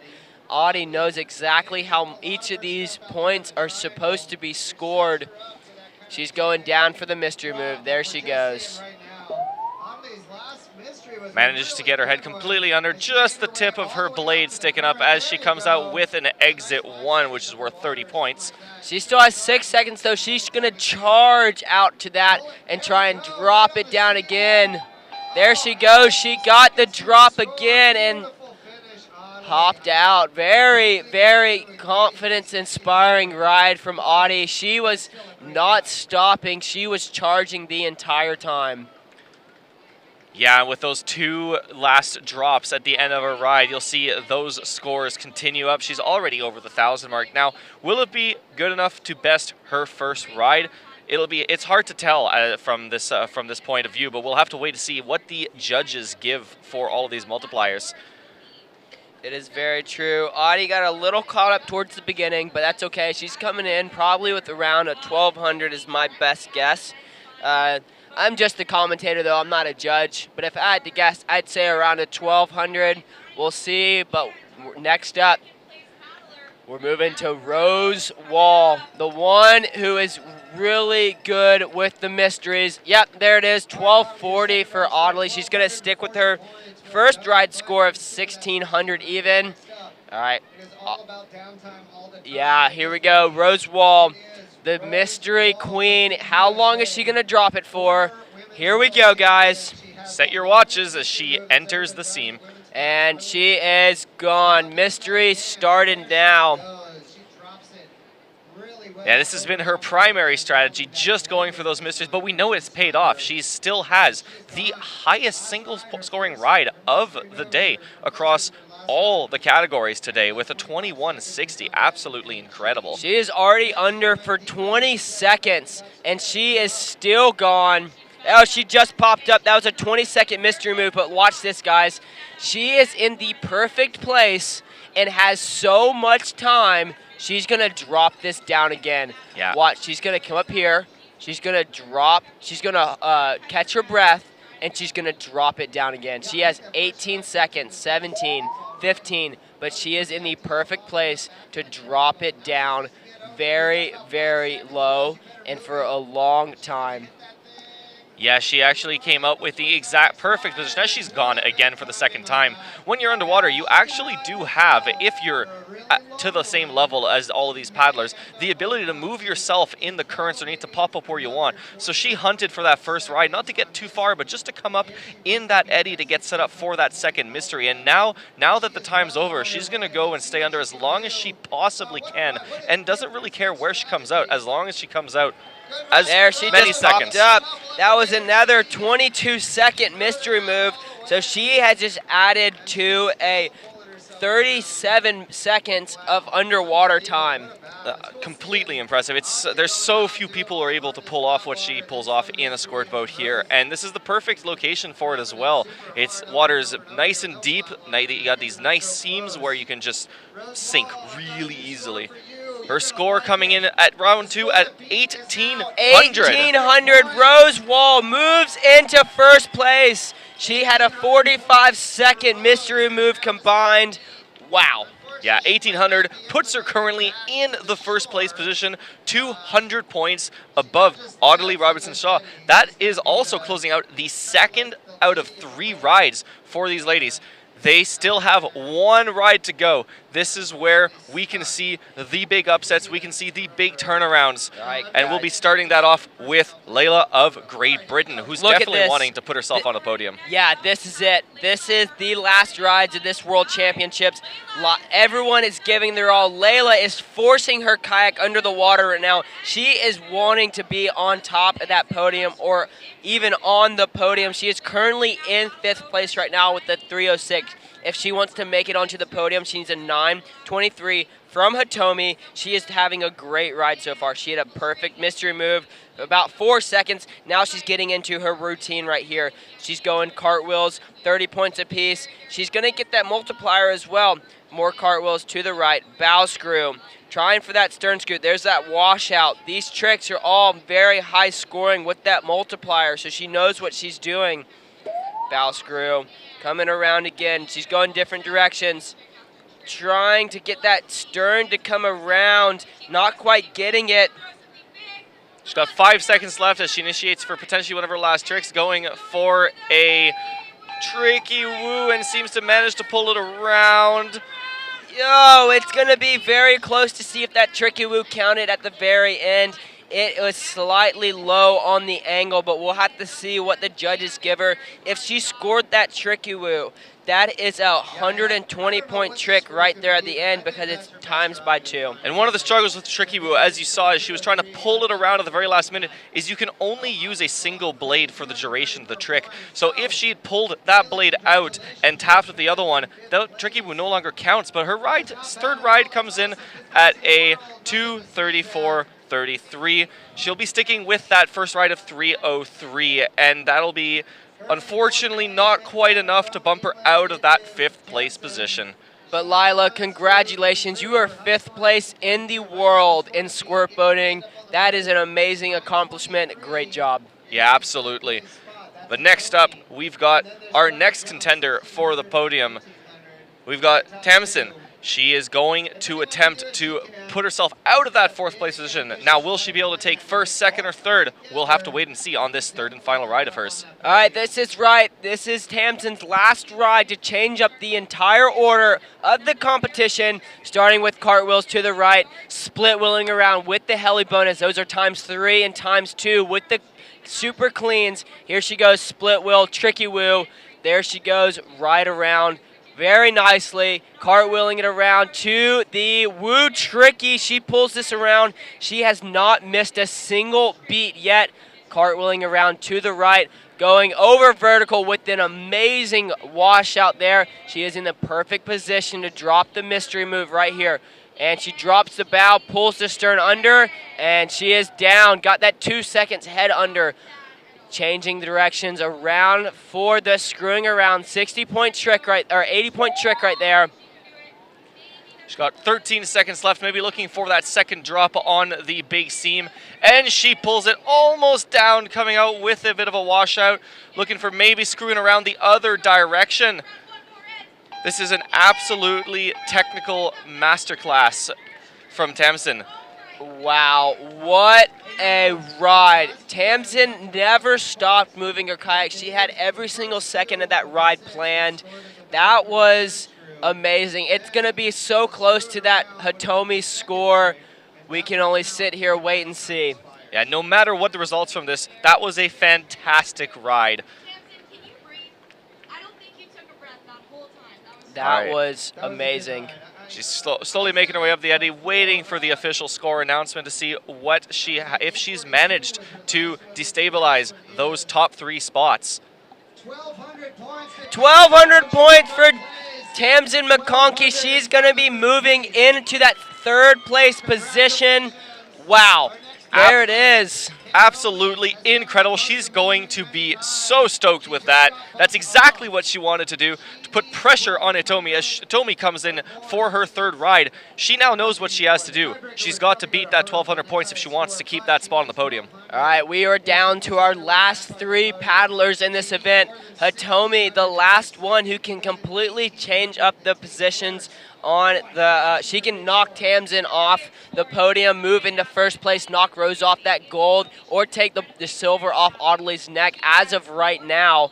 So Hitomi, in a pressure cooker situation, she needs to perform right here. She wants to be on top of the podium, currently in 4th with the 960. We need her. She needs to get a 1,200 to be made into the 3rd place position. All right, she's going to start a ride, going for that, looking for the drop. Not quite getting it. It looks like she might either just go right into her technical routine. Yeah, she's going technically today. Shoulder under mystery.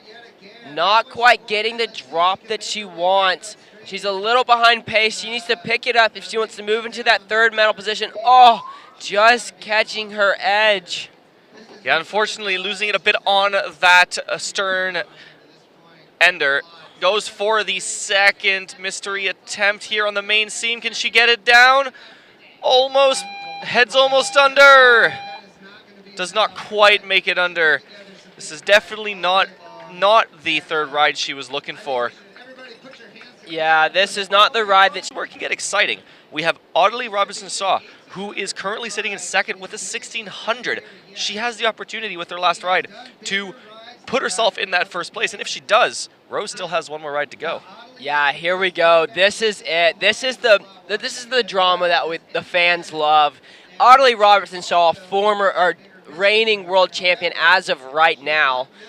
Rose Wall, former world champion. Who's going to take the world championships this year? It's coming down to this ride right here. Audie is such an amazing paddler. She is so mentally strong. It's all about, can she put it together right here? Can she put this technical routine together with the big mystery drop? Right now, we will know. Clean split, linked to Tricky Woo to the right.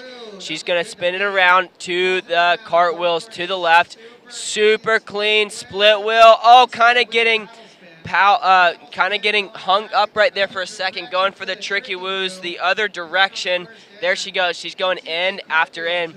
35 seconds left on the clock. Audie's going to head up to the top of the eddy. She's going to do a few more. There she goes.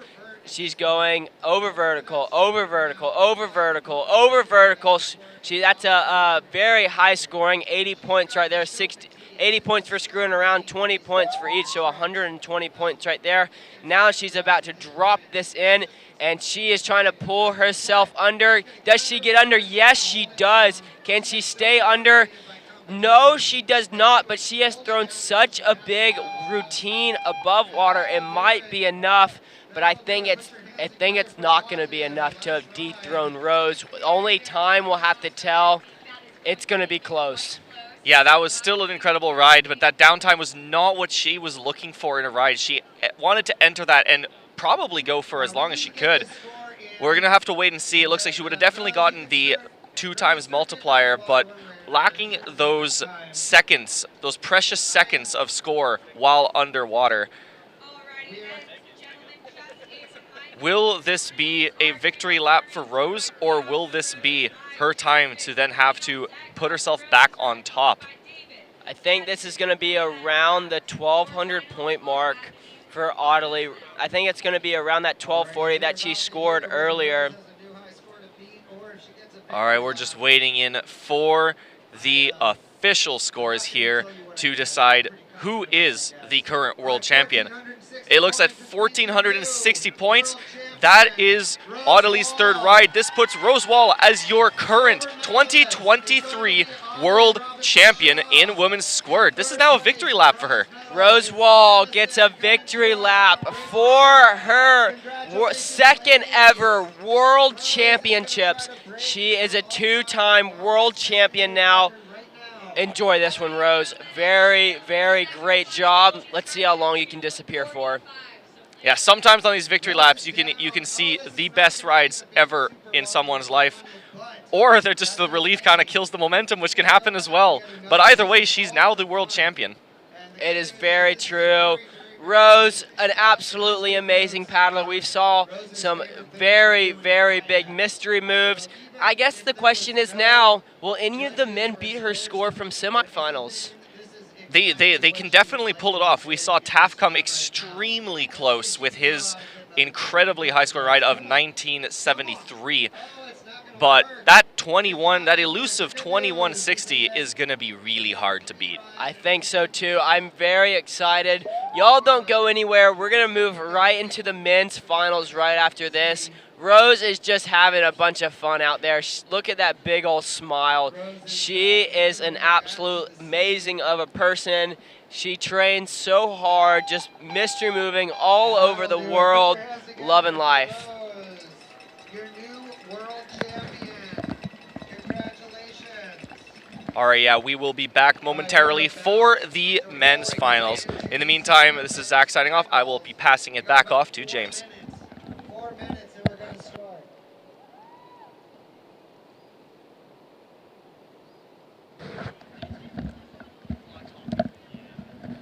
All right, what a great time there for the women's final.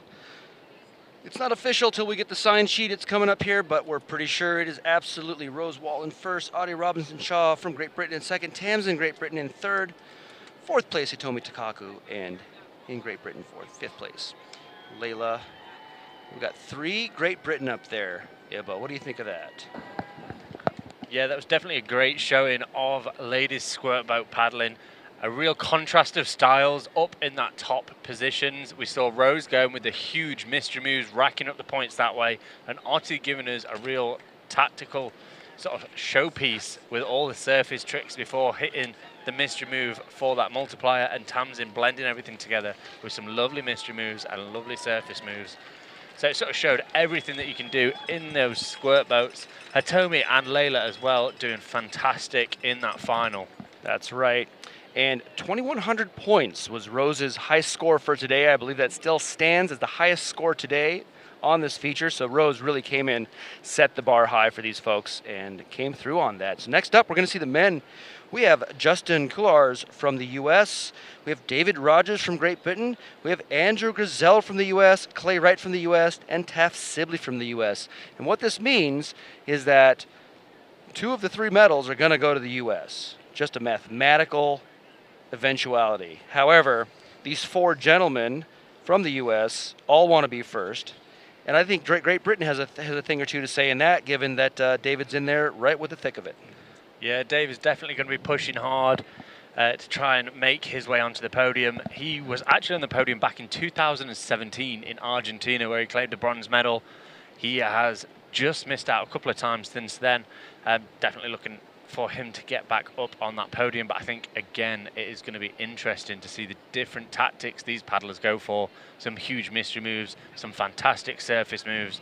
Definitely a final is worth a watch. Well, 2017 was when Clay Wright, who was up there right in the second place spot, took the gold medal, again with one of those monster mystery moves.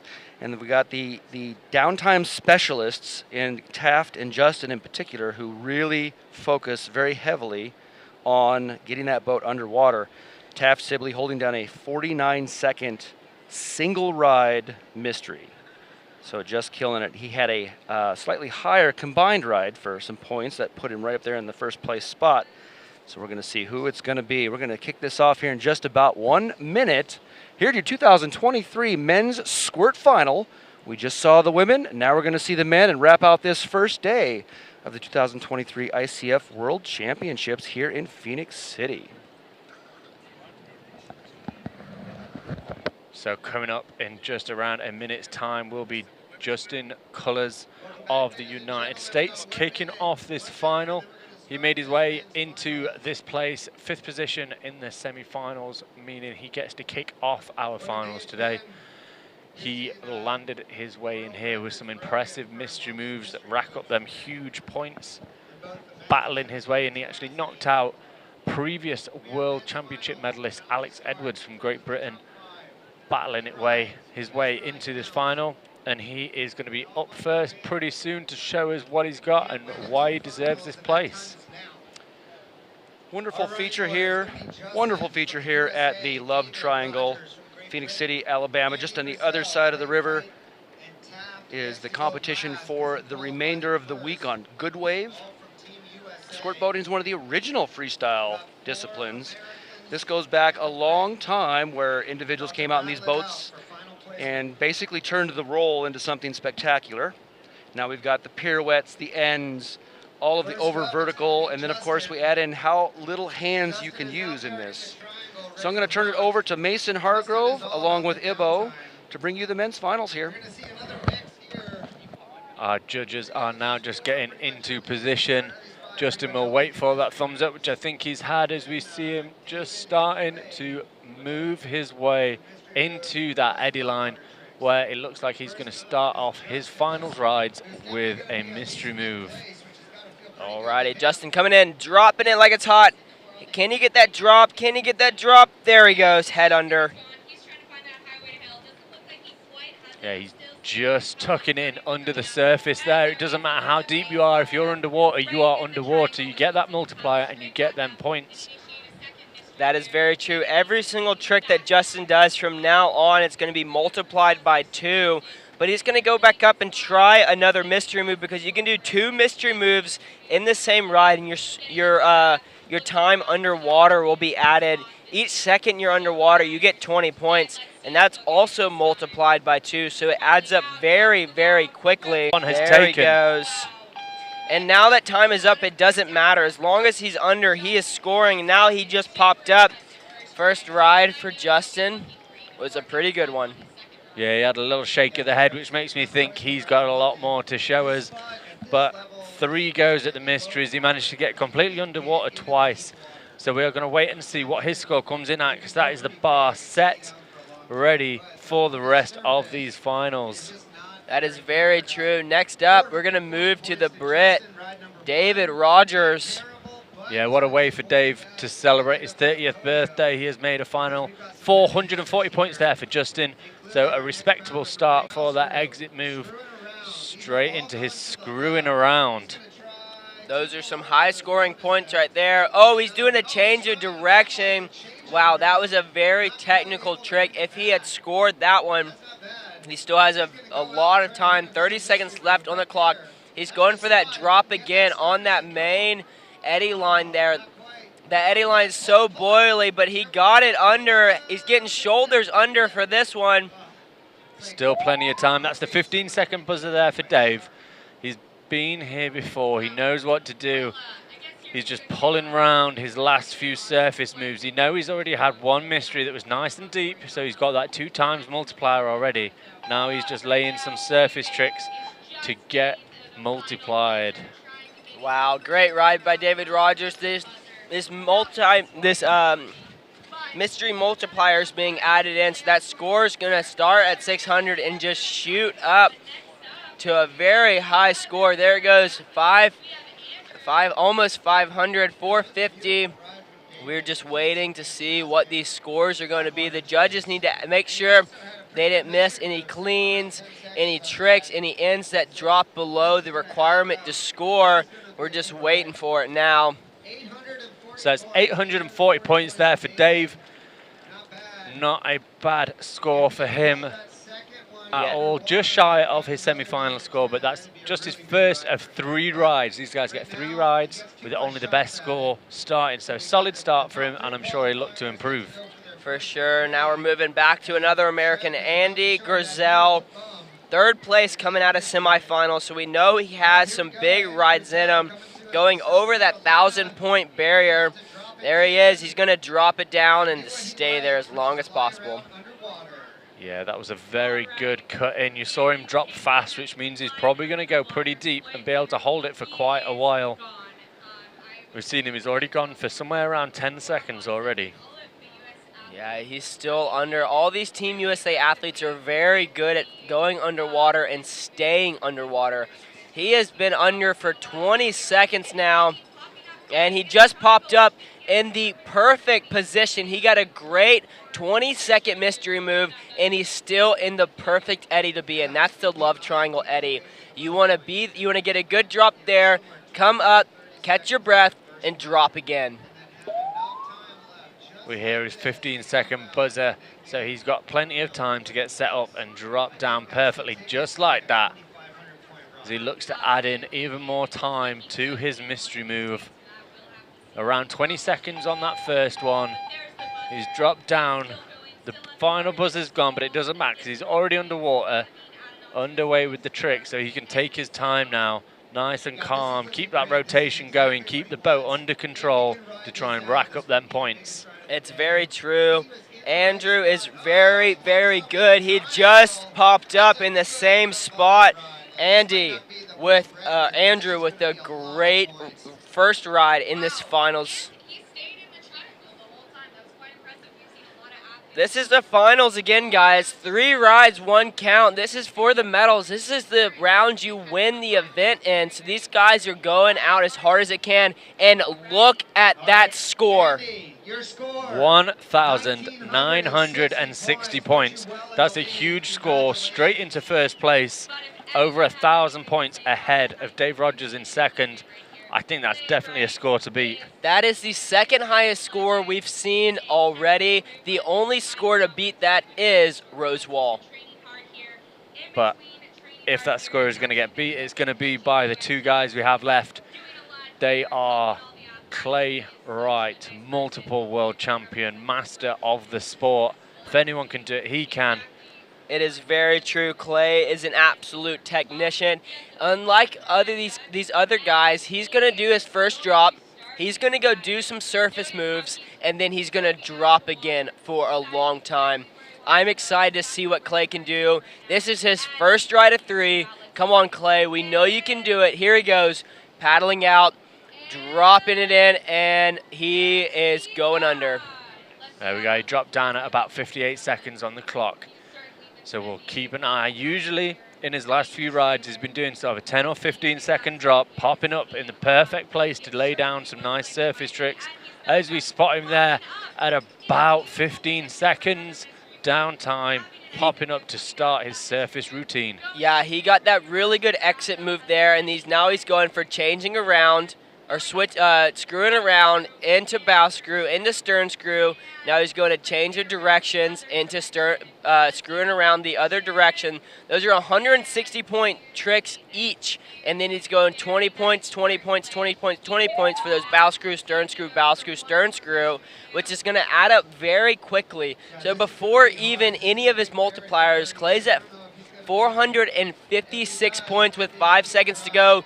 3, 2, 1. Can he drop it in time? He does. Yeah, he left that really till the last second to drop it in, but he initiated that drop. We saw him cut in. Oh, just popping up there. Maybe not quite that final mystery move he was hoping for, but he laid down some big technical tricks on the surface. He had a good 15-second mystery move at the start of his ride. A couple extra seconds at the end. I think we're still going to see a really good score come in from Clay. I definitely agree. And the beauty of finals is it's only 1 ride counts and you get 3 chances. So even if your first one doesn't go like you want, you have 2 other chances to score big. Yeah, we can say Clay just sort of using the movement of the water to get back into the side while he awaits his score. We're going to have to wait and see what it comes in at. But our next paddler will be Taff Silby of the United States. He has the longest mystery move of the day. There we go, Clay's score coming in, 1,280, very respectable. But I think we're going to see him improve that on run 2 and 3. I definitely agree. Clay's hunting for his another world championships. He is one of the most winningest people in freestyle kayaking. So it's really amazing. But Taff Sibley, the mystery move king, he went under for over 50 seconds on his last ride. And look, there he goes. He is struggling to get under slightly.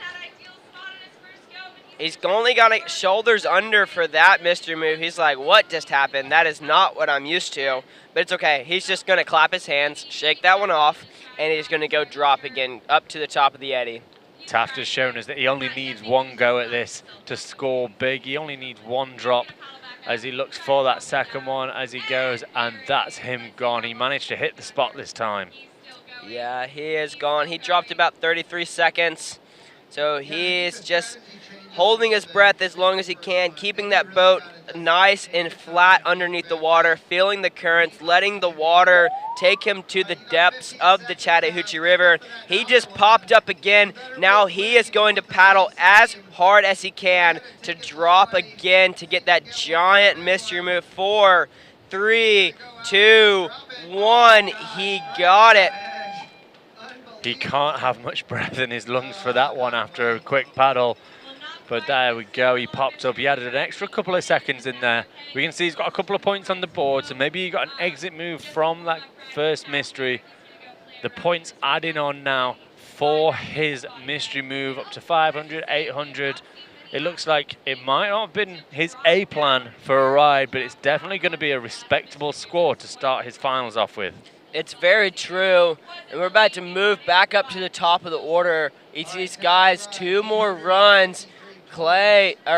Taft coming in with an 8:53, so he's currently in 3rd place, but back up to Justin Carlers. So Justin progressed through to these finals in 5th position. He is currently sat in 5th place, 440 points from run 1. A respectable start, but we know that he has a lot more to give. We can see a quick rundown. Andrew Gazelle with 1,900 points, Clay Wright 1,200, Taft, and then Dave, and then Justin. That is their first runs. Each run, they have a chance to improve it, as we see Justin looking to cut in, trying to drop down for that mystery move, not quite hitting it. Cutting it off at a nice spot so he can quickly go for it again, and there he goes. He is gone, went down about 44 seconds. Let's see what his plan is. Is he gonna pop up early or is he gonna ride this one out? There we go, his helmet just popping up, still in the triangle, so a perfect place to either go for a few surface moves or try and drop it down again quickly. Wow, we're getting some big up scores, but I think we're going to see some higher riding scores coming in. All right, we're moving over to the Brit, David Rogers. Try and build on again. I think he's starting somewhere up near the top of the eddy, looking to try and start with that mystery. He pulled it in hard, really sunk fast. His paddle's up above his head, keeping him spinning with a lovely exit straight into a bow screw, wasting no time or no movement either as he looks for a second one. Whoa. Straight off the bat, head under, tries to keep it going, thinks about that exit move. So that's 2 good mystery moves already on the board as he looks for screwing around, followed by bow screw, a change of direction.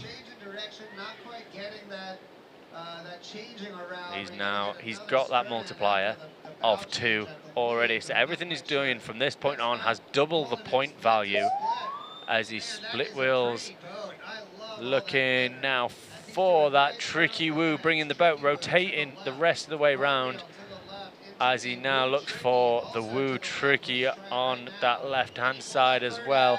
We can see him moving around nice and fast in the eddy as he looks for a final move just on the buzzer, maybe getting a little bit caught up on his paddle. What a great ride by David Rogers. His boat never stopped moving. I really loved that entry move to exit move to screwing around to drop it down for another mystery move. He had such precision in that one, and he's being rewarded for it over that 1,000-point mark right now. I think this is going to be around that 1,200 mark or 1,100 mark. He was an animal in that ride. Very nice job. Yeah, we've seen through the rounds as well, he's steadily stepped up his paddling, doing exactly what you need to do to progress through the rounds and make it into this final. And now it's time for him to try and step it up and find his way back up onto that podium. Still waiting on that score to come in for Dave. It was looking like it was going to be over 1,000 points. Just waiting for it to pop up and be confirmed now.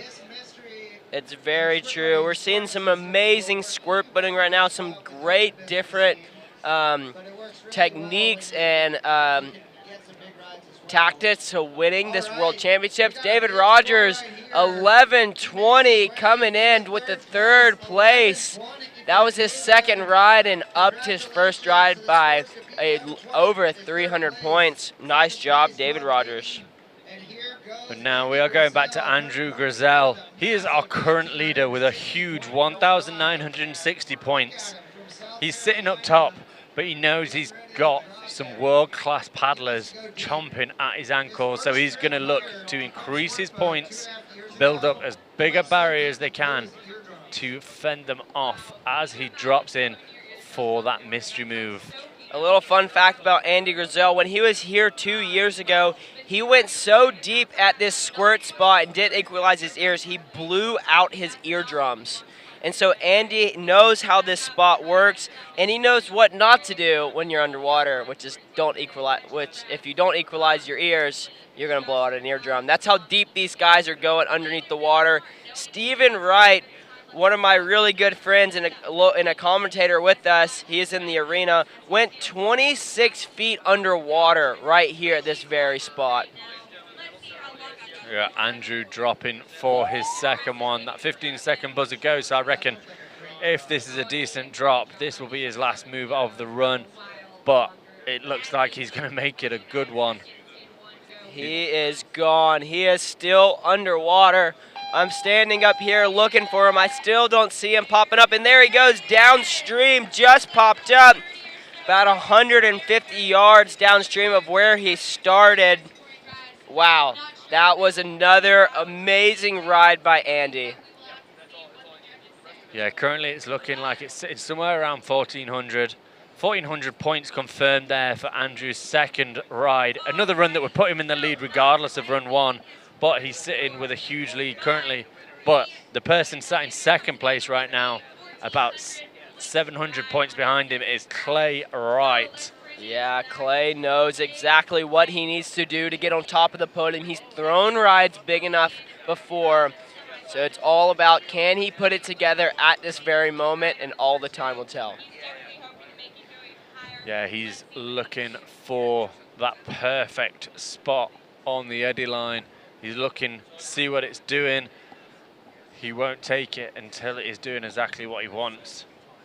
Yeah, Clay's going to sit there. He's actually looking at the surge right now and looking about what's the water doing, when's it going to surge to the right position, when do I need to go and drop so I can stay under for as long as possible. This is going to be a good ride. I am so excited for this. All right, Clay looking like he's making moves, ready to cut back across the flow, and down he goes. He's sinking nice and deep. It's always interesting to see what his plan's going to be. Is it a big mystery, or is he going to pop up? There we go, a nice exit move. You saw him flip it, the boat over his head nice and fast before he gets on with some lovely surface moves. Keeping them hands in the air. A slightly different surface routine to what we saw on his last ride. Oh, Clay just getting caught up. But showing his experience there, getting caught up, but turning it into a lovely screwing around before eyeing up the eddy line again.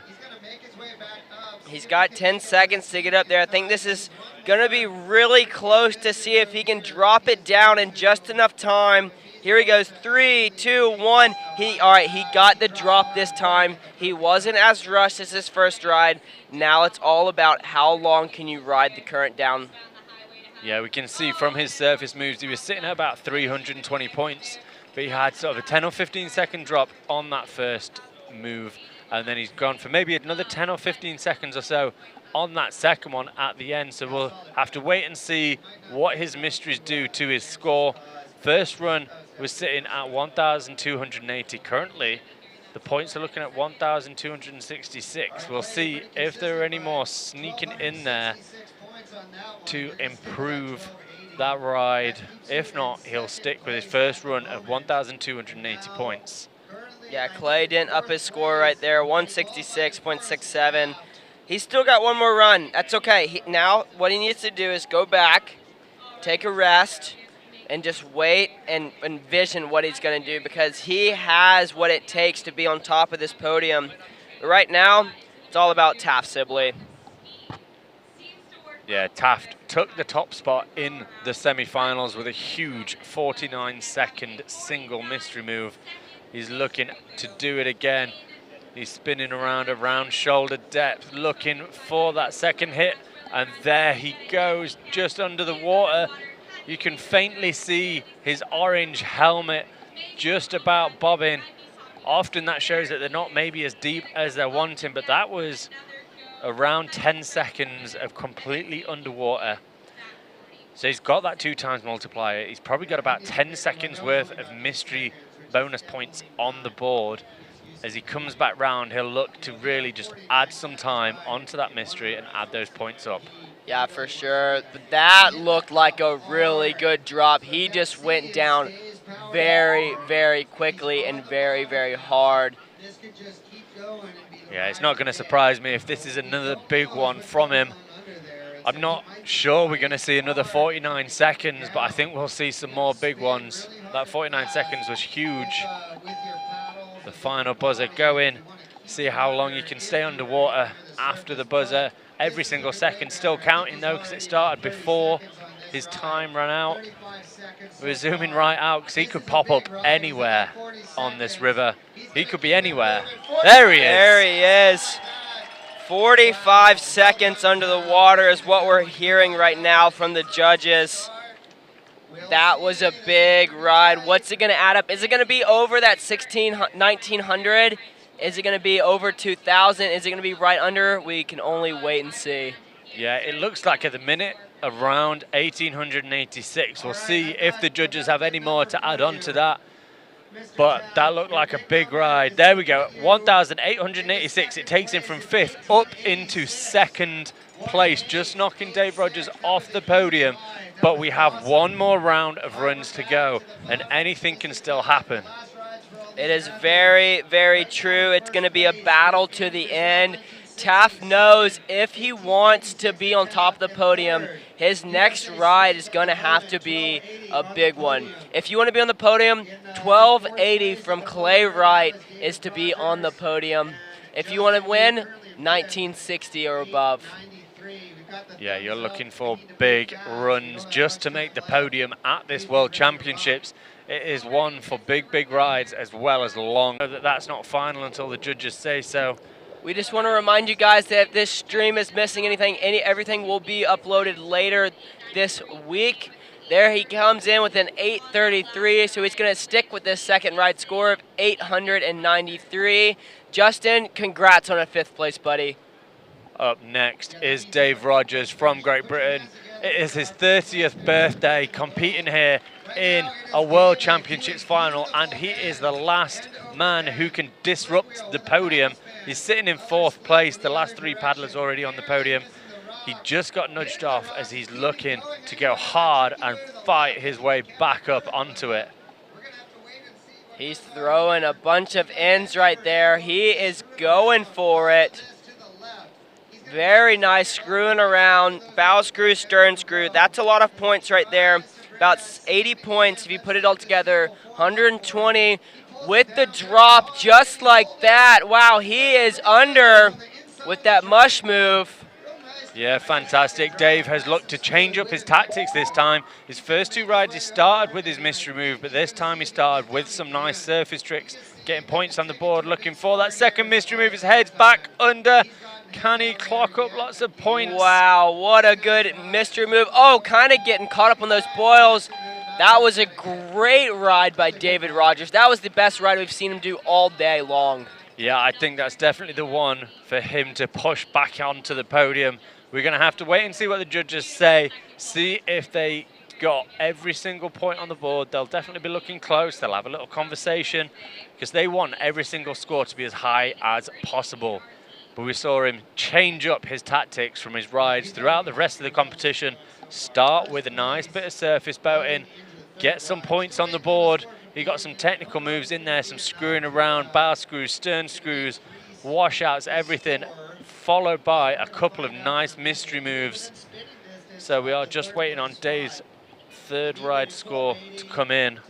But our next paddler is going to be Andrew Grizel, our current event leader, with 1,960 points. Yeah, we're just still waiting for it. It's going to be close. Usually a long wait means that it is going to be good. So he's improved his score, 1,193 points, which is amazing. Unfortunately, not quite enough to edge his way back onto the podium. So that means we know who our 3 medalists are for this World Championships. It's just what order are they going to be in. It is very true. Right now, we have a USA sweep as of now. It's just going to be in what order? Andy Grizel going for his last ride of this finals. Yeah, he started off with a solid mystery move, just like he did on his first run. I'm sure he's going to now want to break that 2,000 point barrier, which if he can stay underwater for a while will happen. He is still going. Oh, he just popped up. That was just over 20 seconds for that first mystery move. It's just now, with where he is he going to be able to find a second spot to get himself underwater for another mystery move? Or is he going to switch up his tactic and look for some surface moves for his points to be multiplied? Yeah, it looks like he's just making his way back around, trying some surface tricks, maybe doing a washout or a bow screw. He really wants to make it back up there, but I don't know if he's going to have enough time. It's going to be really close. He dropped it like kind of in the flat water. I wouldn't. We're going to see what the judges say on that one, but definitely not going to up his first ride. He came out here, was like, I'm swinging hard, I'm swinging for the fences, and he nailed it on his first ride. Now he's just sitting back, watching. Is he going to have gold? Is he going to have silver? Or is he going to have bronze? These last 2 athletes are going to be able to say something about that. Yeah, 840 points there on Andrew's third ride. So not up in it at all, but he is still sat in first position. Right now, we have Mr. Clay Wright currently sitting in third place, but no stranger to pressure, both from the water and also competition, as he comes into his third and final ride, knowing he needs to make it big. Alrighty, Clay Wright, multiple world champion, multiple time U.S. champion, countless Team USAs. He knows what it takes to win this World Championships. He is going to sit there and wait and watch for the judges to say yes. He's going to wait for the surge to be right. Here he goes. He's paddling out now, and he's dropping in. Clay is down. Are we going to see a change of tactic from Clay or not? We just saw his head poke up, and then he drops back down as he just resurfaces around a 10 to 15 second mystery move, just like he's been doing. And then he usually comes into the eddy looking for a nice little quick surface routine, throwing in some of those hardest and most technical moves. But it looks like this time he just wants the mystery. He's switching it up and hunting down that epic mystery move. I wouldn't be surprised if he comes up here, takes a second, takes a big breath, and drops it deep. He's going to come in. Watch this. There he goes. He is down, and now it is all about how long can Clay stay down. Yeah, he's going to need a big mystery move. Oh, Clay just popped up early. I'm not convinced that that is going to work and boost him up the scoreboard, but it was impressive to see. And especially in these World Championships finals, you've got to give everything a go to make your way up that podium. Clay currently sitting in third place with 1,280 points. I think Clay is probably going to stay in this third place position. I don't think it's going to move him into the next. I think it's going. 790 points there for Clay Wright. So he knows he has a bronze medal. That one we know for sure. Gold and silver is all to be settled, and it is down to Taft Sibley. All right, here we go. This is it. Same scenario as the women. Is it going to be Andrew or is it going to be Taft? Taft is going to be able to say if it's going to be him or is it going to be Andrew. Here he goes, dropping it down. Taft is gone. A much better drop than we've seen on his first two rides. Run 1 and run 2, he just missed it on that first one, but third time is the charm. He is underwater, gone.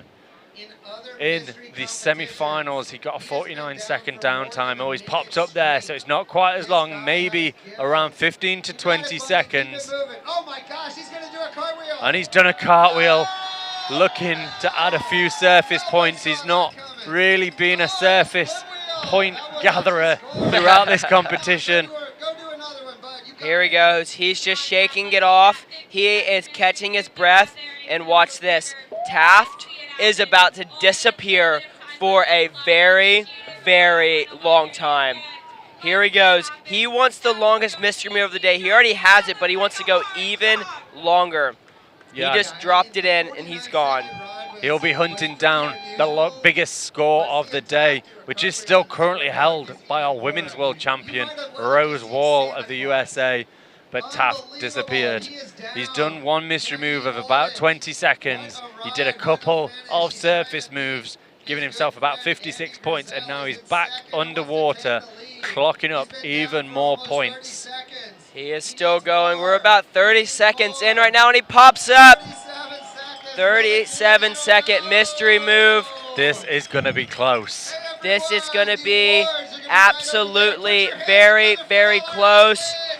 We are so proud of all the Americans. This is one of the first American sweeps that we've ever had. Very proud of this. It's coming up to 1990. Is Taft going to take it? Is it going to be Andy? It is going to be so close. These judges are just got to add it up. It's all because Taft did those cartwheels and split wheels. Has the mystery move specialist's surface moves won him the world championship? It has. Taft Sibley wins the world championships for the 2023 ICF Canoe Freestyle Men's Squirt. A cartwheel and split wheel was all that was in it. But they were fierce competitors, but now they're embracing on the water. Wow, what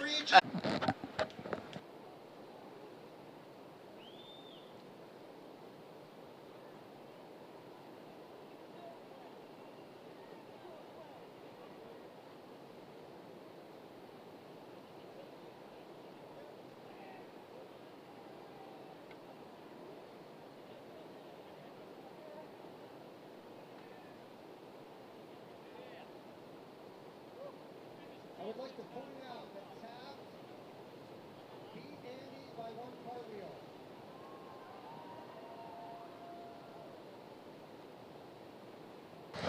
Alrighty, ladies and gentlemen, that concludes. Columbus and Phoenix City have been wonderful hosts so far. If you get a chance to come see this venue, please do. I cannot think of a place in the entire world where you can step out of the river and walk to just so many restaurants, shops, and hotels. Everything is just wonderfully convenient down here. As we turn our attention to the remaining events for the 2023 World Championships, we're going to look for some paddlers doing some big tricks over on Good Wave.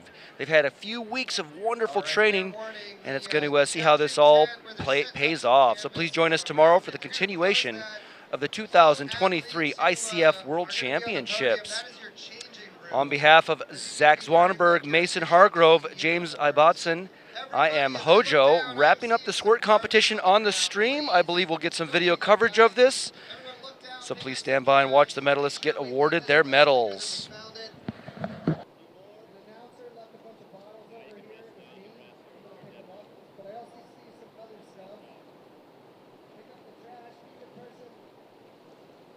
Awards are going to start in, I believe, about 10 minutes' time.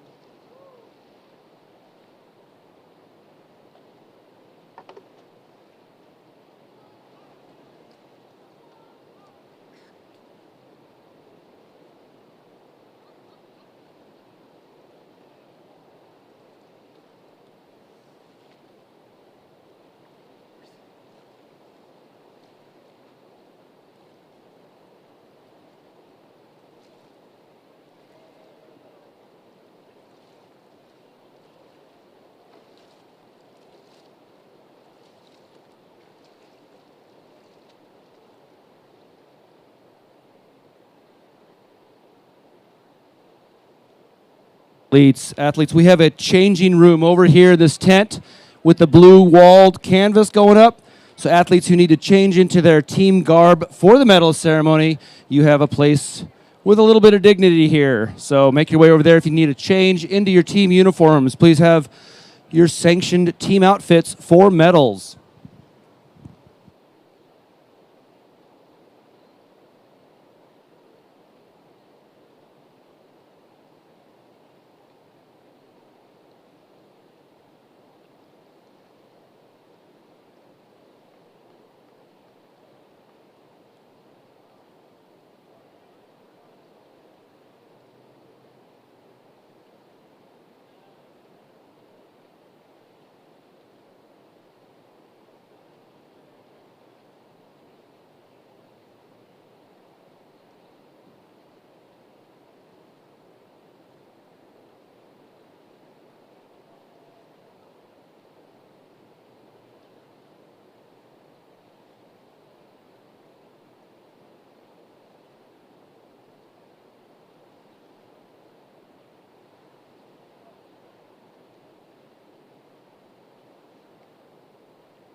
Ladies, ladies and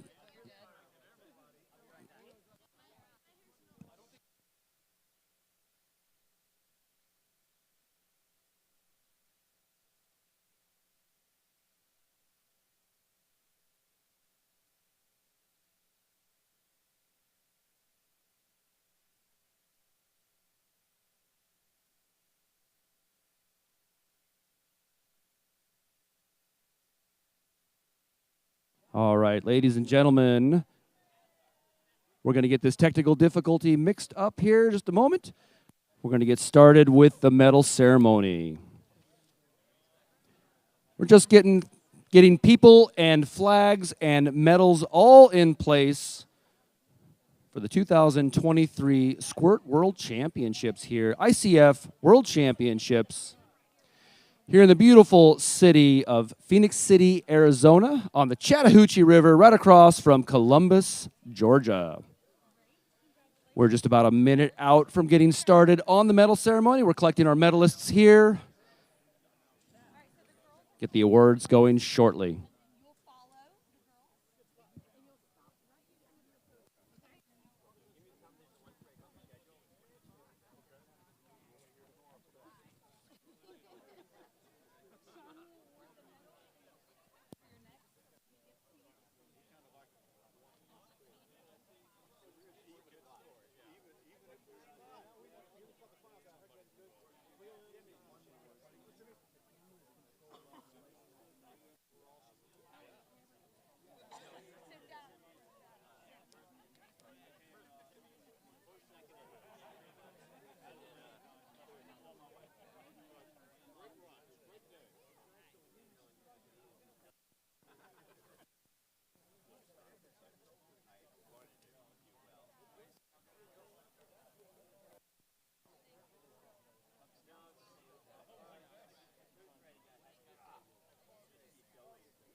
also seems unfair that he ever changed my stroke.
As soon as Hojo makes his announcement, we are ready to do the march. Ladies and gentlemen, the medal ceremony of the 2023 ICF Freestyle World Championship Women's Squirt event will begin.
Ladies and gentlemen, we present the medalists for the Women's Squirt event. The medals will be presented by Sean Culligan, representing Phoenix City, Alabama, accompanied by Andy Jones, USA team leader. The bronze medalist is Tamsin McConchie from Great Britain.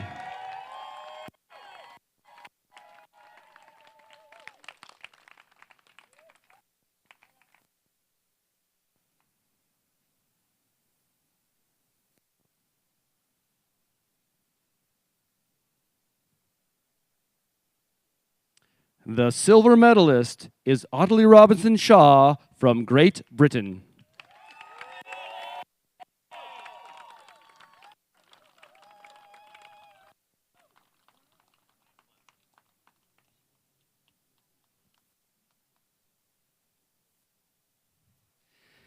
And the gold medalist and world championship champion is Rose Wall from the United States of America.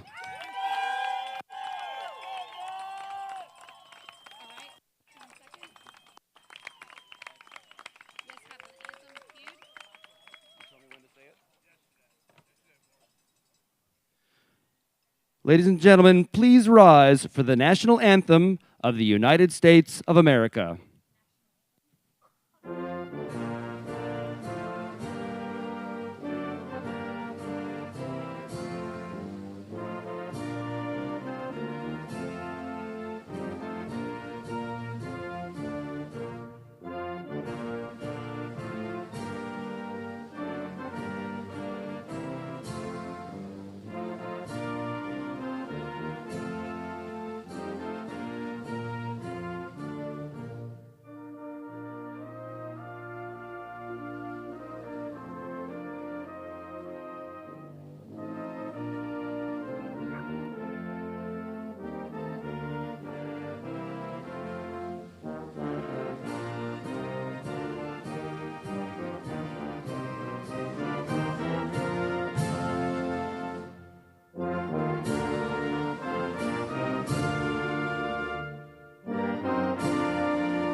Ladies and gentlemen, please show recognition for the 2023 ICF World Championships Women's Squirt medalists.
Ladies and gentlemen, the medal ceremony of the 2023 ICF Freestyle World Championships Men's Squirt event will now begin.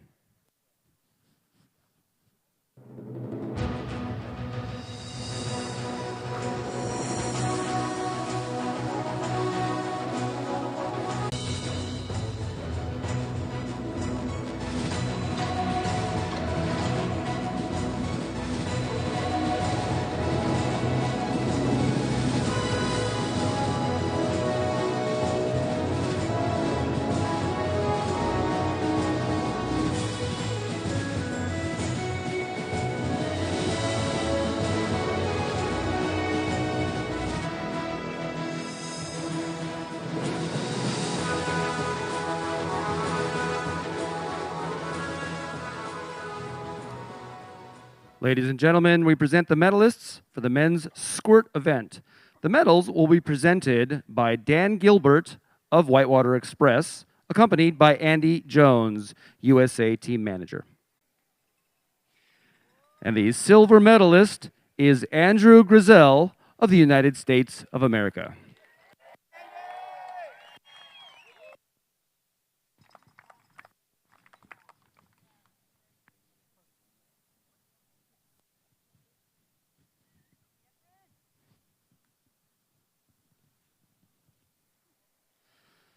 The gold medalist and world champion is Taft Sibley of the United States of America.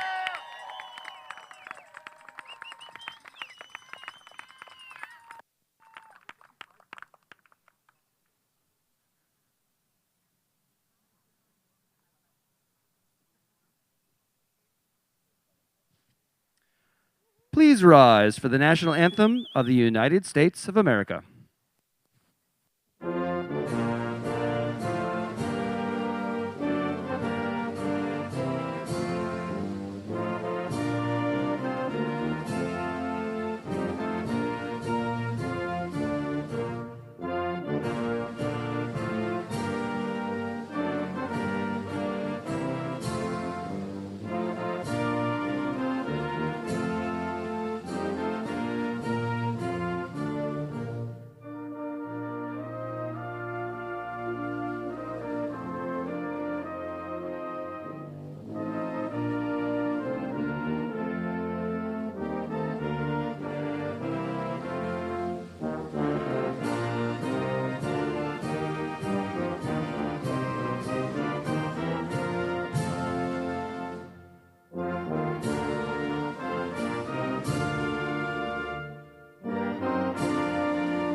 Ladies and gentlemen, please show recognition for the 2023 ICF World Championships Squirt Men's Medalists.